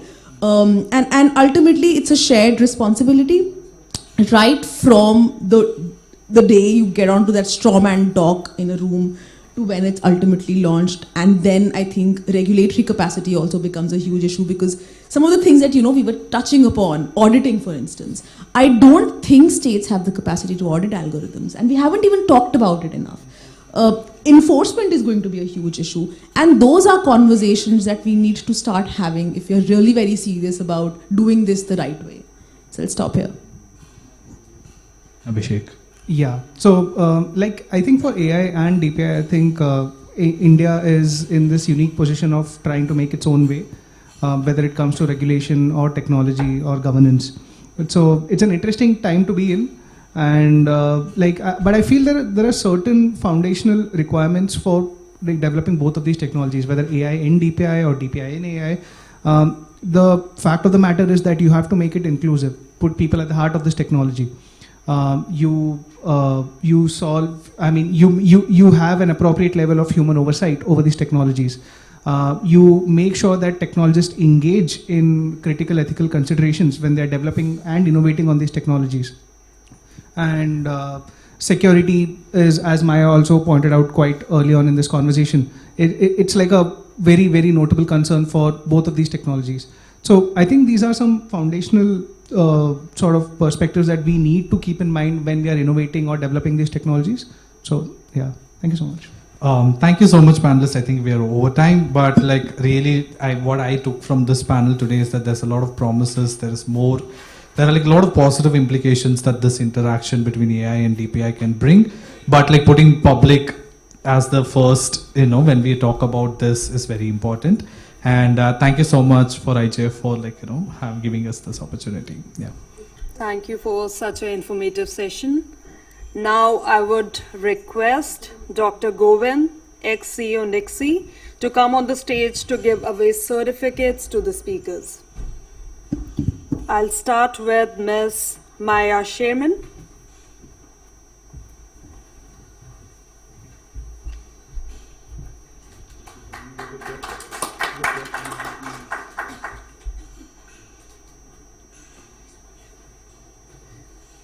Ms. Isha Suri.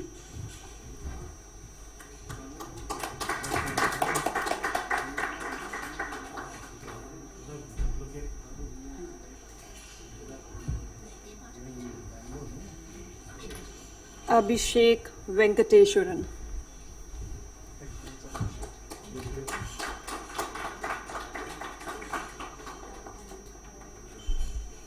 And to our moderator of the session, Kamesh Shekhar. Thank you. Now I request for the group photograph. Group photograph, please. Thank you.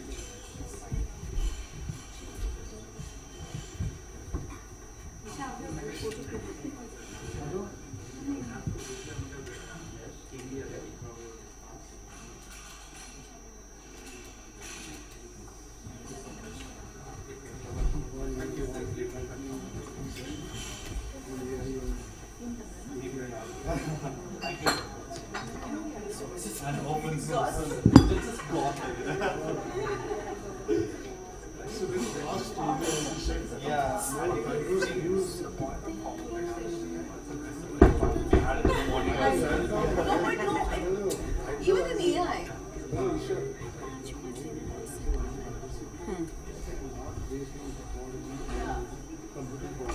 Right now it is going on that option because product is coming only.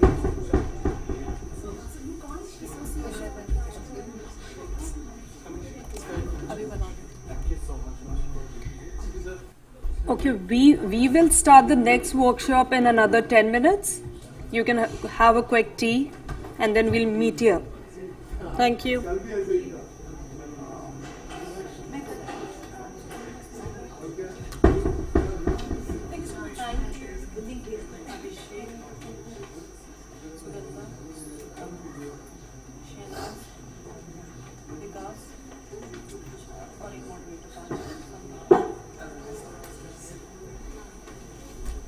I'll probably start with coffee now. Oh my god.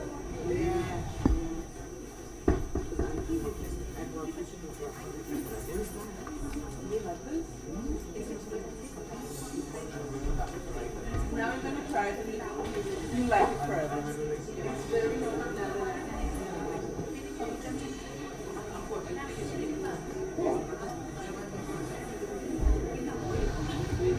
पहले chair हटा दे, पहले dice लगा लेते हैं।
Good afternoon again.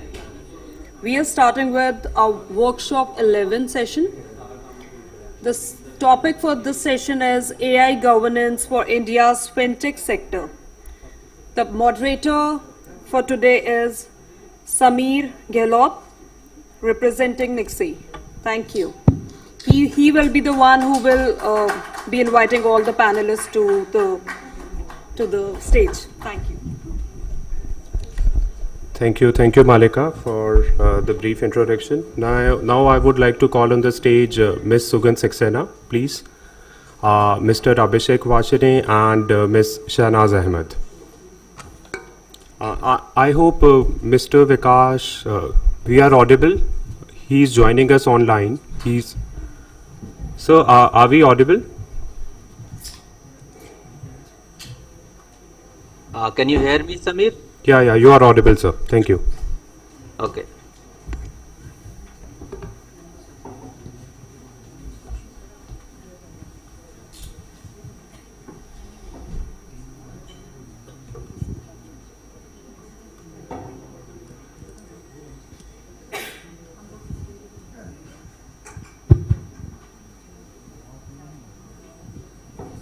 So first of all, I would like to thank all the panelists to accept the invitation and to be the part of this workshop proposal. A very thank you for coming and sparing some time out of your busy schedule. The topic for today's discussion is AI governance for India's fintech sector. Let me give you a brief description about this session.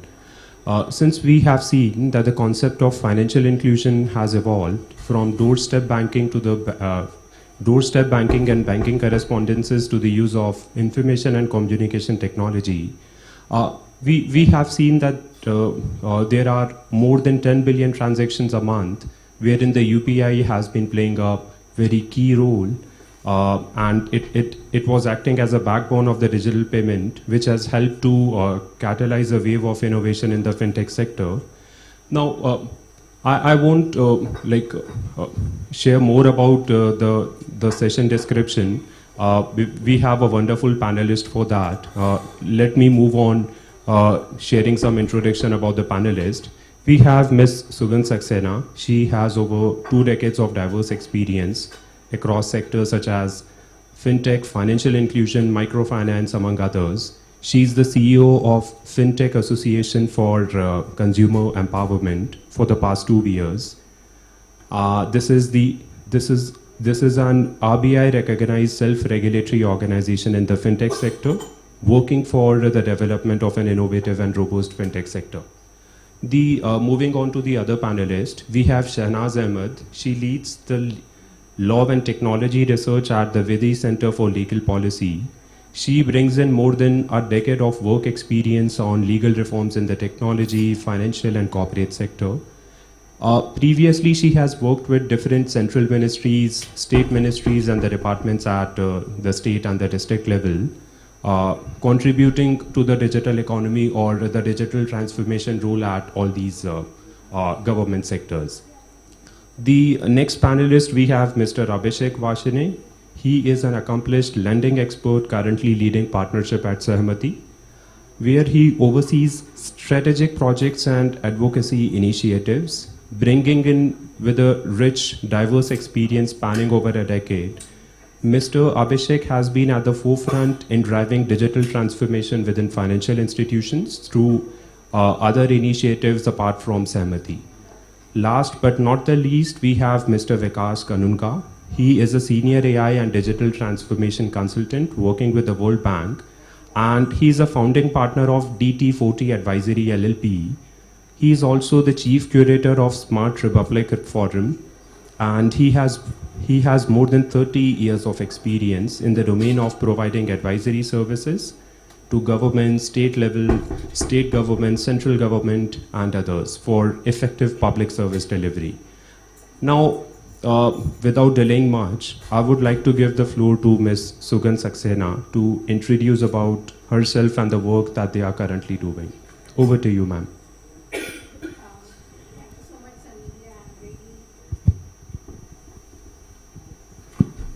Thank you so much, Sameer, and really grateful to be here. Thank you to the audience for coming for this session. So we are an industry body and RBI recognized self-regulatory organization for the fintech sector. We convene fintech companies. These could be regulated entities as well as non-regulated companies which are in the fintech space. Primarily, 2/3 of membership is lending ecosystem. So I'll talk more from that perspective. Just like any industry body, our role is really around regulatory engagement and dialogue. So we work very closely with regulator, which is central bank in our case, and also with the government. We also now have a role for self-regulatory organization, which essentially means setting standards for the industry and enforcing them. So we are on that journey. We already have few things, but you will see more around that. And third piece is we bring out a lot of industry data and research about not just from the supply side, but demand side in terms of customer experience and what their challenges are, which really helps us with our, navigating the industry in our, in right direction. And we also work on the customer education bit because, we heard in the previous panel also that, we just cannot overlook the kind of customer that fintechs cater to, and therefore the customer education becomes very critical path. So also, 3 months back, we were also recognized as the first and the only SRO in the fintech sector. Something very unique. SROs have worked in a regulated space, in India for a long time. There's a long history there. But what is very unique is we are talking about a self-regulatory organization for non-regulated sector, which is very vast. India talks about 10,000, 12,000 fintechs, so that's a very large universe that we are talking about. And they're also very different, right? So there are companies which are providing lending, payment, lend tech, there are product diversification, there's a skill diversification which is there. So very tiny companies which are just starting off to very, very large listed company. So it's going to be a, I would say, fascinating journey for all of us as industry. And do hope that, as a, self-regulatory piece coming in, we are able to address some of the risk and challenges which industry, experiencing. So thank you, I'll pause here. Thank you, ma'am. Now moving to Shahnaz, maybe you can talk about the work that you are currently doing and how it is related to the panel discussion which we will begin. Sure, thank you. Hello everyone. So I lead the law and tech research at the Vidhi Center for Legal Policy. We are a not-for-profit independent legal policy think tank. We essentially do work with different government stakeholders, primarily state and central government departments, ministries, as well as financial sector regulators on various areas of legal reforms. I primarily look at reforms in the tech and in the financial sector. So I have been actively working with various central government ministries and financial sectors on some of the key reforms in the digital economy space. A lot of our work, whether it's our engagement with government stakeholders as well as our original independent pieces of research, have focused on AI governance generally. And what we have also sort of over the course of years, sort of formulated is the fact that why we need more context-specific, sectoral-specific guidelines also for in terms of how AI is evolving, because of course the penetration of AI in different sectors is different, the use cases are different, the risks are different. So I'm really looking forward to this discussion. Also, I feel like this has come at a very opportune moment. I mean, in the last few weeks, we saw two of the most prominent financial sector regulators in India, the RBI as well as SEBI, who have sort of made regulatory announcement regarding how they are looking at responsible AI frameworks in their respective sectors. So I think this sort of background or these kind of initiatives sort of indicate or underscore that it is time to talk about what responsible AI in the financial sector would look like. So really looking forward to this discussion. Thank you, Shahnaz. Now coming to Abhishek. Abhishek, over to you. You can mention how you're working with Sehmati and the other initiatives which are creating impact at the ground level. So over to you. Thanks, Amir, for giving this opportunity. So hi all, I am Abhishek. I lead partnership at Sehmati. Sehmati is a Section 8 not-for-profit company. Our motto and our efforts are towards building account aggregator ecosystem, which is the third layer of India stack, and establish it in the ecosystem. Right now, as an ecosystem, we have more than 600 entities who are participating, and we work with industry as a bridge. And on one side, we are working with policymakers and regulators, and on the other side, we work with market participants like any BFSI company who is part of ecosystem to build this ecosystem. With our efforts, more focus is towards bringing in how account aggregating bring financial inclusion possible, and through our strategic projects, working with think tanks and the industry, we try to delve into more deeper on how certain sector of the industry which are financially underserved or excluded, we can bring into mainstream financial domain. And today's session, I think AI is kind of enabler in bringing in financial inclusion. This is very much relevant to our work. Thank you, Abhishek, for shedding light on the areas where you are currently working and how it could be relevant for the panel discussion. Now coming to Vikas sir. Sir, maybe you can share some words about yourself and how you will be contributing to this insightful discussion.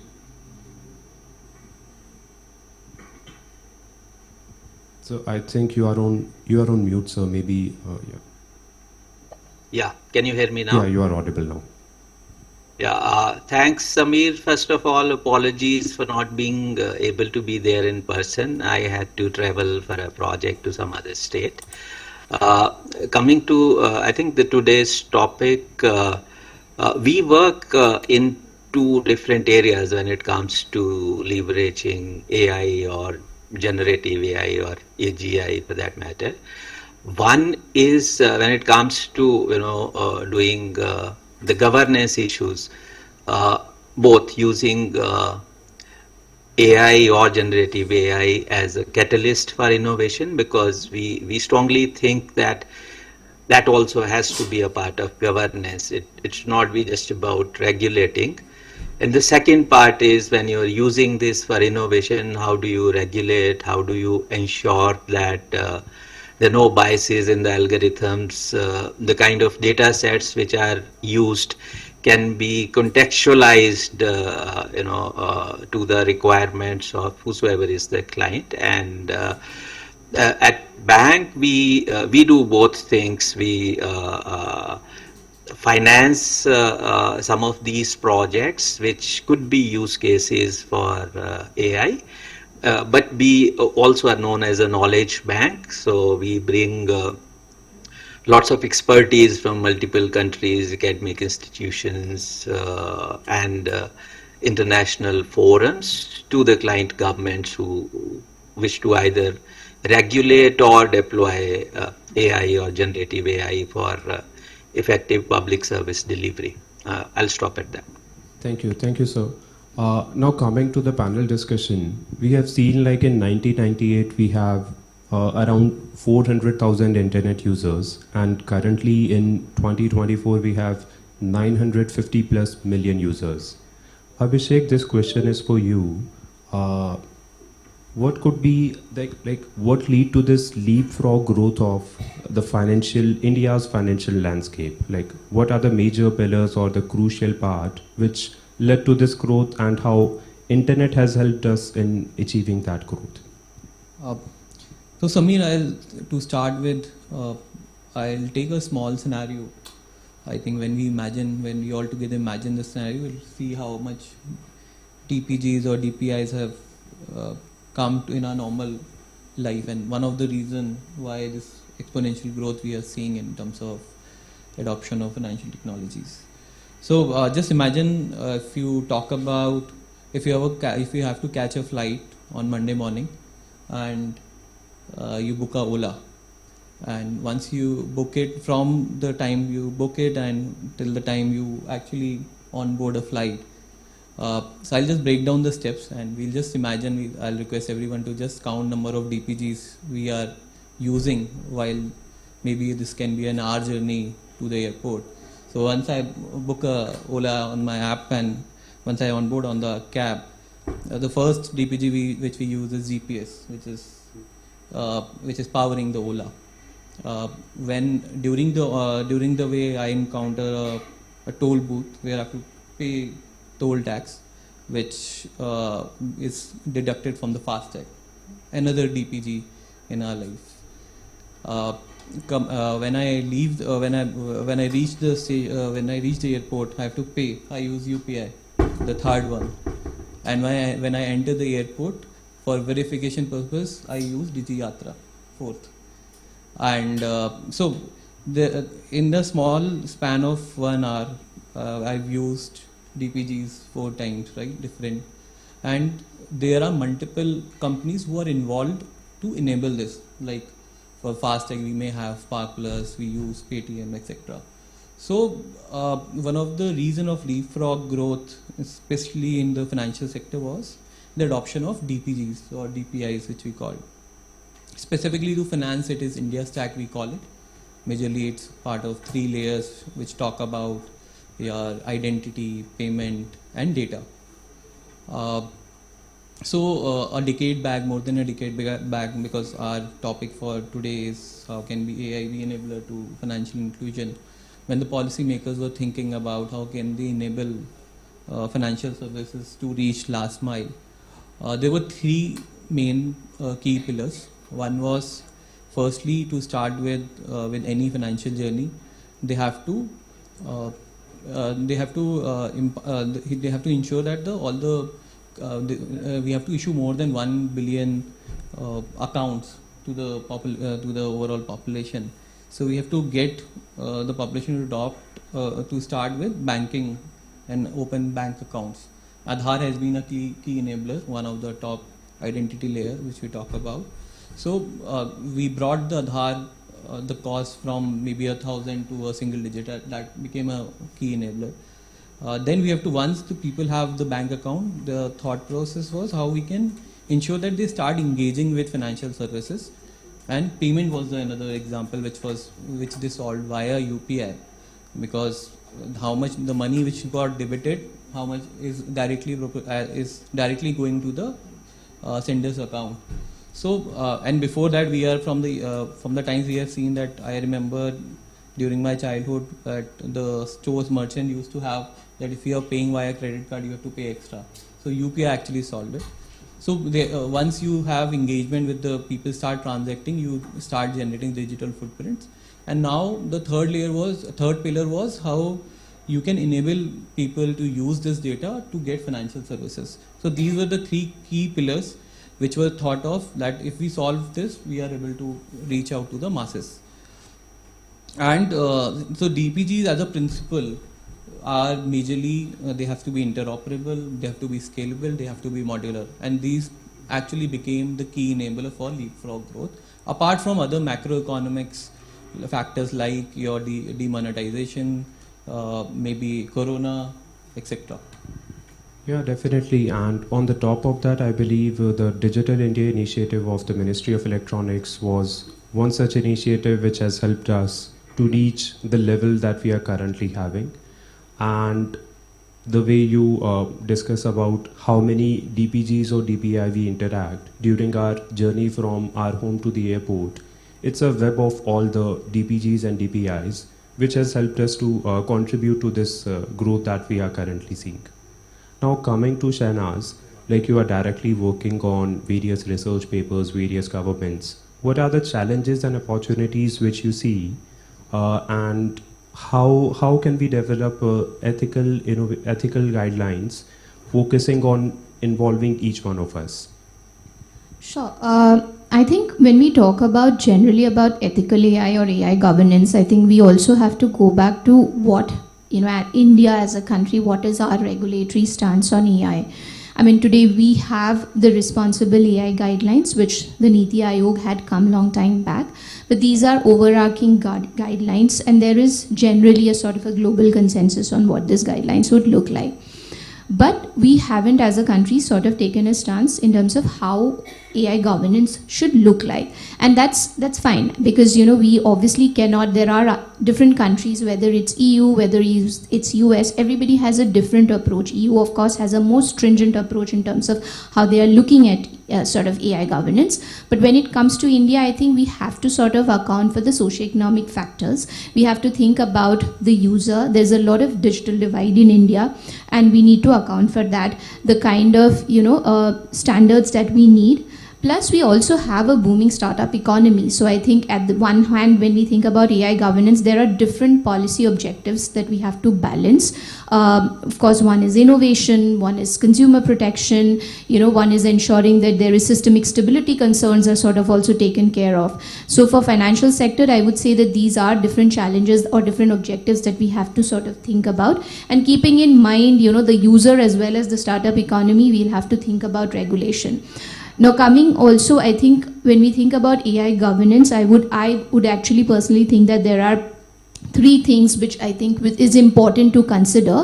One is the fact that we need to think about actionable frameworks, because for very long we have been generally talking about AI systems should be transparent, should be accountable, but how it translates into how these broad principles would translate for perhaps an industry or a startup or a company working on this sector, I think there should be some clarity. And when I'm saying governance here, I don't essentially mean that prescriptive regulation, but there should be some form of guidelines or understanding of what accountability or transparency, or let's say, for data protection today we have a law, but for a lot of other aspects, I think there is a need for some amount of clarity.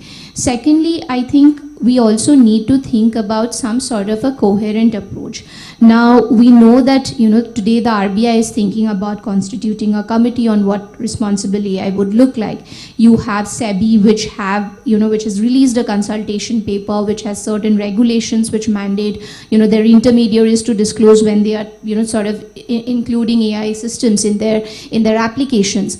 But I think what is needed is also to have a more coherent approach so that we do not design very fragmented frameworks. So it's impossible for businesses to keep on complying with different sets of regulations for what RBI designs, what SEBI designs. So I think there needs to be also, AI is cross-sectoral, so you cannot really have very sector-specific guidelines within the financial sector. And one of the challenges I think we face in this regard is because that we are a multi-sectoral our financial architecture is such that we have 4 financial sector regulators, which is very different from perhaps how a UK or a Singapore works. So I think coherence is important when we think about it. And I think third, and the most important part is that I think when we are thinking about AI governance and ethical AI, we need to understand what are we trying to achieve here, what are we trying to regulate. We cannot regulate the tech piece of it. I mean, today it's AI, tomorrow it can be something else. And of course, the definition of AI itself is so fluid. I mean, nobody has a concrete definition of what artificial intelligence looks like. I think the idea is not to regulate tech, but the idea is to look and regulate what outcomes we are trying to achieve. So what are the outcomes here? Are we looking at privacy? Are we looking at transparency? Are we looking at fairness? So I think if we kind of approach it from this angle, I think that's how we can think about AI governance. Plus also I think because we are at a stage where we are still figuring out and exploring different use cases, different risks, it is important to have a a flexible approach, not have a very prescriptive framework for how AI governance for a sector would look like. But of course, keeping in mind, as I said, what are the broader objectives or outcomes that we are trying to achieve. Yeah, thank you, Shahnaz. So currently the AI governance environment is very fragile. We should focus on we will do the reverse engineering in this case, wherein we will be evaluating what are the challenges and opportunities which the fintech sector is facing, and then try to achieve or try to build the guidelines. Now coming to Sugandh ma'am, can you share some live examples which you are currently facing, being the CEO of one of, the only SRO which is operational or recognized by the RBI? Yeah, so, generally the feedback from the industry is very positive about AI, right? Still early days, I would say, in some cases there is more use, but nothing compared to the hype, as we are talking about. But obviously, there are a lot of use cases which are emerging. Things which are very helpful is, again, what Abhishek was talking about from the financial inclusion point of view. And we will look at fintech as that force multiplier where, it's catering to finance, people which are traditionally not banked or underbanked. There it becomes very powerful. So far the journey has been, you have an app and it's in English and people just figure out in some ways, right? And it's so, I guess people figure out, right?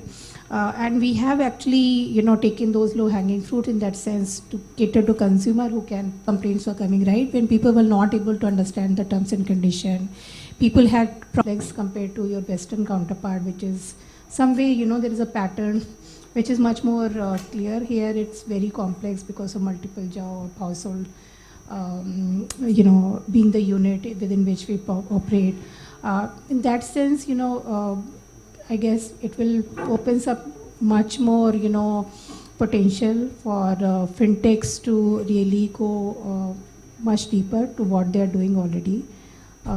So yeah, I think this is what. Yeah, thank you, ma'am. And the way Shahnaz mentioned that it's a multi-sectoral issue, and there are issues which are at the intersection of the multiple sectors, be it in the insurance, be it in the banking, be it in the finance. And the future of the digitization, as we are very well aware of, it's very bright. And around out of 2 to 3 transactions, every day they are being done through these digital platforms. Now coming to Vikas sir, So what are the projects which the World Bank is doing with the central or the state government, and how these projects would help us in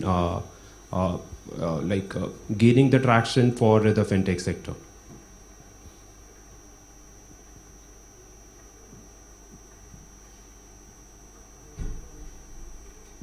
Vikasa, are we audible or?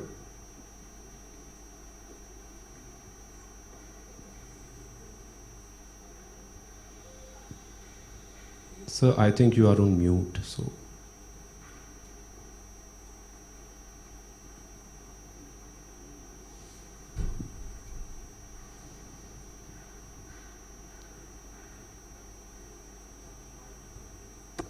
Yes, sir. Can you hear me now? Yeah, you are audible. Okay, so basically, see, when we're talking about the projects which we do, there are two kinds of things. One you were talking about a DPI, which say, for example, creating a regulatory sandbox kind of a thing, where multiple things could be tried, but we also work on the sectoral sandbox, which are more on the DPG side.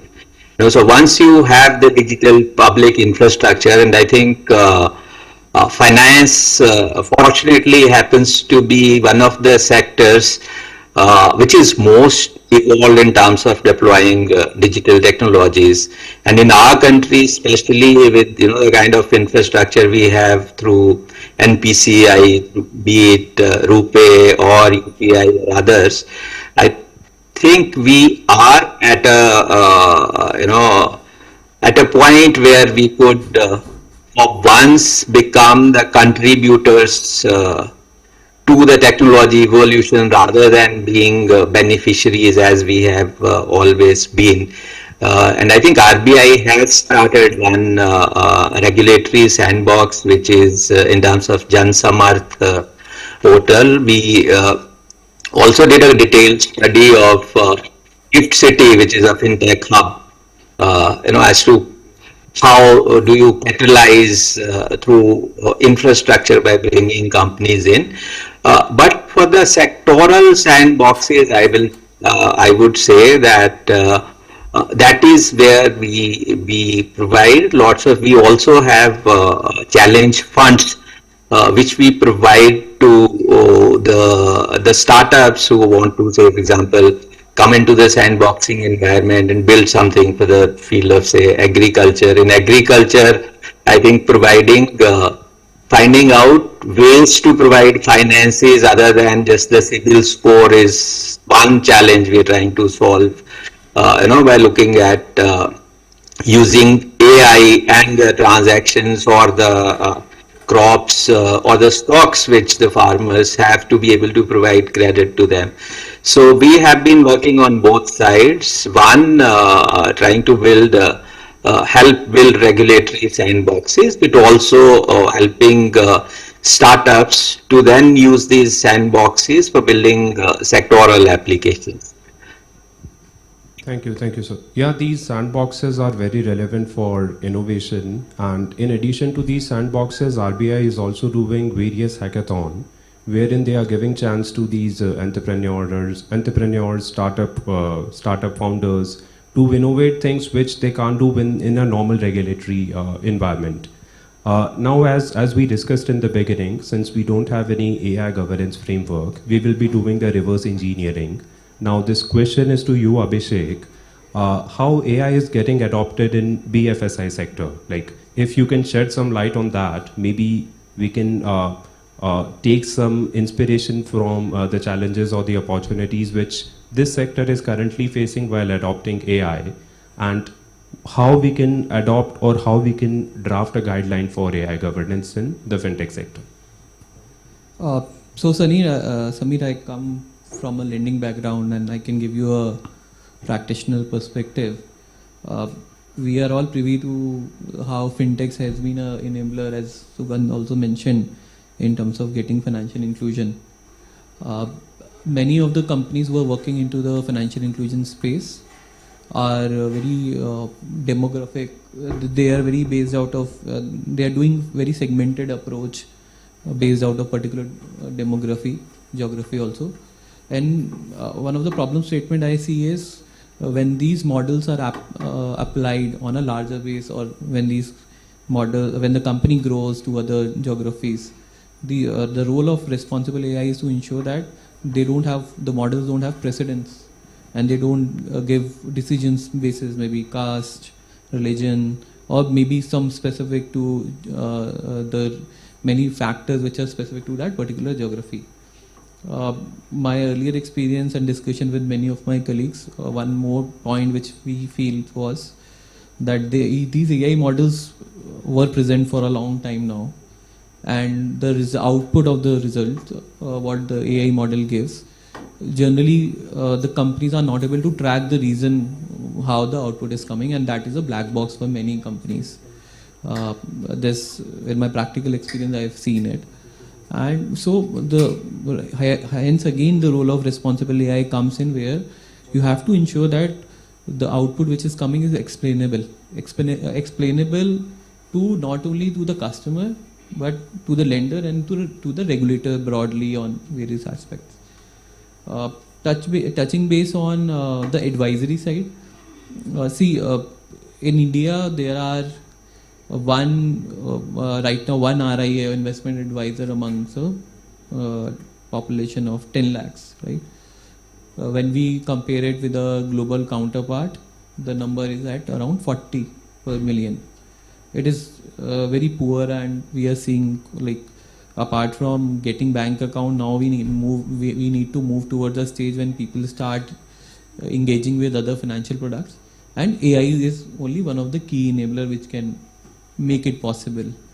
But SEBI world, it only certifies or give licenses to RIAs who are individual or entities, but it does not certify the models which is powered by AI.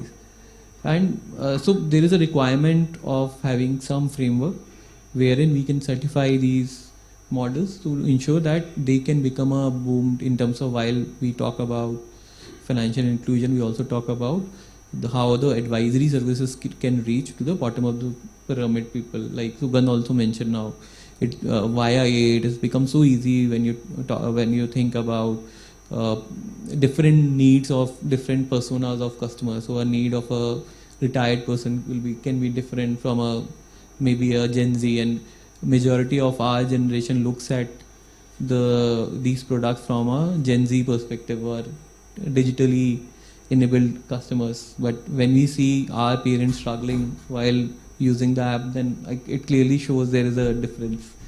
So that's another way. I think advisory is something which is very important, and it has to be made accessible to the last mile, and via using responsible AI, I think it can be act as an enabler.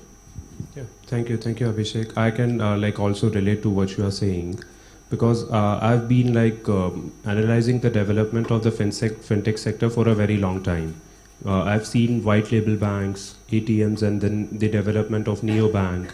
And I was doing a lot of research on the fintech side, and I've seen Reserve Bank of India as well as SEBI, they have released various master directions, but somehow these master directions are not directly regulating the AI governance, but they are indirectly regulating the fintech sector. So Shanaz, this question directs to you. Like, you're doing lots of work, and I believe before the Niti Aayog came up with their research paper or the white paper, you already did a research covering various jurisdictions and how these jurisdictions are regulating neobanks and AI, so fintech sector, I mean. So how can we develop policies wherein we are including everyone, as well as we are not restricting the innovation within that sector? So what could be the challenges? And these regulations, they came way back in 2020 or maybe 2015, and now we are sitting in 2024. What could be the changes which you think would be required in these regulations? Sure. I think what has happened essentially is that we've sort of seen some piecemeal interventions. For instance, you have an RBI circular for the digital lending where they say that any lending entity which is using algorithm basically for credit source scoring should be auditable. So to a certain extent, I think we have seen some sort of piecemeal interventions, but we have not really sort of thought about it in a more comprehensive or coherent way. So I'm guessing that the recent regulatory announcements we have seen, where there has been actually a sort of a more proactive approach from the regulator to actually look at what AI use cases are there in the specific sector, understand the risks, and then sort of devise some sort of a customized approach or intervention. I think that's obviously a good way to look at it, because you need to think about context specific regulations or guidelines instead of prescriptive or very detail oriented sort of instructions, which become a more of a compliance issue. I think previously I talked about the kind of things that we need to think about when we are talking about regulations. So here I think what I'll actually focus more in is essentially one of the pieces. Like when we think about AI regulation or AI governance, a lot of us sort of tend to think about it as some sort of a compliance. But at the same time, it's also important to have frameworks or approaches which will help to build, businesses to build a culture of, responsible tech. Now, in India, we essentially talk about the human centricity in AI. Now, but how do we design frameworks that keeps the user in mind, not just once the solution has been developed, but right from the time it is being developed or conceptualized. So I actually want to talk a little bit about the study that we did with the Center for Responsible AI at IIT Madras on something known as the participatory approaches to AI development. So this is a concept that's been globally sort of been discussed and debated. It is essentially involves thinking about how do you, because AI systems, and this is specifically true for high-risk AI systems, let's say critical AI systems, which will provide access to some critical public services. In the financial sector, I can think of large-scale AI systems which is undertaking credit scoring for individuals. And there have been studies and reports in terms of how it's possible that if there are no ethical AI guidelines, there is no clarity in terms of the kind of data sets that you are using, there is of course the inherent biases that may creep into these kind of algorithms or solutions that you are designing.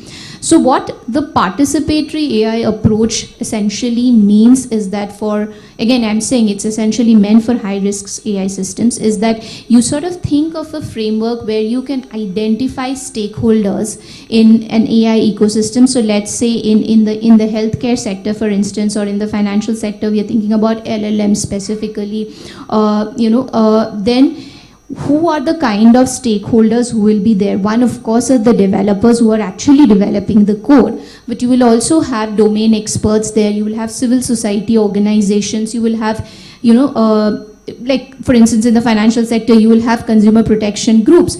The idea is to also understand, to bring in their insights into this kind of developing these solutions, to ensure that we are thinking about using the correct data sets. We are trying to sort of take in preventive measures to avoid any sort of biases.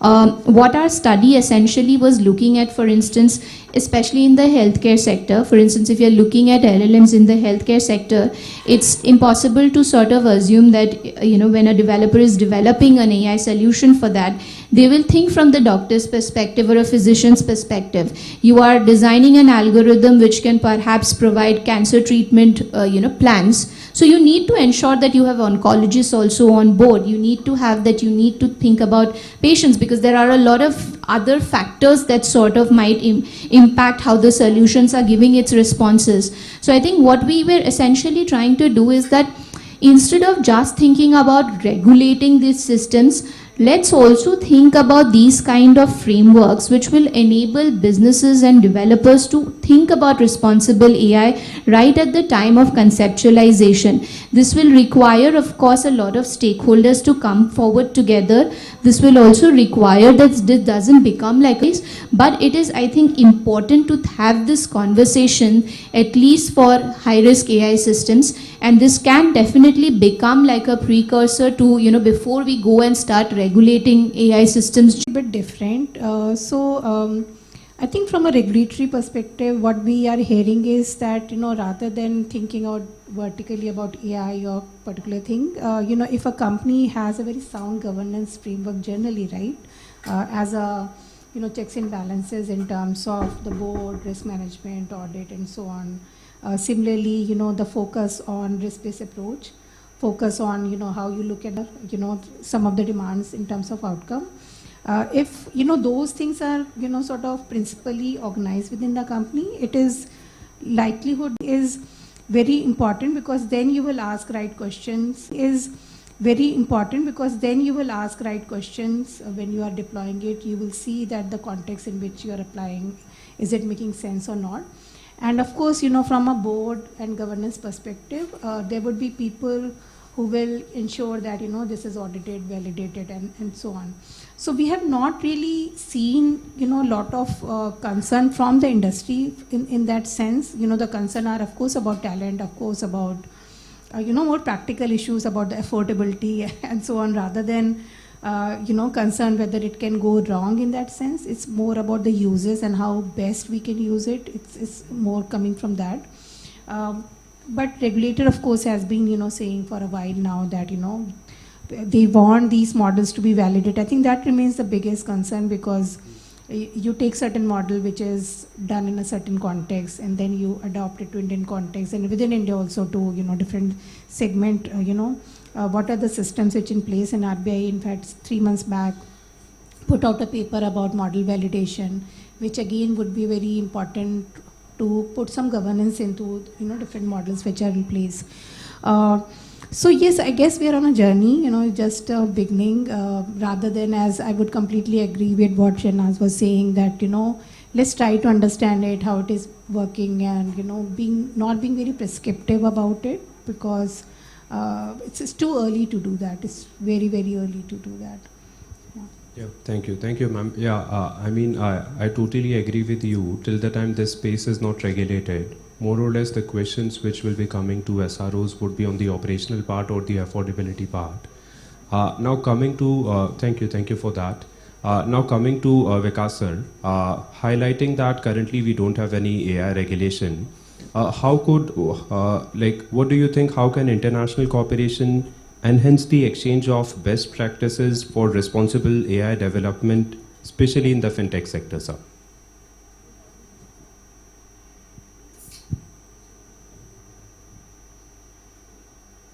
Vikas sir, are we audible?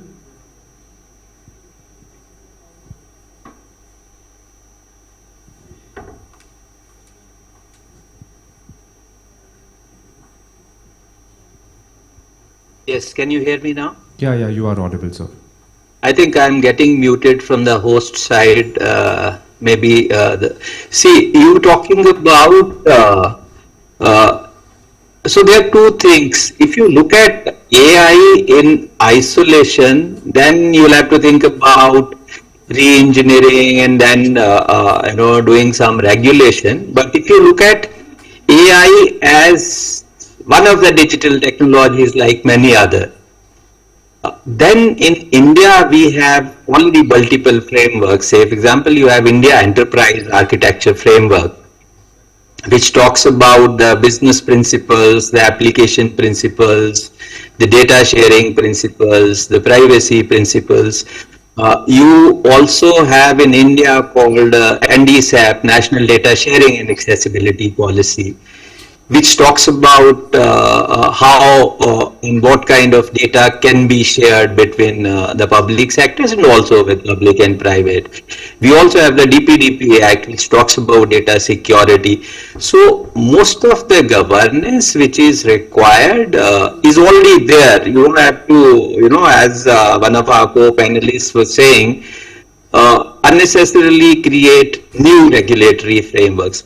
What we need is, since lots of the algorithms in AI are like a black box, you need to, have a principle which we call as FEAT, fairness, which means that the algorithms would have to be designed in such a manner that you don't exclude any section of, say, for example, your persons who are wanting to borrow either from the bank or from the microfinance institution. Second, transparency. In many countries there are regulation where if any of the outputs are coming through a AI based system, you are mandated to explain how the algorithm works. Say, for example, if you're telling a customer that he is not eligible for a loan or some kind of a financial transaction, you will have to explain that this output which you have is AI generated and this is how the algorithm works, and along with that also keep a provision for him to be able to talk to a human being if he requires.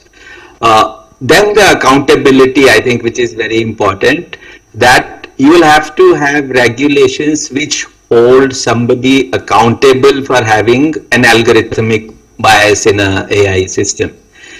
Saying that this is a black box to the end user is one thing, but tomorrow you find out that purposely some AI or a machine learning algorithm has been trained to have some biases. There has to be accountability set up for that. So I think if we use these principles along with the regulations, or say, for example, the frameworks, I'll call them the standards, which we already have, we may not have to see regulating AI or having some kind of a governance mechanism at this stage is very difficult because things are evolving every 3 months. Say, for example, till about 3 months back, we thought ChatGPT is the biggest, AGI, and it can have biases based upon the databases it uses. But now we have source-grounded language models where I can decide and maybe give an instruction to an AI which sources to look at. So if I was a bank or a microfinancing institutions, I would be able to tell the AI only to look at a certain set of databases or the regulations rather than looking at the entire universe. So with those kinds of technologies evolving, I think source-grounded AI would be very helpful in having your GPTs created for health, for agriculture, for education separately, and also looking at only a specified set of databases or the knowledge bases for providing the outputs. So I think agile standards making rather than policy making would be the way to go. But as I said in the beginning, the governance at the moment needs to focus more on catalyzing innovation rather than trying to control it. The control will come when we reach a threshold of developments where we have lots of AI systems and we have the learnings from them to be able to regulate them. I'll stop at that. Yeah, definitely so. And I think this is the first time when we are having a panel discussion on the fintech sector and the intersection of AI, which is like very crucial. This is this can be considered as one sector, and the other sectors combined together.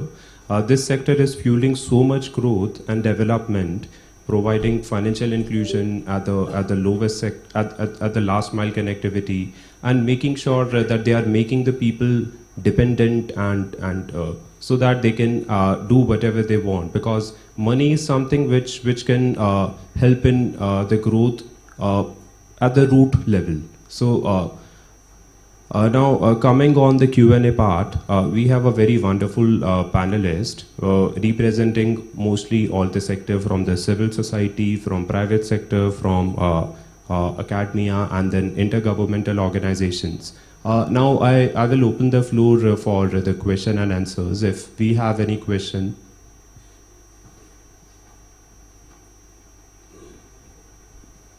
Can we have the mic for them, please?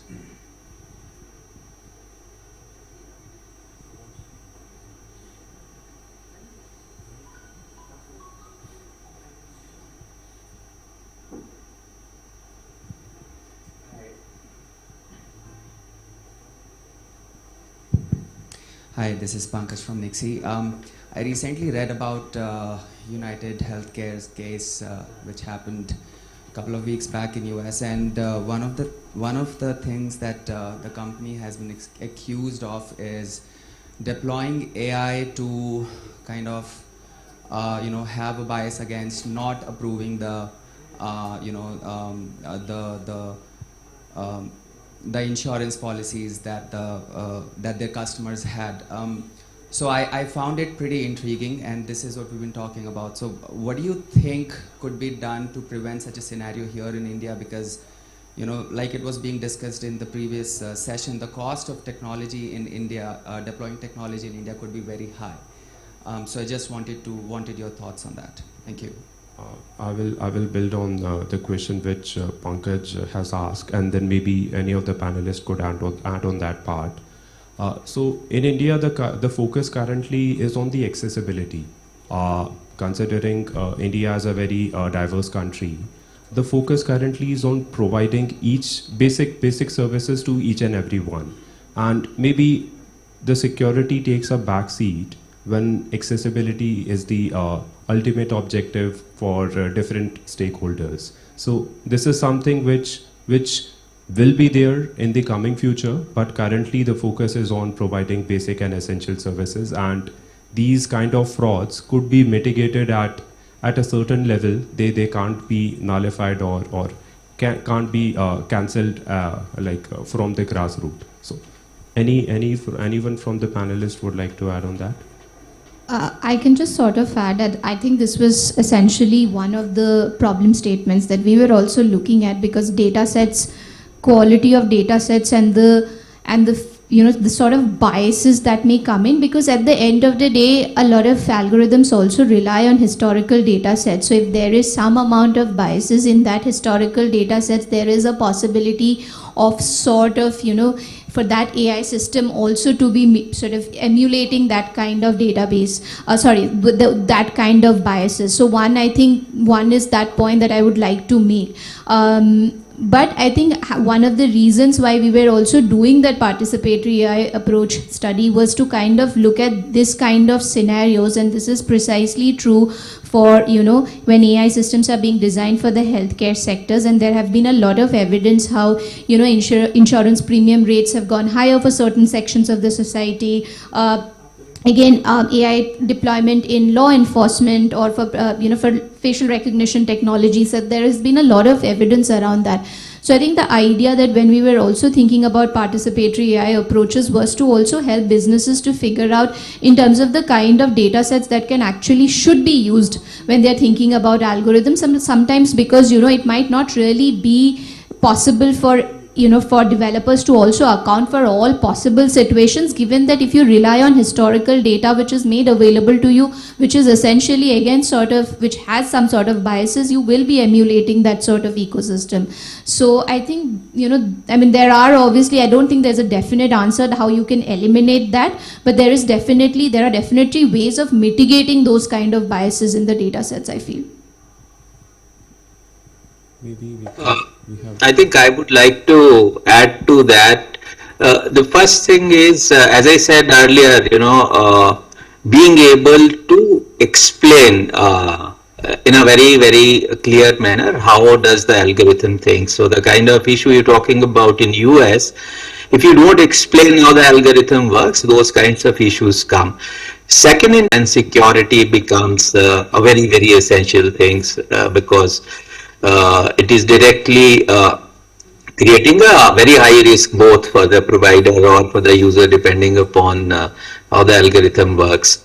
But I think the biggest thing is being able to use the principles of transparency, being able to explain to your users how your algorithm works could sort out lots of the issues. Thank you, sir. So, yeah, one last question. Yeah, good afternoon.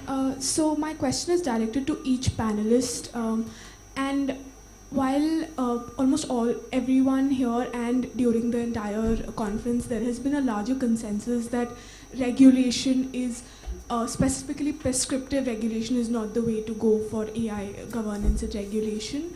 What are some of the immediate actionable steps which each stakeholder in this ecosystem needs to take to be able to build this culture of AI governance where companies take up responsible AI, and in the fintech sector specifically, how to also leverage AI to bridge digital divides. So each stakeholder's role and actionable immediate steps which needs to be taken. And also just to highlight, the larger context is that while even the government is aware that regulation should not be tech specific, one sees that more and more sectoral regulation comes up where tech is for, like, platforms are asked to regulate, say the recent SEBI consultation paper. So that's why I'm asking for actionable immediate steps and each stakeholder's role there. Anyone would like to begin? Or Samir, we are way out of time. Just very quickly, I think there's more research which is certainly needed. I think we don't even know, at what stage industry is in terms of deployment. I think that would be very critical before we, overlay in terms of what needs to be done. We don't know the maturity of, these models and how this is being run. So I think I would first begin with understanding it better. I spoke on behalf of her. And maybe for the others, we can, due to the paucity of the time, we can interact after this session. Since I'm online, I'll just like to add that one thing we have found very useful is the sandboxing environment. Any new application that comes has to go through a sandboxing and user acceptance testing before it is actually released for a larger use, because most of the issues you can sort there as, somebody was talking about participatory kind of an environment. Even for application in sandboxing, you have all different stakeholder groups, have a discussion, see whether it works or not before it is actually released for a larger audience. I'll stop it. Thank you, sir. So, lastly, I will conclude this session by thanking all the panelists for coming and sparing your precious time. Thank you very much. Thank you, Vikas sir, for being there online, even when you are on the tour in Uttarakhand on the behalf of the World Bank. Thank you very much. Thank you, Abhishek. Thank you, Shahnaz. Thank you, ma'am. Thank you so much. Before you guys disperse, a token of appreciation from our side, I'll request Malika to hand over the certificate to Abhishek Vashne.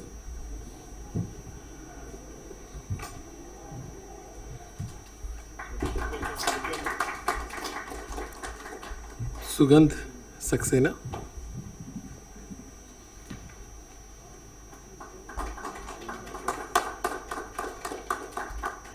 Sahnaz Ahmed.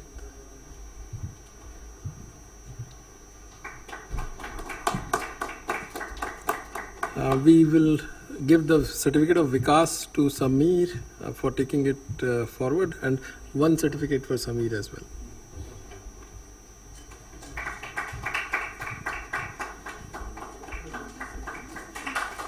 Thank you. And just a group photo for this panel, please. Malika, you can be there. Can we have Vikas in the background?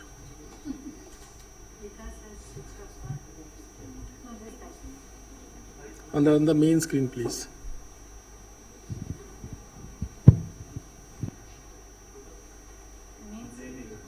Yep.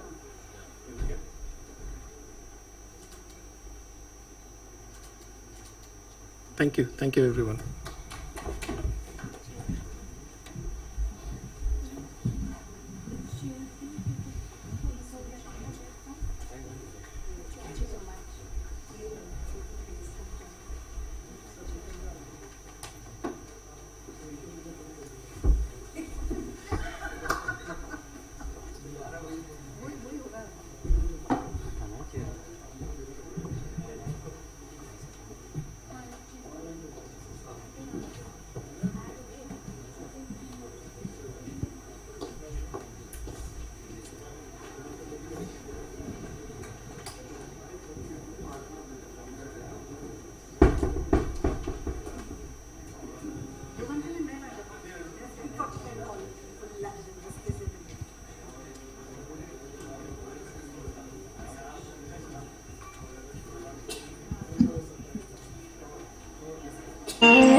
Suresh online?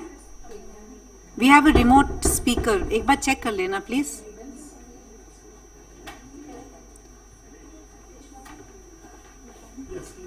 Okay, can we see him in the screen? Yes, yes. No, he's there, that's okay. Suresh, hope you can hear us, and can we just test you once? This meeting is being recorded. So, good evening everyone, and welcome to the last panel of the day, which is the main session on building a green and sustainable internet. And for this, may I invite Ambika Khurana, who is the moderator, to come and introduce the speakers. Ambika, over to you for the session.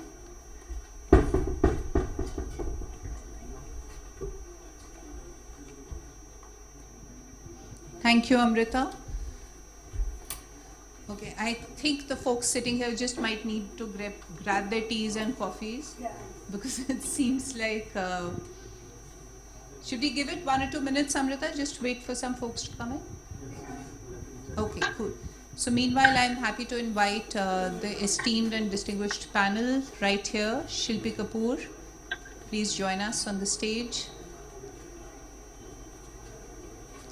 Mr. Manoj Mishra and Dr. Deepak.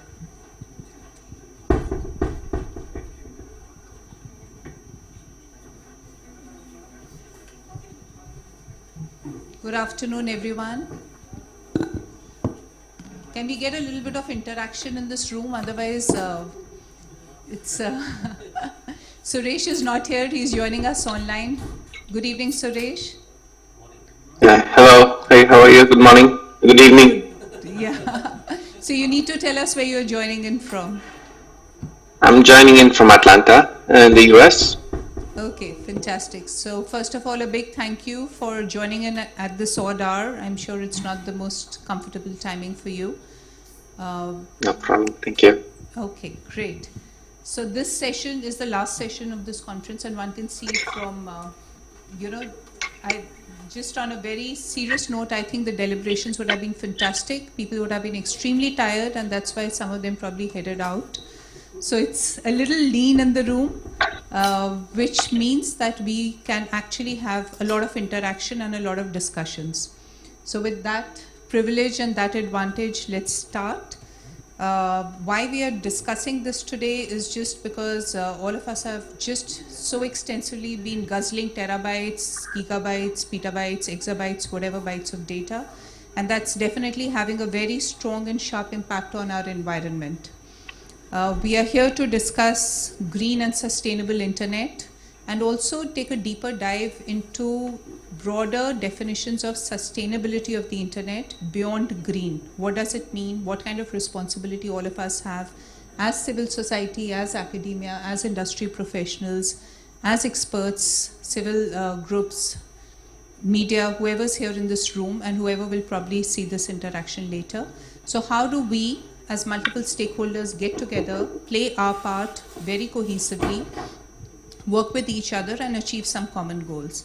So with that in mind, we will be jumping into this session after a little bit of introduction and after a couple of amazing slides that Dr. Deepak Mishra will be sharing with us. Okay, so just a quick introduction of the panel that we have here. I'm going to start with you, Dr. Mishra. You're the Director and Chief Executive of IIGF. Prior to joining IIGF, you were at the World Bank. You've written extensively on macroeconomics, trade, investment, global practices. And during the course of this discussion, your slides and your conversations will be focusing a lot on what India and G20 countries are focusing on when we come to sustainable internet. So thank you for joining us this afternoon. Shilpi, pleasure to have you here with us. Shilpi is a professional who's on a mission to ensure that digital accessibility is implemented at scale. She wears many hats, and she's been a very proud young entrepreneur of actually starting various ventures, including Barrier Break, which you founded way back in 2004, right? Wow, okay, fantastic. To focus on delivering web accessibility at scale. So we look forward to learning from you about different accessibility challenges, opportunities, and how do we work towards a more inclusive and sustainable internet. Suresh, you're joining us at the SODAR. Thank you again. Suresh works as a distinguished engineer for strategy, incubation, and application at Cisco. He's a member of the Internet Architecture Board. And Suresh, we look forward to learning from you about various cutting-edge technologies, emerging technologies that are contributing towards ensuring that the Internet that we know today and the Internet that we know tomorrow both move on a path of sustainability and ensuring that we act in a very responsible way as we all build it together. Yeah, thank you. Thank you. Mr. Manoj Mishra, who's an industry friend. We are both in the same telecom sector. Mr. Mishra has had a fantastic long journey. He's a CA by training. He's focused in the finance sector. He's focused a lot on regulations, one hat as the telecom regulator as well.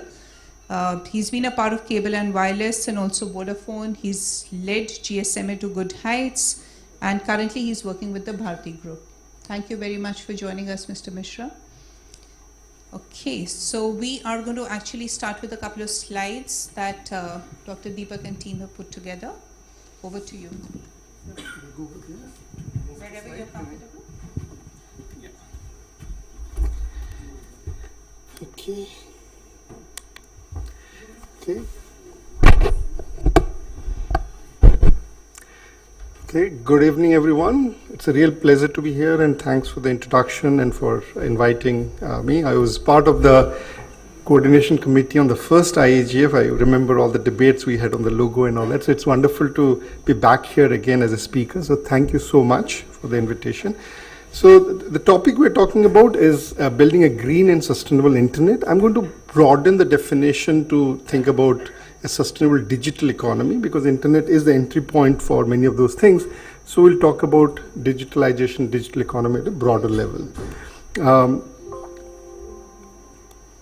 Okay, so the first thing I want to discuss with you is a bit of a, in something challenging you that a lot of that way we measure digitalization may not be very accurate, especially the ones that you see on the global indices that comes forward, and I'll tell you why. And when you think about it, and very few of them actually think of sustainability as part of the digitalization process. So we have a framework which is inbuilt in a career built in-house, which looks at digitalization as a much more holistic approach to it. Then we compare India's performance with G20 and how India is doing in digitalization overall, but digitalization specifically with respect to sustainability, areas for improvement and some ideas that I want to put out.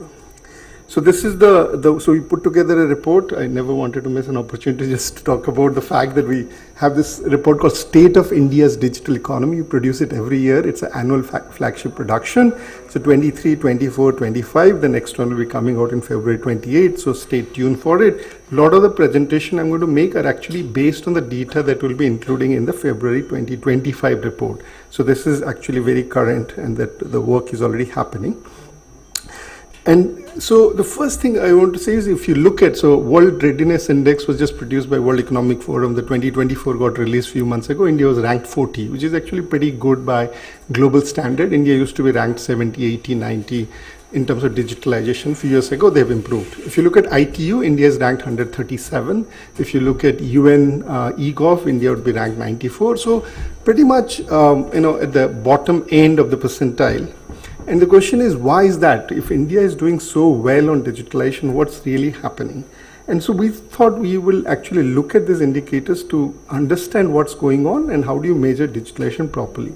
And this global indices suffer from three big deficiencies. The first thing they do is that they look at, the whole digital economies look through the lens of connectivity and the way the rich advanced economies, people started using internet, which is fixed broadband.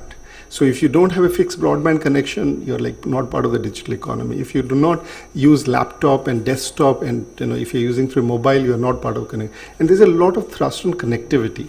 But in India, we know that even today, there's a large percentage of people who are not on a smartphone, who don't have reliable internet access, but they're benefiting from the fruits of digital economy. So we go beyond connectivity to look at harnessing, which is about how do you harness the people who are already connected. We have 900 million Indians already connected. How are they using to create jobs, generate growth, improve service delivery? Innovate is how are you pushing the frontiers in terms of emerging technology, in terms of AI and patents and all that stuff. Protection is about how do you protect your citizens, government agencies and businesses from the downside risks of internet, and that should be a pretty important part of digitalization. And it's about loss of privacy, cybersecurity, fraud and all sorts of things. And finally, sustainability. And a lot of them also don't talk about sustainability, and here we actually have a pillar on internet and digital economy. And so this is a much more comprehensive and interesting way which goes beyond connectivity. So that's kind of first limitation. The second limitation that they do is they only compare the experience of the average user across the country. In a sense, if you look at a lot of these indicators, you'll see that the comparison is about what percentage of Indians are using internet versus, let's say Brazil or Poland or Fiji. But how many people are using internet is never included. So it's like the right comparison is, if you think of when you're comparing a country, you compare by GDP and a GDP per capita. So per capita is the experience of the average individual in each country, and GDP is the comparison across economies. So all these indicators only do the GDP per capita version of digital economy. They do not look at the GDP or the large digital economy. So we correct for that, which is we call it CHIPS economy and CHIPS user. The economy is at the aggregate level where you compare across countries. CHIPS user is you compare the average user across countries. So that's the definition. These are the pillars, sub-pillars, and indicators. But I want to focus on sustainability, which is so we do, and this is something that actually when you started it, we called it CHIP, because we didn't have sustainability. Many times sustainability comes as an afterthought. And so 2024, we introduced it, and now we're carrying it forward. So we have two sub-pillars. One is on green digital tech. The second is on green R&D. And I'll tell you exactly what those indicators that we use underlining those sub-pillars. But the first important results I want to show you is that if you change the way we measure digitalization and look at more comprehensively and focus both on aggregate and user, you get very different numbers than what you find in global indices. So first is India is the third largest digitalized country in the world, partly because we just have the scale effect. So US is the largest, China is the second, India is the third. This is 2024. In 2025, China is getting even faster, growing faster than US. We don't know where the results will come out.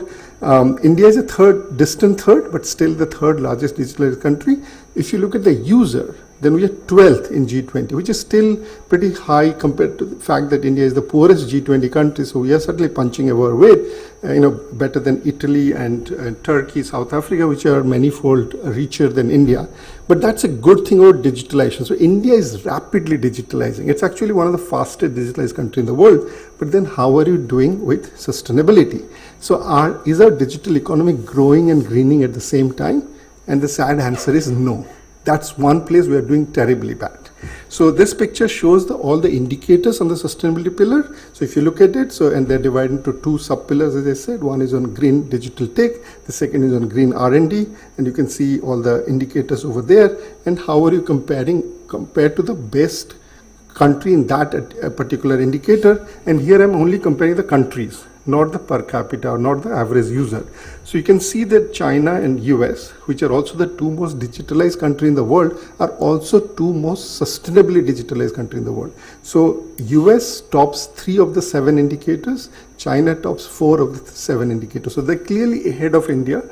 And then you have, so India, while is at an aggregate level, the third most digitalized country in the world, we are the 9th most digitalized when it comes to sustainable digitalization. So clearly we are doing much worse overall. But, there are many reasons to it. I won't get to it. Hopefully some of the panelists will get to that point. But I'll just tell you a few areas where you could do so much better. And these are really glaring, examples where there's massive scope for improvement. Simple things like patent file relating to smart grids. So these are, the grids that we have around the country, and how are you doing in terms of improving their ability to monitor, on a real-time basis, the energy consumption and all that.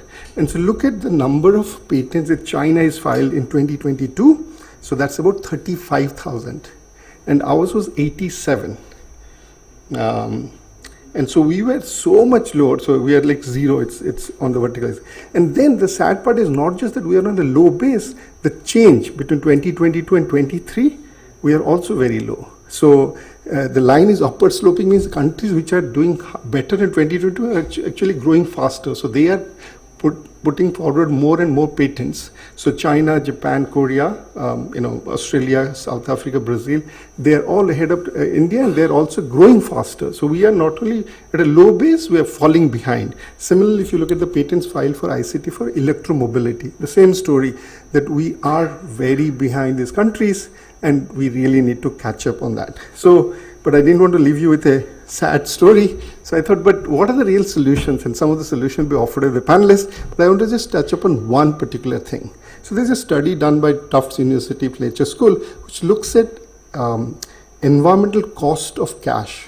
So to produce a $1, so this is in US economy, to produce $1 of cash, so print it and all the transactions that the cash does, and then you extinguish the cash at the end of its life cycle, it costs $2.2 for the economy, not for the Reserve Bank. Reserve Banks or the Federal Reserve Board makes money by printing, but the overall environmental damage to the economy is 2.2 for every one currency that you print, out of which 99% happens during the distribution operation. And if you have digital payment platforms like UPI, your transaction cost is pretty much zero, because that's where, so you don't have to be on face-to-face to to exchange money, you don't have to go to a bank and ATM to take out money. So the largest chunk of environmental damage from cash is actually taken out when you have UPI. So I'm just giving you one example, the DPI, and I don't think anybody really built DPI thinking from a sustainability point of view. So this is a collateral benefit. We thought about inclusion, we thought about reducing competition or increasing competition, but sustainability can be a very good angle to DPIs. Think of UPI versus cash, and this is a study that's done in US. It will be nice to have a study on India. eKYC versus paper KYC, DigiLocker versus traditional approach for finding those records and all, FASTag versus toll booths, and there are numerous of DPIs that you can think of, and each and every of them would actually be a lot more sustainable than the alternative that you're using. So there is lots of solution. The question is, how do you go there? Thank you so much.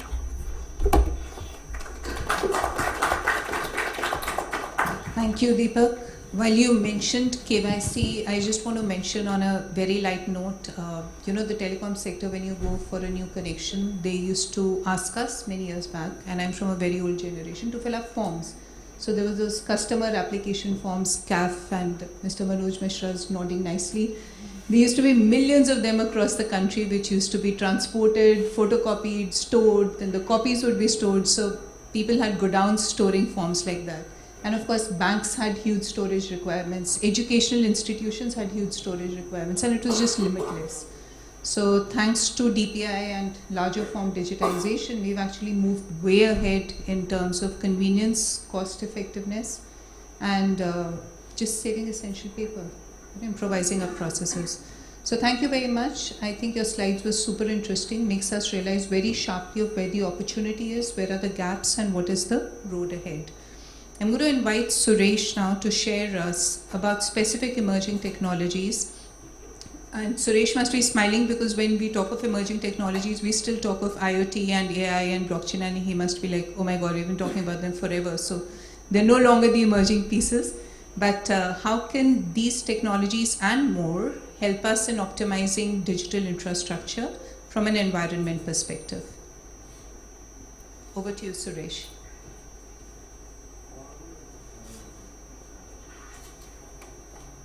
Suresh, can you hear us? Okay.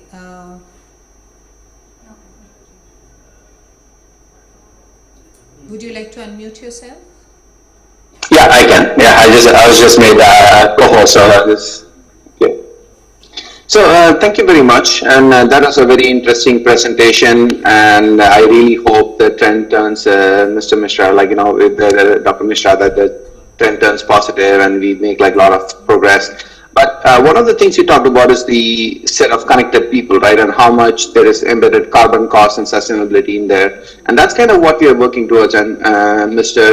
Dhruv Jodi, who's in the audience there, so he's also a member of the Internet Architecture Board, and we are really looking at like how we can reduce the carbon footprint of the internet itself, right? Because you talked about like digitizing like all the forms and the cache and everything. But these all run in data centers too, and they go through like a whole bunch of routers running internet protocols, and we are looking at like how we can make the footprint of those things much smaller on the green scale. That's on one direction, right? Like, so we look at like how much energy we are consuming on these things, how we can make protocols which are more sustainable and more energy efficient. That's like one direction. And the second thing is like, how do we use the internet protocols to make things better? So like if you look at, for example, you talked about smart grid. So can we use a smart grid to have like more energy efficient systems, which are not the internet, right? But we use the internet to make other things better. Like, is it like, can we do like better air conditioning things? Because if you look at India, when I was a kid in India, things were like, you know, people didn't have ACs, like at least like down south, right? Like even though it was pretty hot, like we didn't have much AC, but now everybody's connected. So can we do things where we can somehow match the power generation with like renewable power to the like the air conditioning demands? Or can we use like power from greener sources like at given times? So those are the kind of things we are looking at really on the technology front to see how technology can help. So one of them is we call the footprint, another one we call it the handprint, right? The footprint is really like, you know, how much the ICT, the telco sector itself is consuming, and how do we minimize that and do like transport bits more efficiently. That's one thing. And the second thing is like how this IT, like, you know, like Ambikaji said, like, you know, it's like how do we actually make sure that we use it to actually beneficially impact the energy efficiency and sustainability of everything else, like all the other industries that are there. And one of the interesting things, like, you know, about the embedded carbon stuff as well, like, you know, how do we account for that, right? Like, so if you look at something that's very efficient, but it takes a lot of power to produce. So if you look at an electric vehicle, for example, right, it's like when it's running, it probably has like much lower carbon footprint, but when it's produced, it's like a new EV takes a lot of like embedded carbon to actually produce than a used like old car, right? So how do we actually account for that as well? So that's also something we are looking at. So we have a working group that is like starting to measure these things first. So to fix anything, we need to measure it first. So like we saw on the slides, okay, like we know like India is in a fairly middling position. I wouldn't think of it as bad, right? Like, you know, India, like we had to come a long ways. Like, as you said, like, you know, we are not like the richest country in the planet, but I think we'll get there. Like, but I think the idea is to start with where we are, like do a critical evaluation, and then like, you know, take the small steps, because if we wait for the big steps, they're never going to happen. So we are looking at the really small steps that we are doing to actually measure and do the first steps to make a more greener internet. Thank you, Suresh. Thank you for those interventions. I'm going to take a slight digression and come to you, Shilpi, and say when we talk about internet governance, the phrase digital divide does come up immediately, right?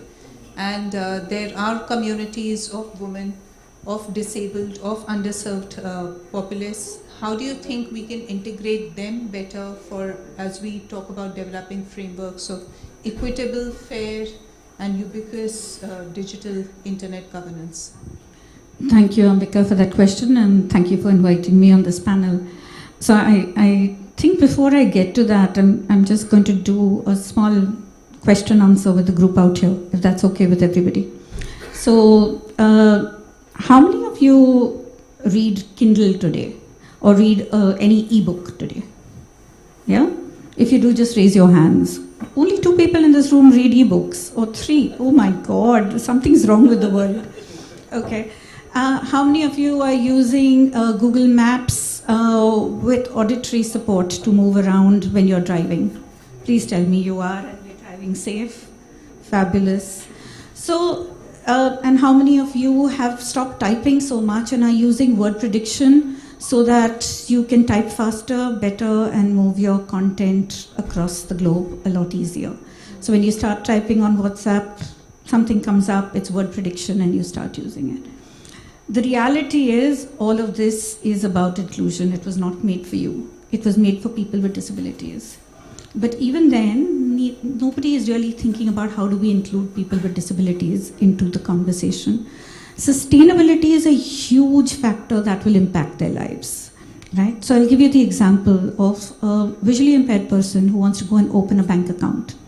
And when he goes to the bank, he's asked to sign a lot of documents, and he actually can't sign. What does this person do? And what is this person going to do when he is told that please bring your guardian or your parent along with you, we can't give you a bank account? That is yet the problem on the ground. Even though RBI says that a person with visual impairment can be given a bank account and can be given a checkbook. But we yet have the same problems. Now flip that to digital, right? And flip that to an online form that I need to go and sign. Can a person who is visually impaired, as long as the form is accessible, and I'll talk about accessibility in a bit, get online, put his signature very easily, digitally, and move on? Yes, he can. In my organization, I have about 150 disabled people. And they sign the employee agreements using Adobe Sign or something like DocuSign. We are not asking people to add to paper. Now the reality is, when we go thinking on digital or sustainability or all of these digital public infrastructure or mechanisms out there, we forget to think about people with disabilities, and we start creating that divide in the world ourselves. The concept here that I want everybody to think about is the word accessibility. Not accessibility the way you've been hearing about it since the last couple of hours, which is reach. But accessibility is actually a standard in the world by the World Wide Web Consortium. And we've got Suresh talking about standards and monitoring mechanisms and the internet and the protocols of the internet. Can I tell you that if you start following simple internet protocols by W3C or by other bodies, you can reduce the size of your web page. It's something as simple as that will help you cut the amount of terabyte out there in the world. But we don't opt to do it. So what we ask people to do is we ask people to think about the concept of building a more inclusive world. And while we build a more inclusive world, we think about users from all aspects of life. I see a lot of you out here who are wearing specs. You actually have a visual impairment in the room. You're using a specs as an assistive aid to let you see better. You and I are using captions every day in the world. So but while we are doing that, we are breaking accessibility for other people. So if I have captions on my screen, but if a blind person can't get to that caption or that transcript, I've already built a difference out there. If I ignore these basic principles of including people, I'm only going to exclude them further. Sadly, 15% of the world's population consists of people with disabilities. Like 15%. And if you think about sustainability from that perspective, that's what you are actually keeping out, because a lot of this infrastructure that you are creating today is going to create a digital divide. So here's another example. So I have a very good friend who is deaf and hard of hearing, right? This person goes for a job interview, and when goes for a job interview, has an AI assistant that comes up. And this AI assistant is now going to evaluate this person and tell you whether this person should go on to the next round or not, and do a human round. Now the AI assistant doesn't understand sign language. This person doesn't understand anything else. And here we land up at a no-go. And this person is now removed from the opportunity to get a job. Now, all of this is happening because we are not thinking about a large subsection of the world and thinking about how to include them. And while we think about how to include them and we think about everything else, all of this is going to help us build sustainability within the world, because we will be able to give people alternatives the way they want it. So let's say if you don't want to listen to audio, right? And instead you watch a video with captions on it. Are you reducing the internet bandwidth usage that you are doing? You can. We can set up internet technologies whereby we don't transmit audio because out of choice. I'm traveling right now, I don't want audio. I only want captions to come up. Will I reduce my bandwidth? 100% will. It's about choice, right? I see so many of you are so confused with this concept, but the concept is very simple. When you're thinking about sustainability, firstly, you need to take away things that are not needed at that point of time. That will reduce your consumption. That will reduce the output of what is going out. That will reduce, kind of energy that you're using, the kind of terabyte that you're using. But here we want to give everybody everything. We don't want to allow them to personalize. We don't want them to allow them to choose the way they want to interact. We want to give everybody the format that we want to give them, right? Which is audio, video, content, animation, everything. But I choose I don't want something. I choose I do not want this, and thus I want to reduce my carbon footprint. Why am I not allowed that choice? Why doesn't personalization go that far? And why doesn't that personalization include people with disabilities?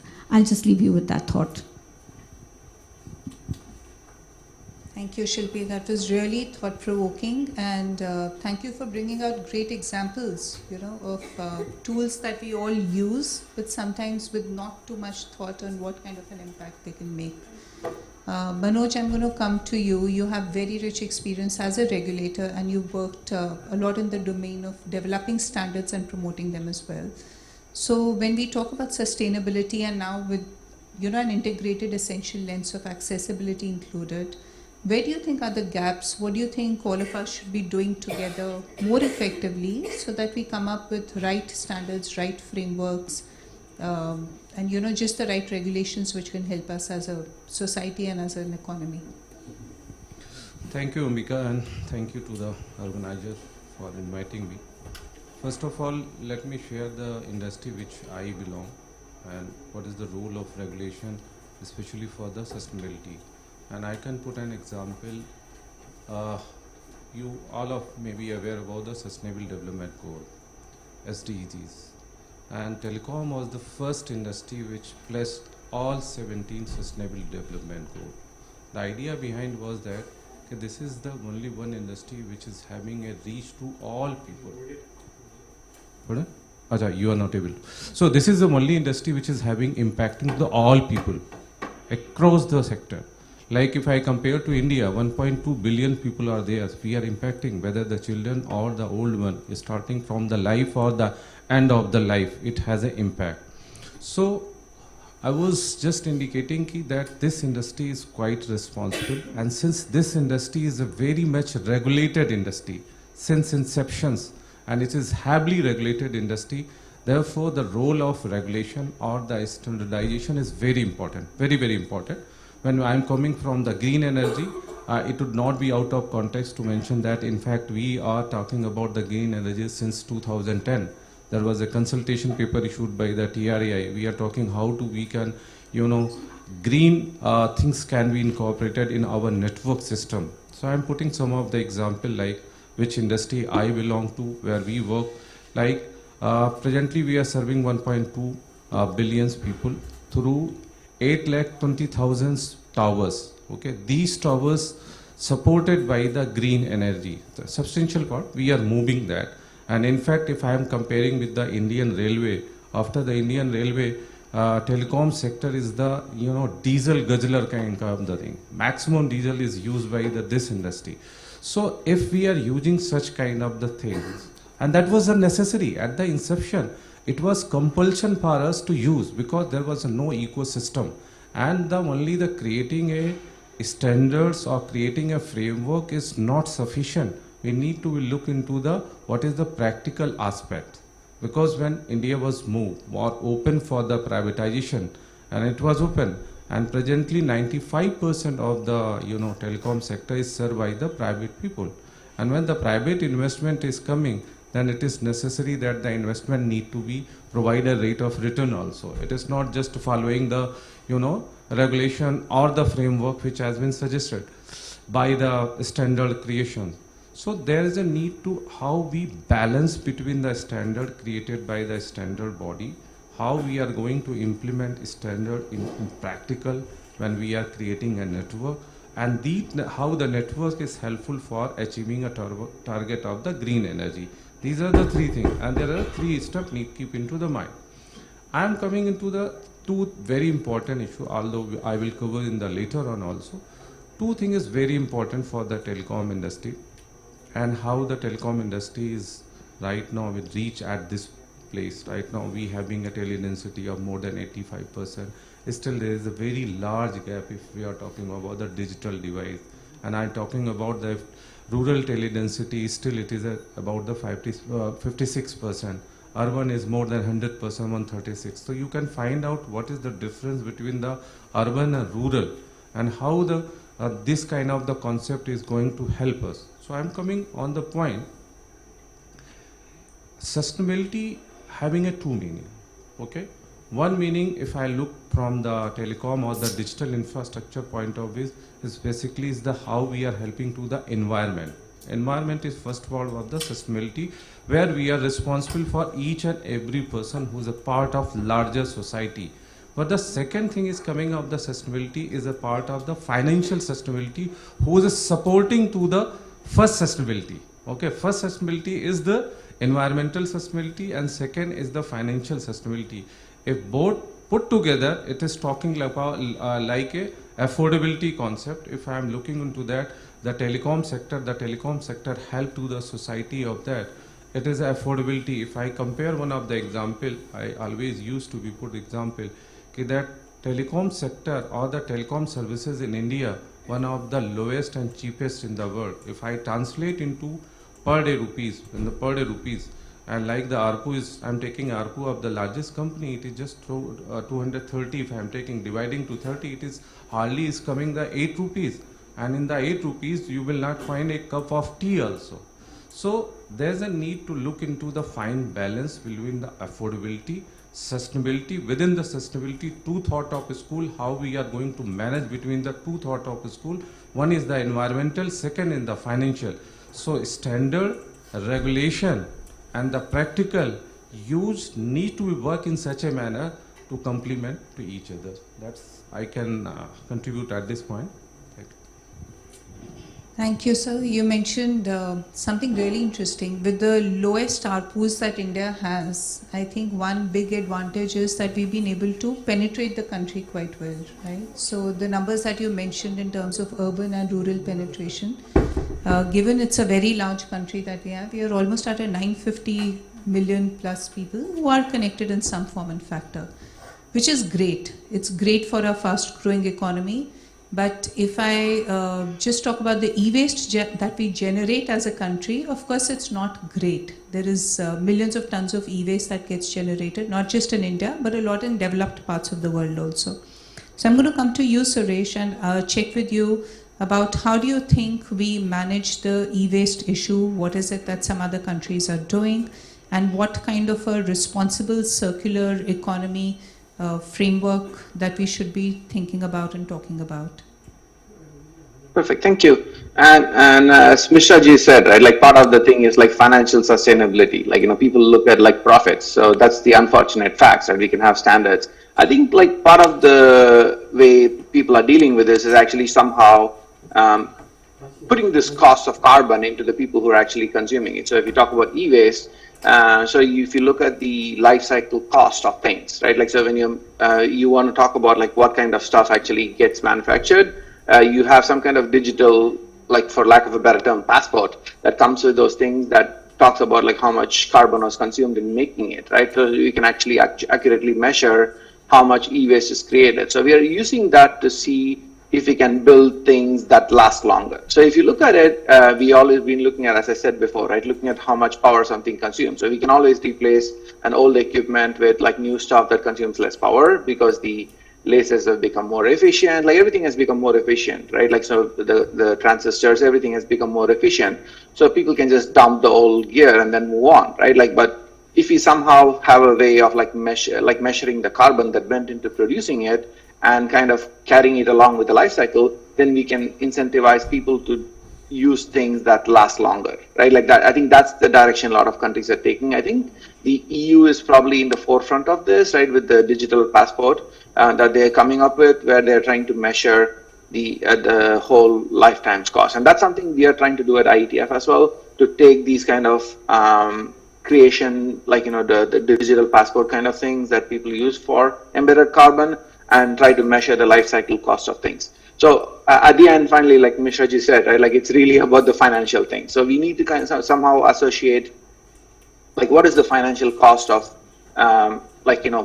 using the carbon, right? Like, so if, like, somehow the dirtier forms of energy are more costly in some way, because, like, most of the time, like you said, like running a diesel generator is probably pretty cheap, right? Like, compared to doing something more energy efficient, or, like, safer to the environment. So how do we actually measure the cost of that? Because right now the costs are on people who cannot do anything about it. Like, it's probably the people living in the villages, or people who whose houses are going to be, like, flooded out, right? So they don't really have a say. So it's part of, I think, like, I strongly believe in voluntary standards, that we build the standards, like, technically, and people do it. But I think the government can incentivize it by kind of encouraging good practices of adopting these standards and using the standards, voluntary standards, wherever they exist, and encourage creation of the voluntary standards for that too.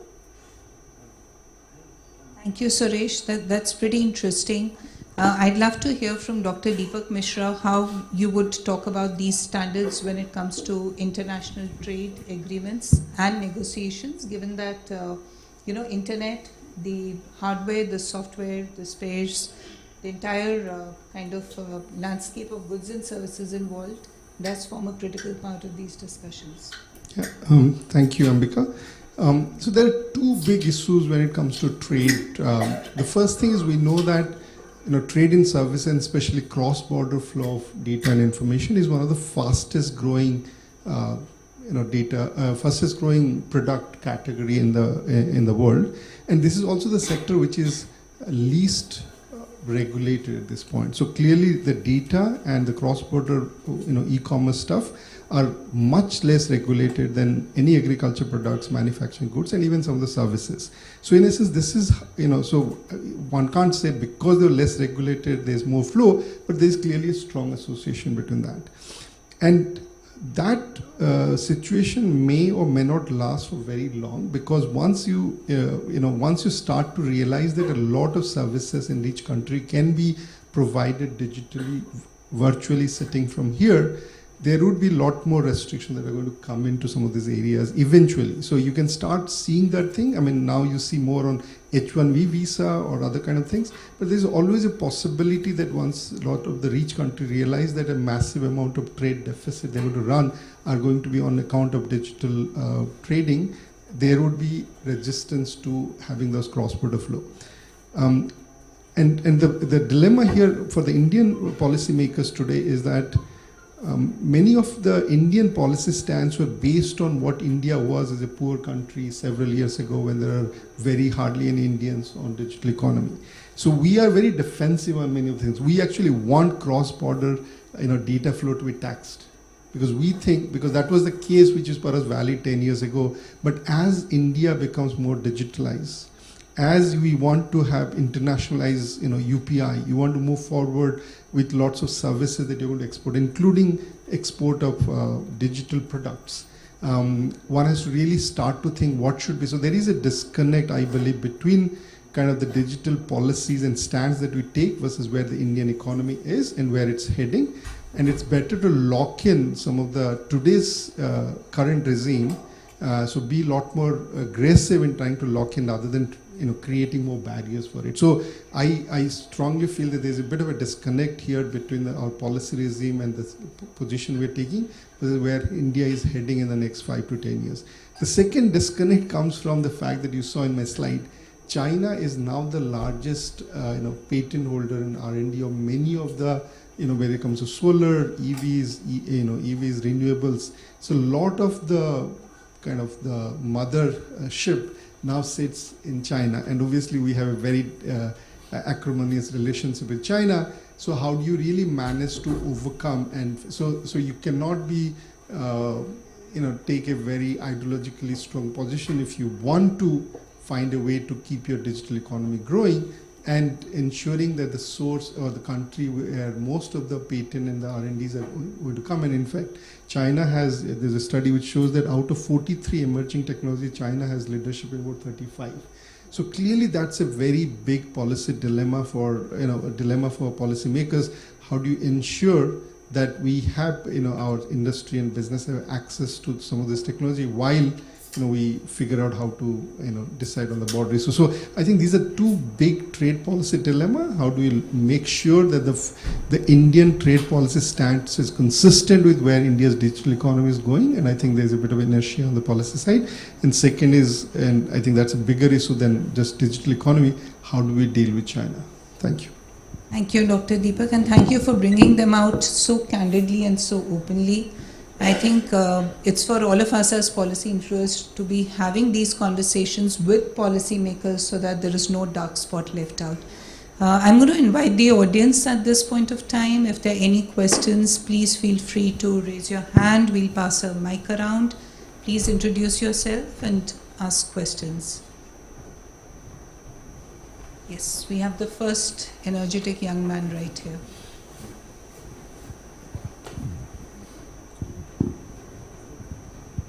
Good evening all. My name is Jai Kiran. My question is to Shilpi ma'am. Ma'am, when you were talking about creating a inclusion of divergent, neurologically divergent people into the tech industry, you emphasized on two words, sustainability and accessibility. My doubt is that how can we also stress upon the word awareness? Because I believe that is also something that we are lacking right now, or a lacuna in the part of our activities. Could you just dwell upon that? So I think awareness is a subset of all of this. It's about creating awareness about all of these things that are happening in the world, whether it's governance. I'll use a word called Web Content Accessibility Guideline, which is a standard in the world by the W3C to build accessible solutions. So I think awareness is for sure one of the first steps in us achieving any of these things, whether it's accessibility, whether it's sustainability. There is lack of awareness on the ground. So I think it is forums like this that will help us spread the word, get people to understand. So I think awareness is in every area, is where we have to bridge. From an accessibility perspective, I think it's societal attitudes where people don't include people with disabilities or do not think that they are even a part of the conversation.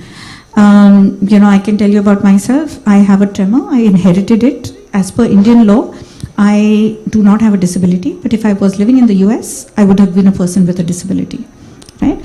And that's the gap of acceptance. And all of us who are aging will surely face disability at some point or the other, whether we like it or we hate it. So I think awareness is surely a large chunk, but I think awareness about everything from governance to sustainability to, every one of these terms we need to emphasize further on.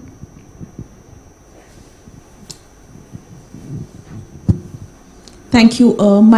Thank you for this really, really inspiring discussion. My name is Isha. And my question is for the whole panel, but Suresh more particularly. Suresh, you talked about voluntary standards. And I do feel like, I think Corinne Katz said it famously in her thesis where he said, loud men talking loudly exclusionary practices of internet governance. So the question is that, and my own research has suggested that standard development is inherently political, driven by geopolitics of states. So unless and until those conversations are more representative, any standards that evolve out of that process would be discriminatory in nature, right? And how do you think IETF and some of these voluntary standards organizations are trying to at least address that problem? And I'm not even going into the second level problems of the type of stakeholders that are in the room, the ratio between civil society, technology, present in the room, right? So do you think this over-reliance on standards and standards bodies is misplaced? I don't, right? Like, so I think I acknowledge the things that you said, right? Like, so there has been this, thing in the past, like where there has been this disadvantage of people who are participating. So, like, more than what you said, right? It's not just like men in rooms talking, but men from developed nations in a room talking. Like, that's kind of how it started off as.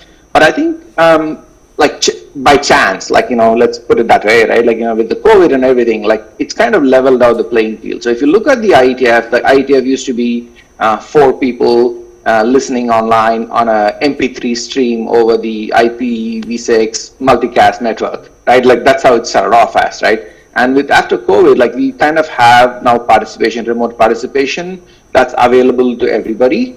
And we've seen the participation almost like 50% remote, right? And the remote participation is like excellent, right? It's like, it's almost like being in the room. And that has kind of leveled out the playing field a little bit. I think there's like still a lot of way to go. And this is not just the standards organization, this is the whole industry. So there's like a underrepresentation of women and like, people from developed countries. This is like true everywhere else, right?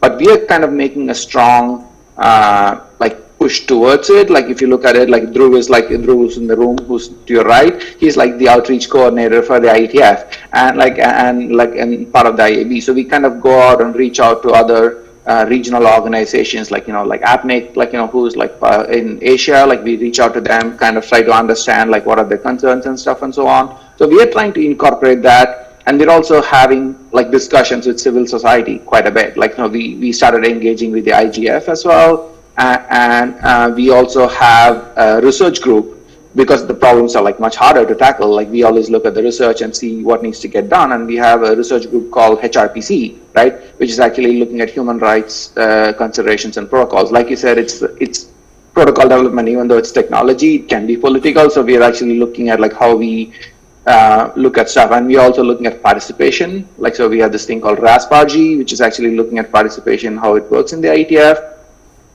And we also have this group called Gaia, which actually looks at like how people who have not so privileged connectivity, so people who are in like, Mr. Shetty said, in like rural areas or in countries with like poor internet connectivity, how are we building a protocol so that like, we can be equitable to them as well. So we are actually making efforts to do that thing. I know there's like way to go because we started off from a very poor point, right? Like Dr. Mishra said in the beginning, right? Like India is like pretty behind, we need to come forward. And the standards wise, like we are like pretty poor on this, like, representation wise, but we are striving to get better pretty much every day.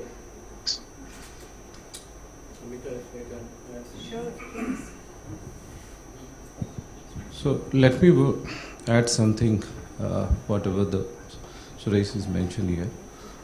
Standard is, what is the standard first of all? The standard is a compilation or the, putting together what is the practices available in the industry or in the society itself, it is that. And that need to be adjusted to according to the local requirement and the environment. This is the simple term is coming. And this is the one thing which is guiding, which is avoiding to unnecessary, putting the resources on the same thing. And I can put the one example which happens in the telecom sector, especially in the China. China has adopted different standard for the 3G. So they struggle to compete to the across the world. And that is why there is a forum called a 3GPP where all people are discussing about the standard, where they try to work together across the peoples, find out, putting some guideline, interoperability or the economy of a scale. So that's create a standard for speed up and putting economy of a scale, so affordability should be keep into the mind. I think these are the guiding factor. And of course, when we are talking of the standardization, it is always good to start with the optional in nature. Later on, depend on the priority of the government, it can be converted into the mandatory or the recommended. So that's all. Thank you. Thank you for adding that. Any more questions? We have one there.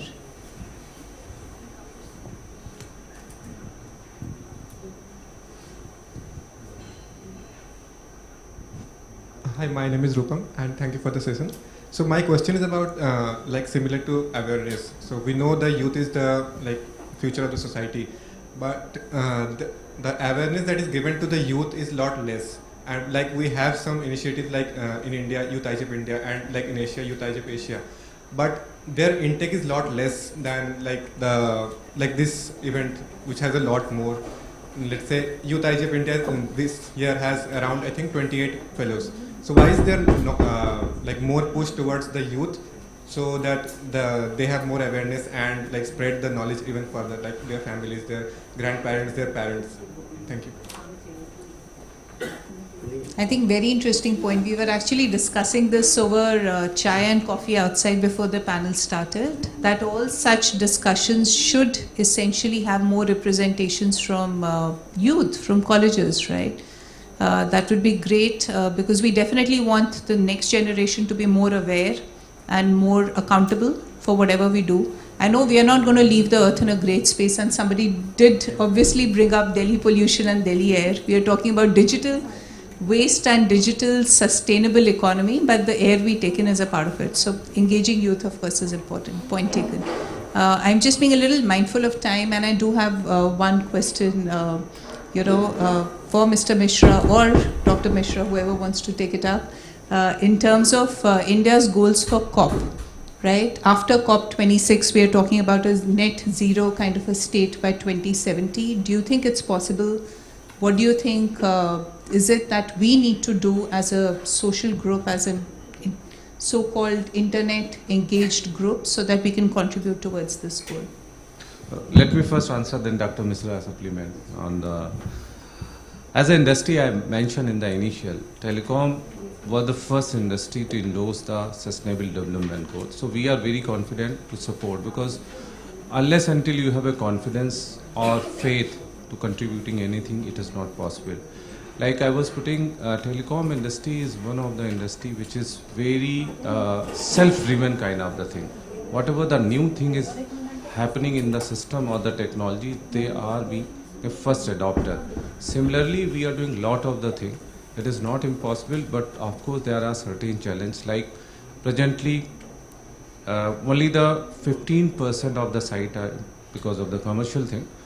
Whatever the site we have, they are solarized kind of the. So we are moving toward the solarization of the first.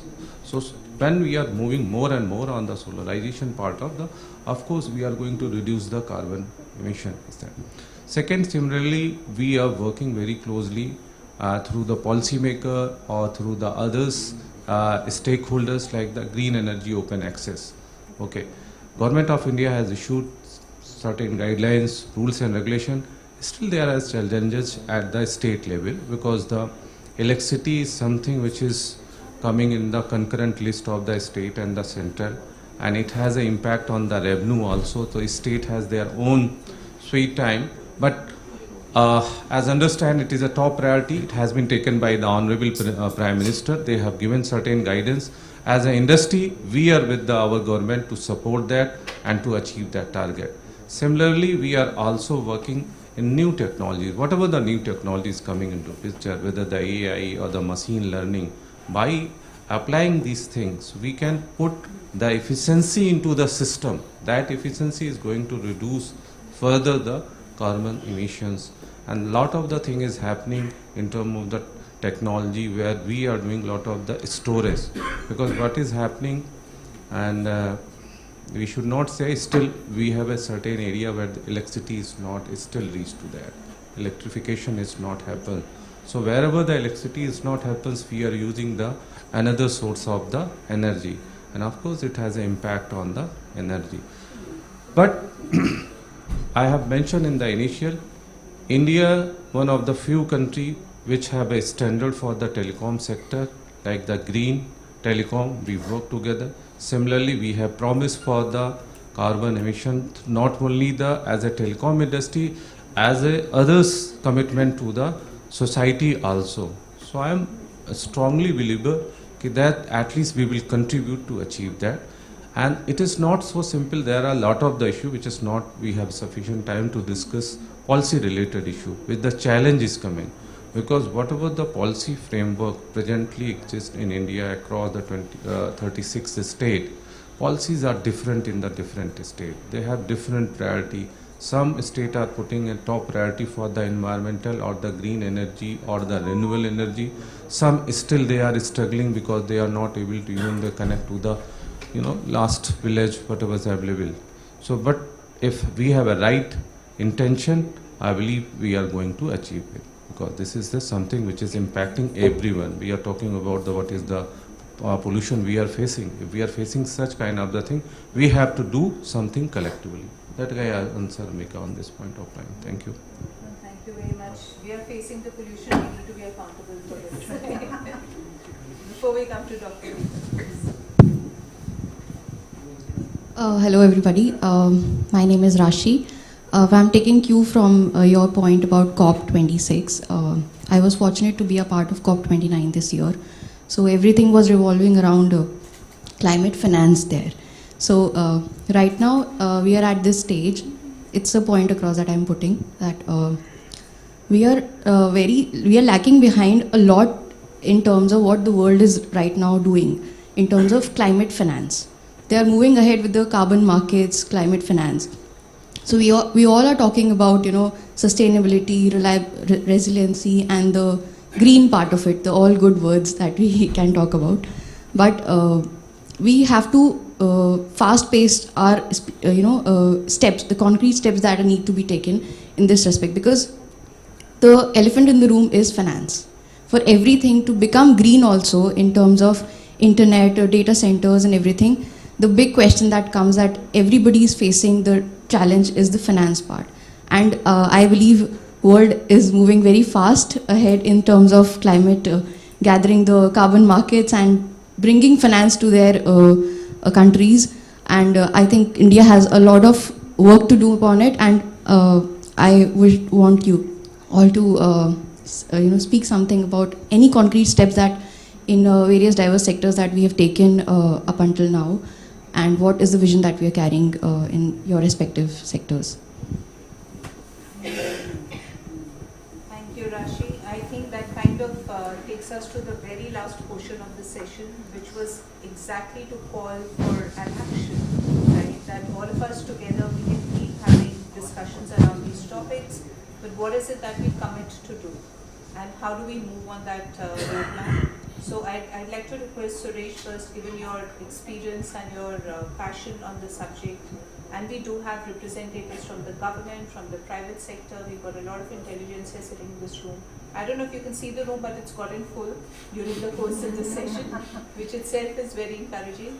So Suresh, we'd love to hear from you if there's any call for action or a message that you want to give to this very diverse group here.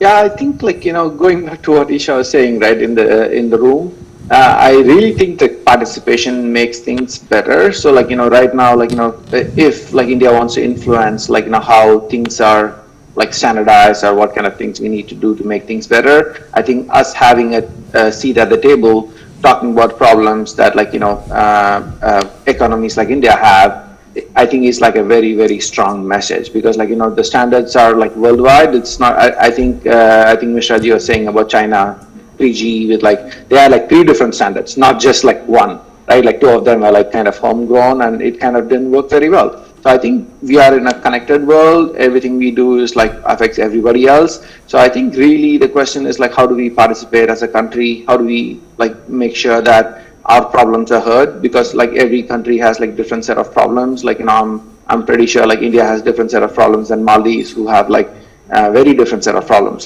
from us, right? And which is very different from a Western country who's probably has a much higher financial stakes. I think Rashi was talking about the finance thing. So maybe finance is cheaper there, so they are probably able to do it. And probably there's also regulation which talks about how to incentivize this greener initiatives. So I think the most important thing is really for people to participate. I think the gentlemen in the audience who are talking about youth, right? We are looking for the youth to come and participate. And participating in the standards process is just you get on web browser and you participate in the sessions and send emails with the list. And everybody's got an equal voice there. And please do participate and talk to Dhruv, who's in there, to ask for more information. And let's make the next set of standards that come out much better for everybody in the world, sustainability-wise. Thank you. Thank you, Suresh. With your call for action, we saw 2 hands getting raised. We'd love to take the questions, but I want to do a quick time check. Okay, great. I was just introducing. This is Dhruv, if you want to come and talk to me. That's wonderful. Sure. Thank you, ma'am. My name is Shantanu, and I'm happy that Rashi has brought this question that there is nothing on finance on this ESG, because I'd like to tell everyone that my institute, C Institute, has already brought this standard on the ESG, and all the listed companies are also now giving their emission loss, and the entire finance part is also working on that. But the second part of it that my country is not doing as of now, that we don't have any carbon exchange. We are talking about telephone exchange, we are talking about internet exchange, but we don't have any. So I would like to tell everyone that we should work on that also, because it's a huge business opportunity also. Thank you. Thank you very much, and I'm sure there are notes being taken, and they would be shared with relevant policymakers and people who have interest and also the ability to shift the needle and bring about a change. So thank you for all these inputs. Dr. Deepak, I'm going to come to you in terms of what message do you want to leave this group with? Yeah, I'm hesitating what to say. When it comes to climate finance and development finance, I was fortunate to be part of a committee that the Indian G20 presidency set up. So this was the N.K. Singh and Larry Summers, where this was a international expert group comprising of various people from different nationality, headed by N.K. Singh and Larry Summers, to decide on how do you reform the multilateral development banks, especially with respect to the financing part. So we produced a very nice report. It was endorsed by the G20. It happened, we talked about triple agenda. How do you triple their mandate from reducing poverty and inequality to adding sustainability, which they did, because it was just a paper reform. You add livable planet to their mission. That got it. The second suggestion we had was to actually triple their financing, which is from $300 billion to $1 trillion deficit. And sadly, nothing really happened. Everybody agreed. There's complete endorsement. And then the G20 moved to Brazil, the new priorities, new things happened. We see that in COP29, that when you talk about $350 million or $300 million by 2030, that's really peanuts. Because by that time, think of India's, what will be India's GDP and what will be India's total, just the government side. It will be, so out of the 300 million, even if we get 10%, or that's already too high, because often there's a single country limit, so it could be 5%, it will be $15 billion, which would be less than 0.1% of the total GDP and 0.25% of the public investment that we do. So this is, so my message to everybody is, I think we should stop looking for the international, the rich countries to help us to do this. I think we have to do it ourselves. A lot of our energy should be focused on carbon exchange, doing things, building out, green bonds, a lot of the domestic policy reform to attract private capital flow, which will come by their own. You don't need that. So there's too much focus on some of this official source of money, which I don't think sadly will come, and we should be much better off putting our effort to get the private capital and our own industry and the domestic sector to tap more. Thank you. Thank you. That's like a real call for action. Don't wait for anyone. Don't wait for anything. The numbers might move, might not move, but do what you can do in terms of shifting things. I'm going to come to you, Shilpi, and I know you're very passionate about responsible AI, and I'd love for you to share with us in terms of your last message of what you think we should be doing as a community towards responsibility, towards responsible AI, responsible other emerging tech, that can truly make a very inclusive internet framework? Well, I think responsible AI, it will start with including people from different voices and their needs and data sets, which today just does not exist.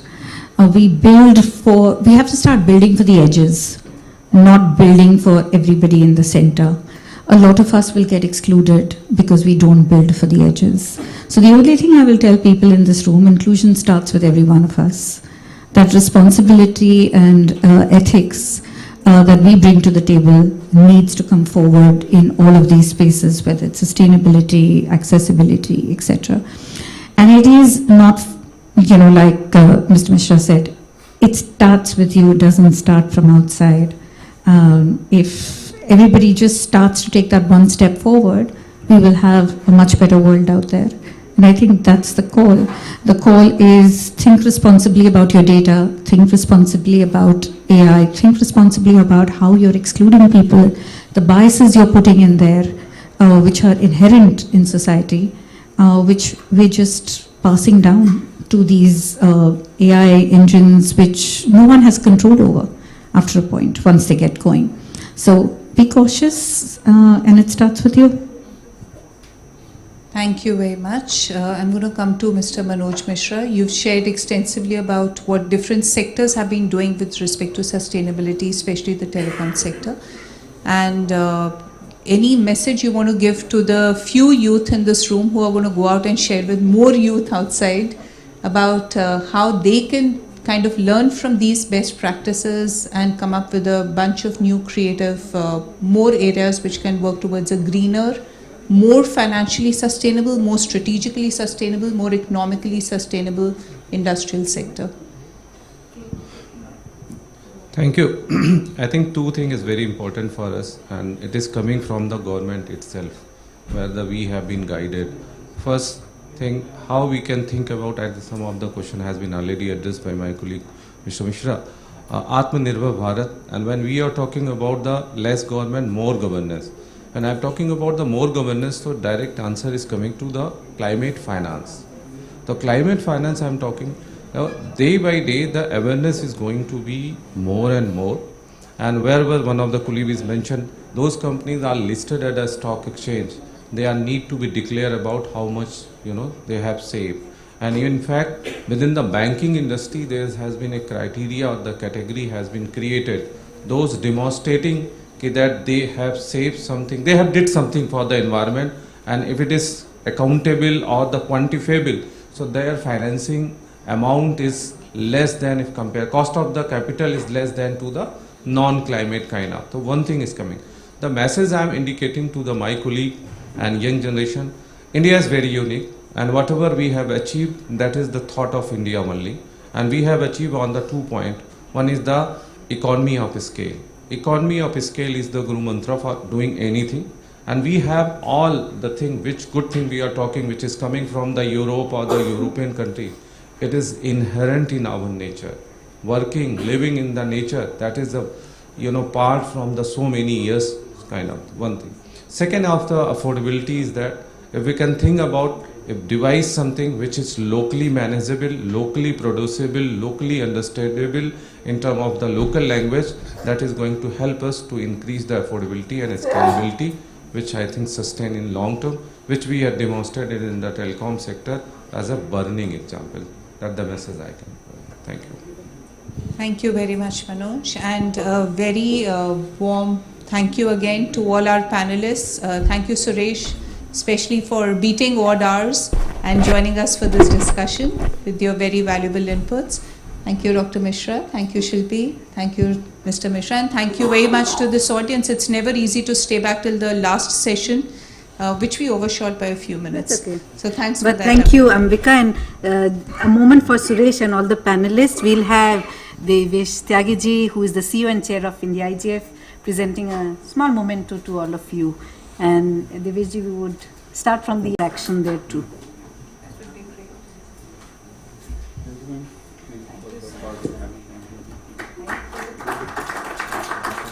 And Deveshji, if you could stand here, and there will be a group photograph. Or in front. Amrita,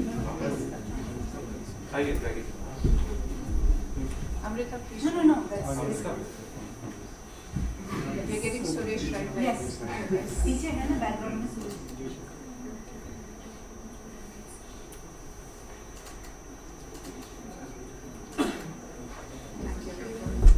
Thank you so much, everyone. So, for the valedictory session, there are changes. We'll just have a brief recap given by Anupam of what this 2 days was all about. And we may have some open discussion on how to improve India IGF, and then we'll break for tea and whichever questions you want.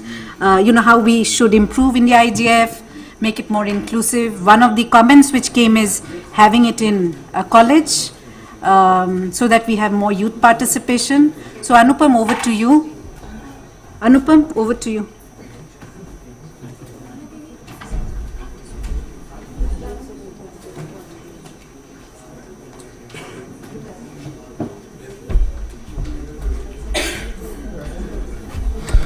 Nitin, the version 3.0, can you pull it on the screen?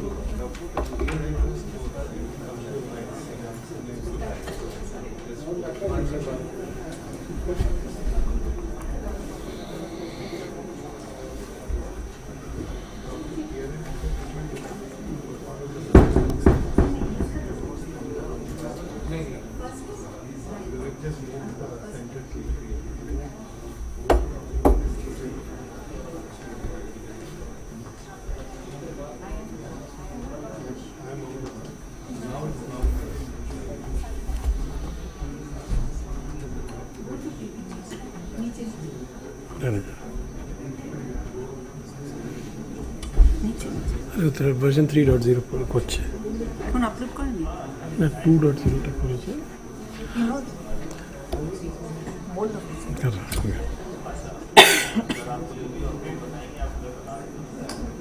এটাই তো ছিল go to the first slide start it's not screen pe presentation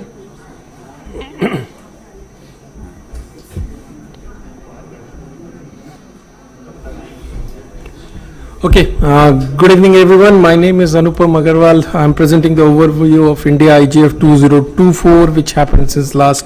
A good diversity in terms of 32 female speakers, 8 speakers joined us online.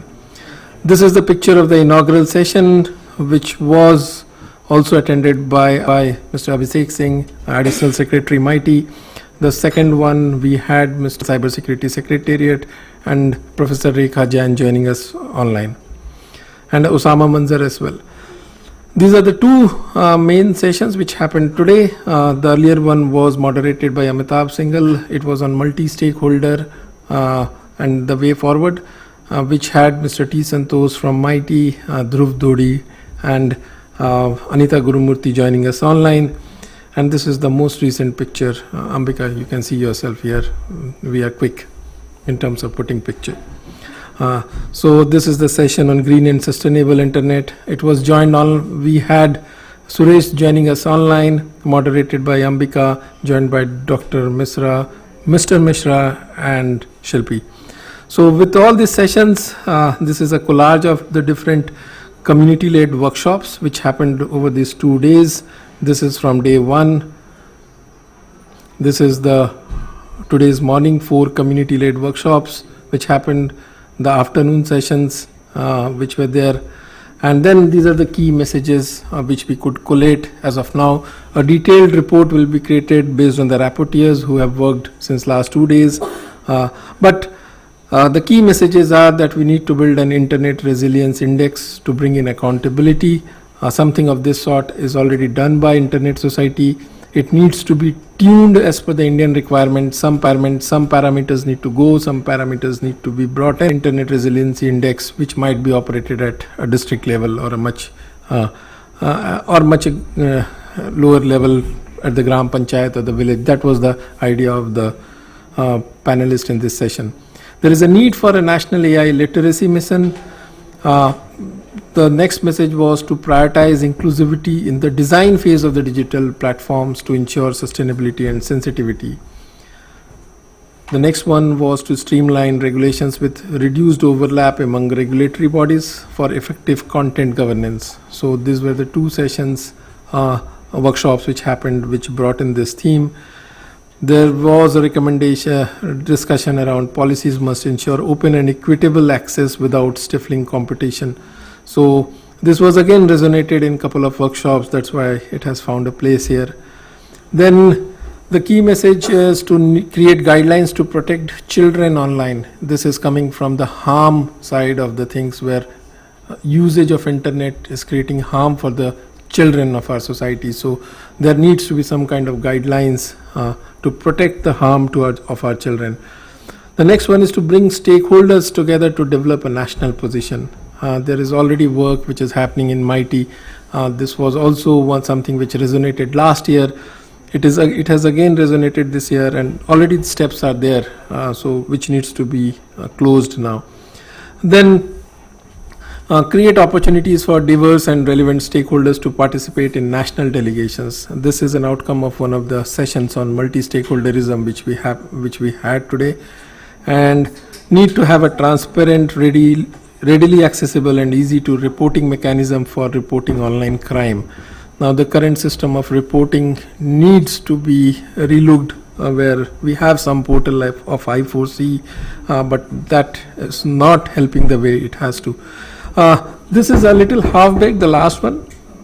The increased focus on green internet technologies. The 2 lines, I think it got mixed up in the version management of the slides. It was to participate and then find a seat on the table as well where the discussions are happening.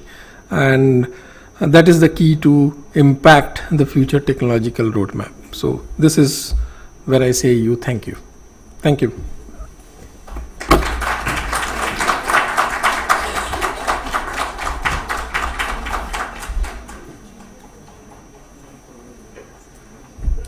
I think with this, Shubham, do we break for tea, or we could take some 5 comments on how to improve? So, we wanted to have a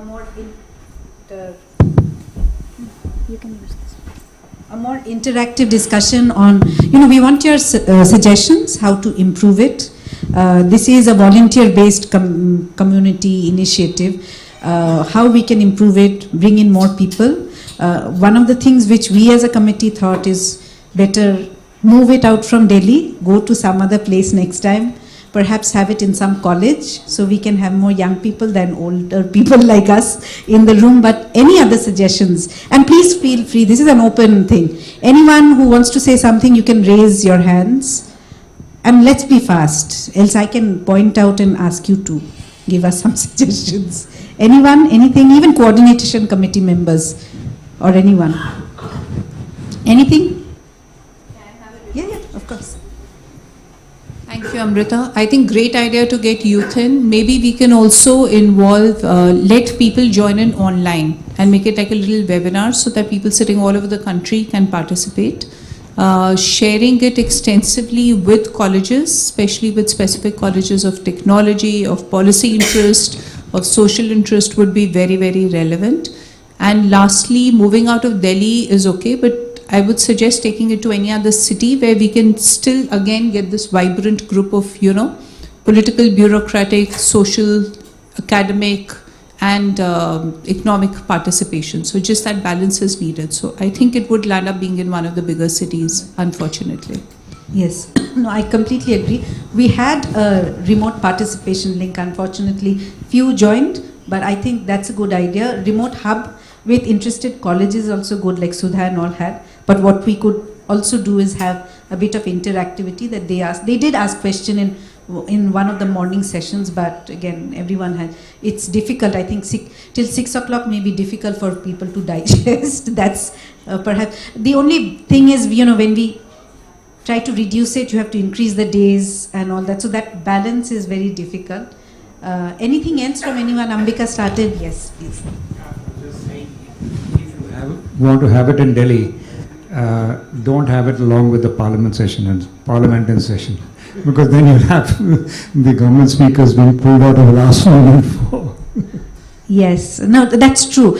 So something which Deveshji and TV sir, who's unfortunately not here this time, discussed was we will send it to MeitY and the ministry. In fact, January itself, that this is the dates we want to do. So we had to change dates because of trying to get the minister at least to come, because sometimes you need them also, right, to at least understand what the community is doing. So that sometimes becomes tricky. We also don't want this situation to happen. So this is one. Anything else from anyone? Yes. And do identify yourself. Don't worry. We will not point at you later. Hi, so my name is Joysa, and my suggestion is that you can plan it on weekends, because we had our exams and we rushed straight from our examination hall and we couldn't attend the yesterday's session and morning session as well because of our exams. So you can plan it on weekends so that there's more inclusion. Okay, yeah. I get your point. as in point well noted, we don't like to do on weekends, but we can accommodate once. That's there. Anyone else? Anything you liked, you didn't like, something in terms of, did you find interaction easy to interact with everyone? Anything else? Nothing. Everything was good. That's surprising. I always creep about many things. Was the AC okay or was it too cold? It was cold for me today. Nothing else? Rupam? Aviral? Nothing. The venue, like I know. I agree. And I agree. So we tried for other venues, but since it was last moment, getting a venue is difficult, and this was something which was available. We tried all the Delhi venues like India Habitat Center, IIC, etc. The others also, we didn't get in any of them. So that's when we settled on this. We do understand this part. Yes, Amir. I think more workshop proposal from different stakeholders could be considered, and like this time we have given platform to new faces. In the coming IIGF, maybe we can give platform to the new faces to take this to a global stage, or to take this to a newer audience. Thank you. I get your point. I think we had some proposals coming from one organization. We should have diversity. But again, we need the quality and divergence in topics also. But yeah, I think promoting it to more people to come up with their workshops, because it's community driven, would be good. So just so that people know, the 4 main sessions were curated by the theme committee, which comprises of about 25 odd members coming from different stakeholders, and the balance 12 were community workshops who submitted. There were about, how many? 48? 45 workshops which came in. From there we could choose only 12. So that is what it was like. Anything else? Yes, please. Instead of 60 minutes session, it should be 45 minutes and 15 minutes break. And the session should be started from 10:30 or 11, not from 10 in this chilly winter of Delhi. Shantanu, we will do it as long as you, the finance guy, pays our bill for 3 days. 3 days, क्या 4 दिन कर देंगे? But you have to foot the bill. Anyone else, anything? Yes, Dhruv. Yeah, hi, this is Dhruv. I think more opportunities for us to socialize a little bit. Like for instance, how can we make a list of all the participants coming in so people can find out who else from which other organizations is available to talk. Some mechanisms we can figure out so that the main idea of coming to these events is actually sometimes social interaction. Yeah. So that's really important. No, I think that's a good idea. If we can have that kind of a process on registration, we put it up, yes. And then having more time for networking, as Shantanu mentioned, and he will fund us for 3 days of India IGF. Yeah, hi, Maditya. The one suggestion which I had was basically having more information on the website as well with regard to proposals, workshop proposals, maybe a broad outline what the discussion will be all about, so that the people who are around, they can have a better idea of what the discussion will be. Yeah. So that can be something which can be looked into. Yeah. So yes, this is something even the person who was putting it up on the website had, because the jot forms which were used for the call for workshop had a limitation. So Samir and Anupam were actually struggling to do that. So perhaps next time we can take a more expensive version of jot form to kind of do. You want to respond? But that's a valid point. We all agree with you. The website has to be more interactive. I think this whole website thing of India IGF needs to go through a revamp process before next year. It's not helpful. Yeah. And I think the suggestions which you are making, we will take it forward there. Yeah, and I think we should have a committee, a volunteer committee to kind of look into it, and let's revamp it from January itself, as in that could be an action point, so that we have a better website. One more point I had is about greater publicity and advertising about the, I think so that the attendance can become better. You need to put it on your website much in advance, and maybe use other allied websites to be able to. No, I agree. We need to promote it in the right places. For example, certain things we need to take care is when people register, the link going to them in a time, giving them any other information. I think those things we need to improve. The issue also happens because it's very volunteer driven. Everyone has their day jobs also and the other, but I think if we can get more focused people, community people, like we have the theme committee who's been working, their mandate was if you can't work, please go, but if you can work, please be there. So that's how in the other groups also from in advance we should have them working so that we have, and obviously we will also look at having more people in the coordination committee. That's also important. We'll be looking at those things, but your feedbacks are good. So do we have chai and something to eat now? Anupam, you want to say something? I think the coordination committee needs to work a little more. So that's where it is landing up. So possibly we are short of manpower in the coordination committee itself. And then that's the reason it is too much work for some committees, and a lot of committees did not function appropriately, which we are seeing the result right here.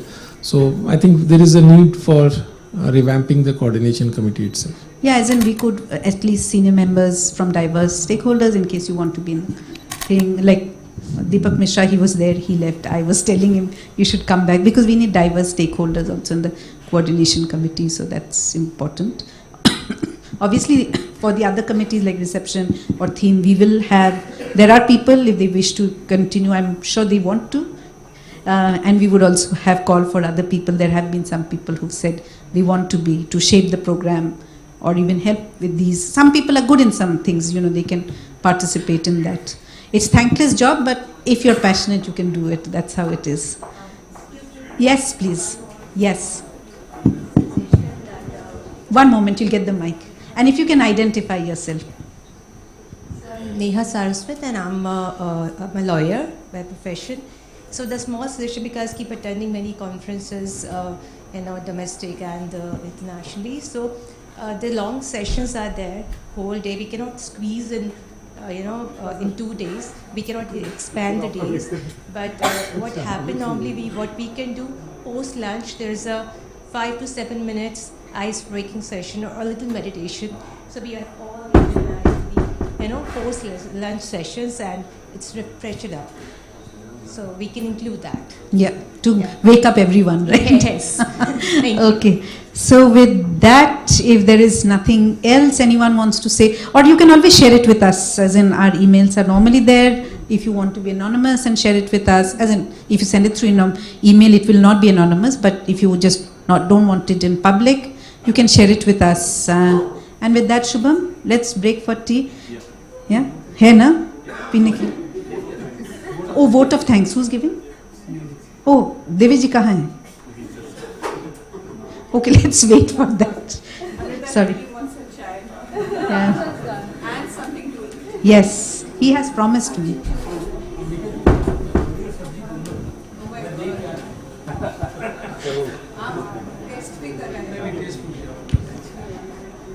Okay, so till, huh? Devi ji? Okay.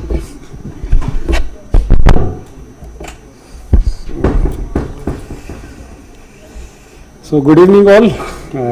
I think every good thing comes to end, and so are this IIGF 2024. I believe that we had been involved in last 4 IIGFs now, and a lot has been learned from previous sessions, which we have tried to incorporate this. Today we have taken your all suggestions possible for conducting this event, even though there was little forth and back, but we were able to make it. The participation was great, the sessions were great, very nicely organized, and I would like to thank all the participants who had given their contribution throughout the sessions. I would like to thank all the colleagues from NIXI, from BIF, and all the mentors like TV Ramachandran sir, who has guided us for organizing of this event. In the last, I would like to thank all the participants who has come here and taken their time out to be with us in this IIGF 2024, and we look forward for their participation in next IIGF event. So, last but not least, I would like to thank all the sponsors who has made their contribution in this IIGF 24. Thank you very much.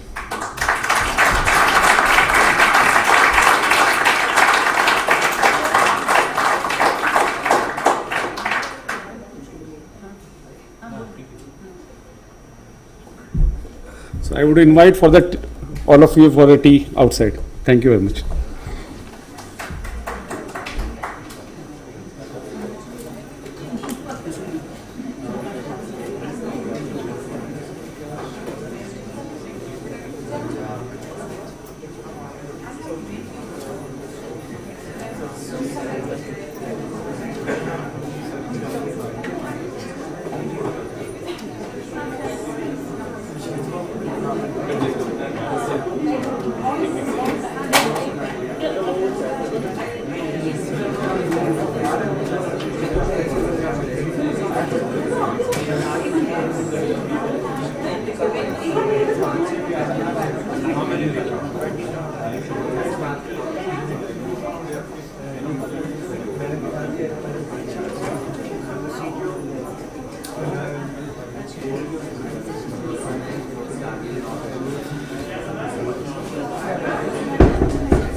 दूसरी तुम देखा जाओ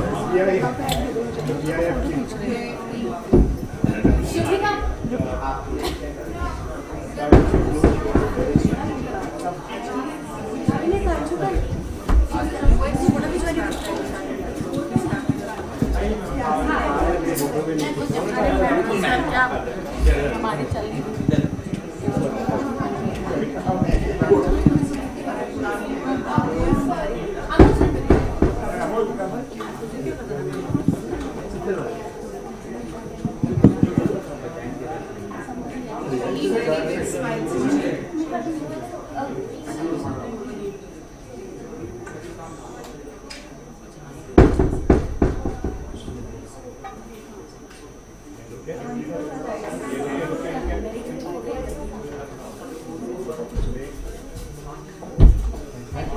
उधर से खींचो photo. जल्दी जल्दी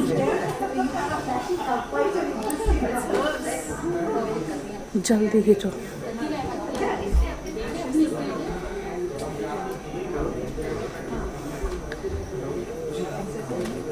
हो गया?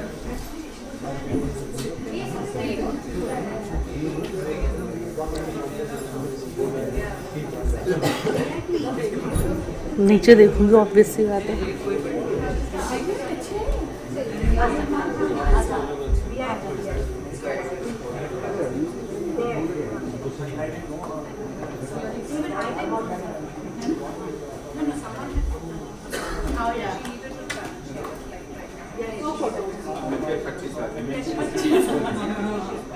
दो तीन साल से तो मिल रहे हैं।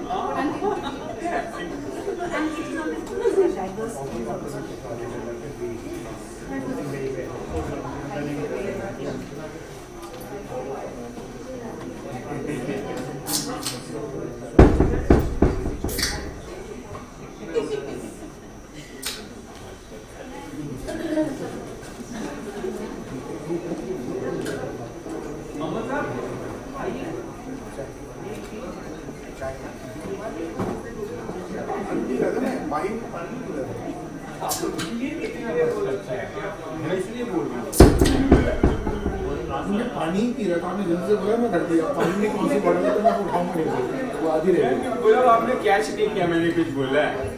नहीं, अब कर लिया ना, अब कर लिया। मैंने कुछ बोला था। नहीं, आपने बोला था, मैं पहले आपकी पहली वाली चीज को रिस्पॉन्ड कर रहा था।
हाँ ये तो हमारे और तो कुछ नहीं भैया भैया ये कंसोल जो माइक्स होते हैं आपके होते हैं या अलग माइक हमारा हाँ हमारे वो मैं माइक देने गई हूँ बोले हमारे नहीं उनको तो क्या हो ठीक है छोटे बच्चों का गेम चल रहा है क्या बीच कॉन्फ्रेंस में कुछ नहीं एकदम मैडम ये भी एक होता है जब मैं आपसे मजाक नहीं करती तो आप भी मत करो मैडम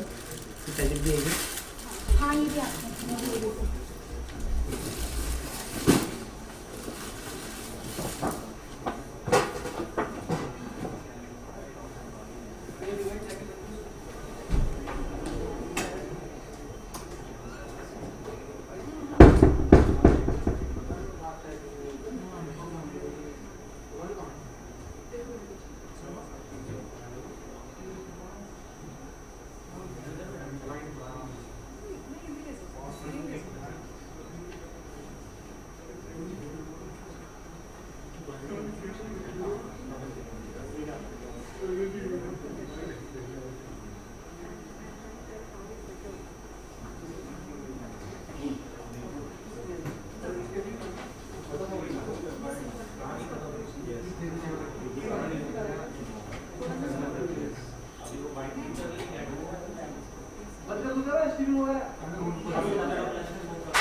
मैं माइक लेके जा रहा हूँ।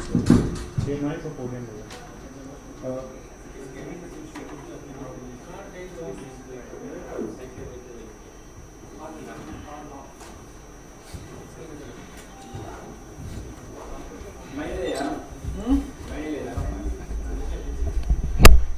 ये ले जाओ, माइक तो ले जाओ सारे,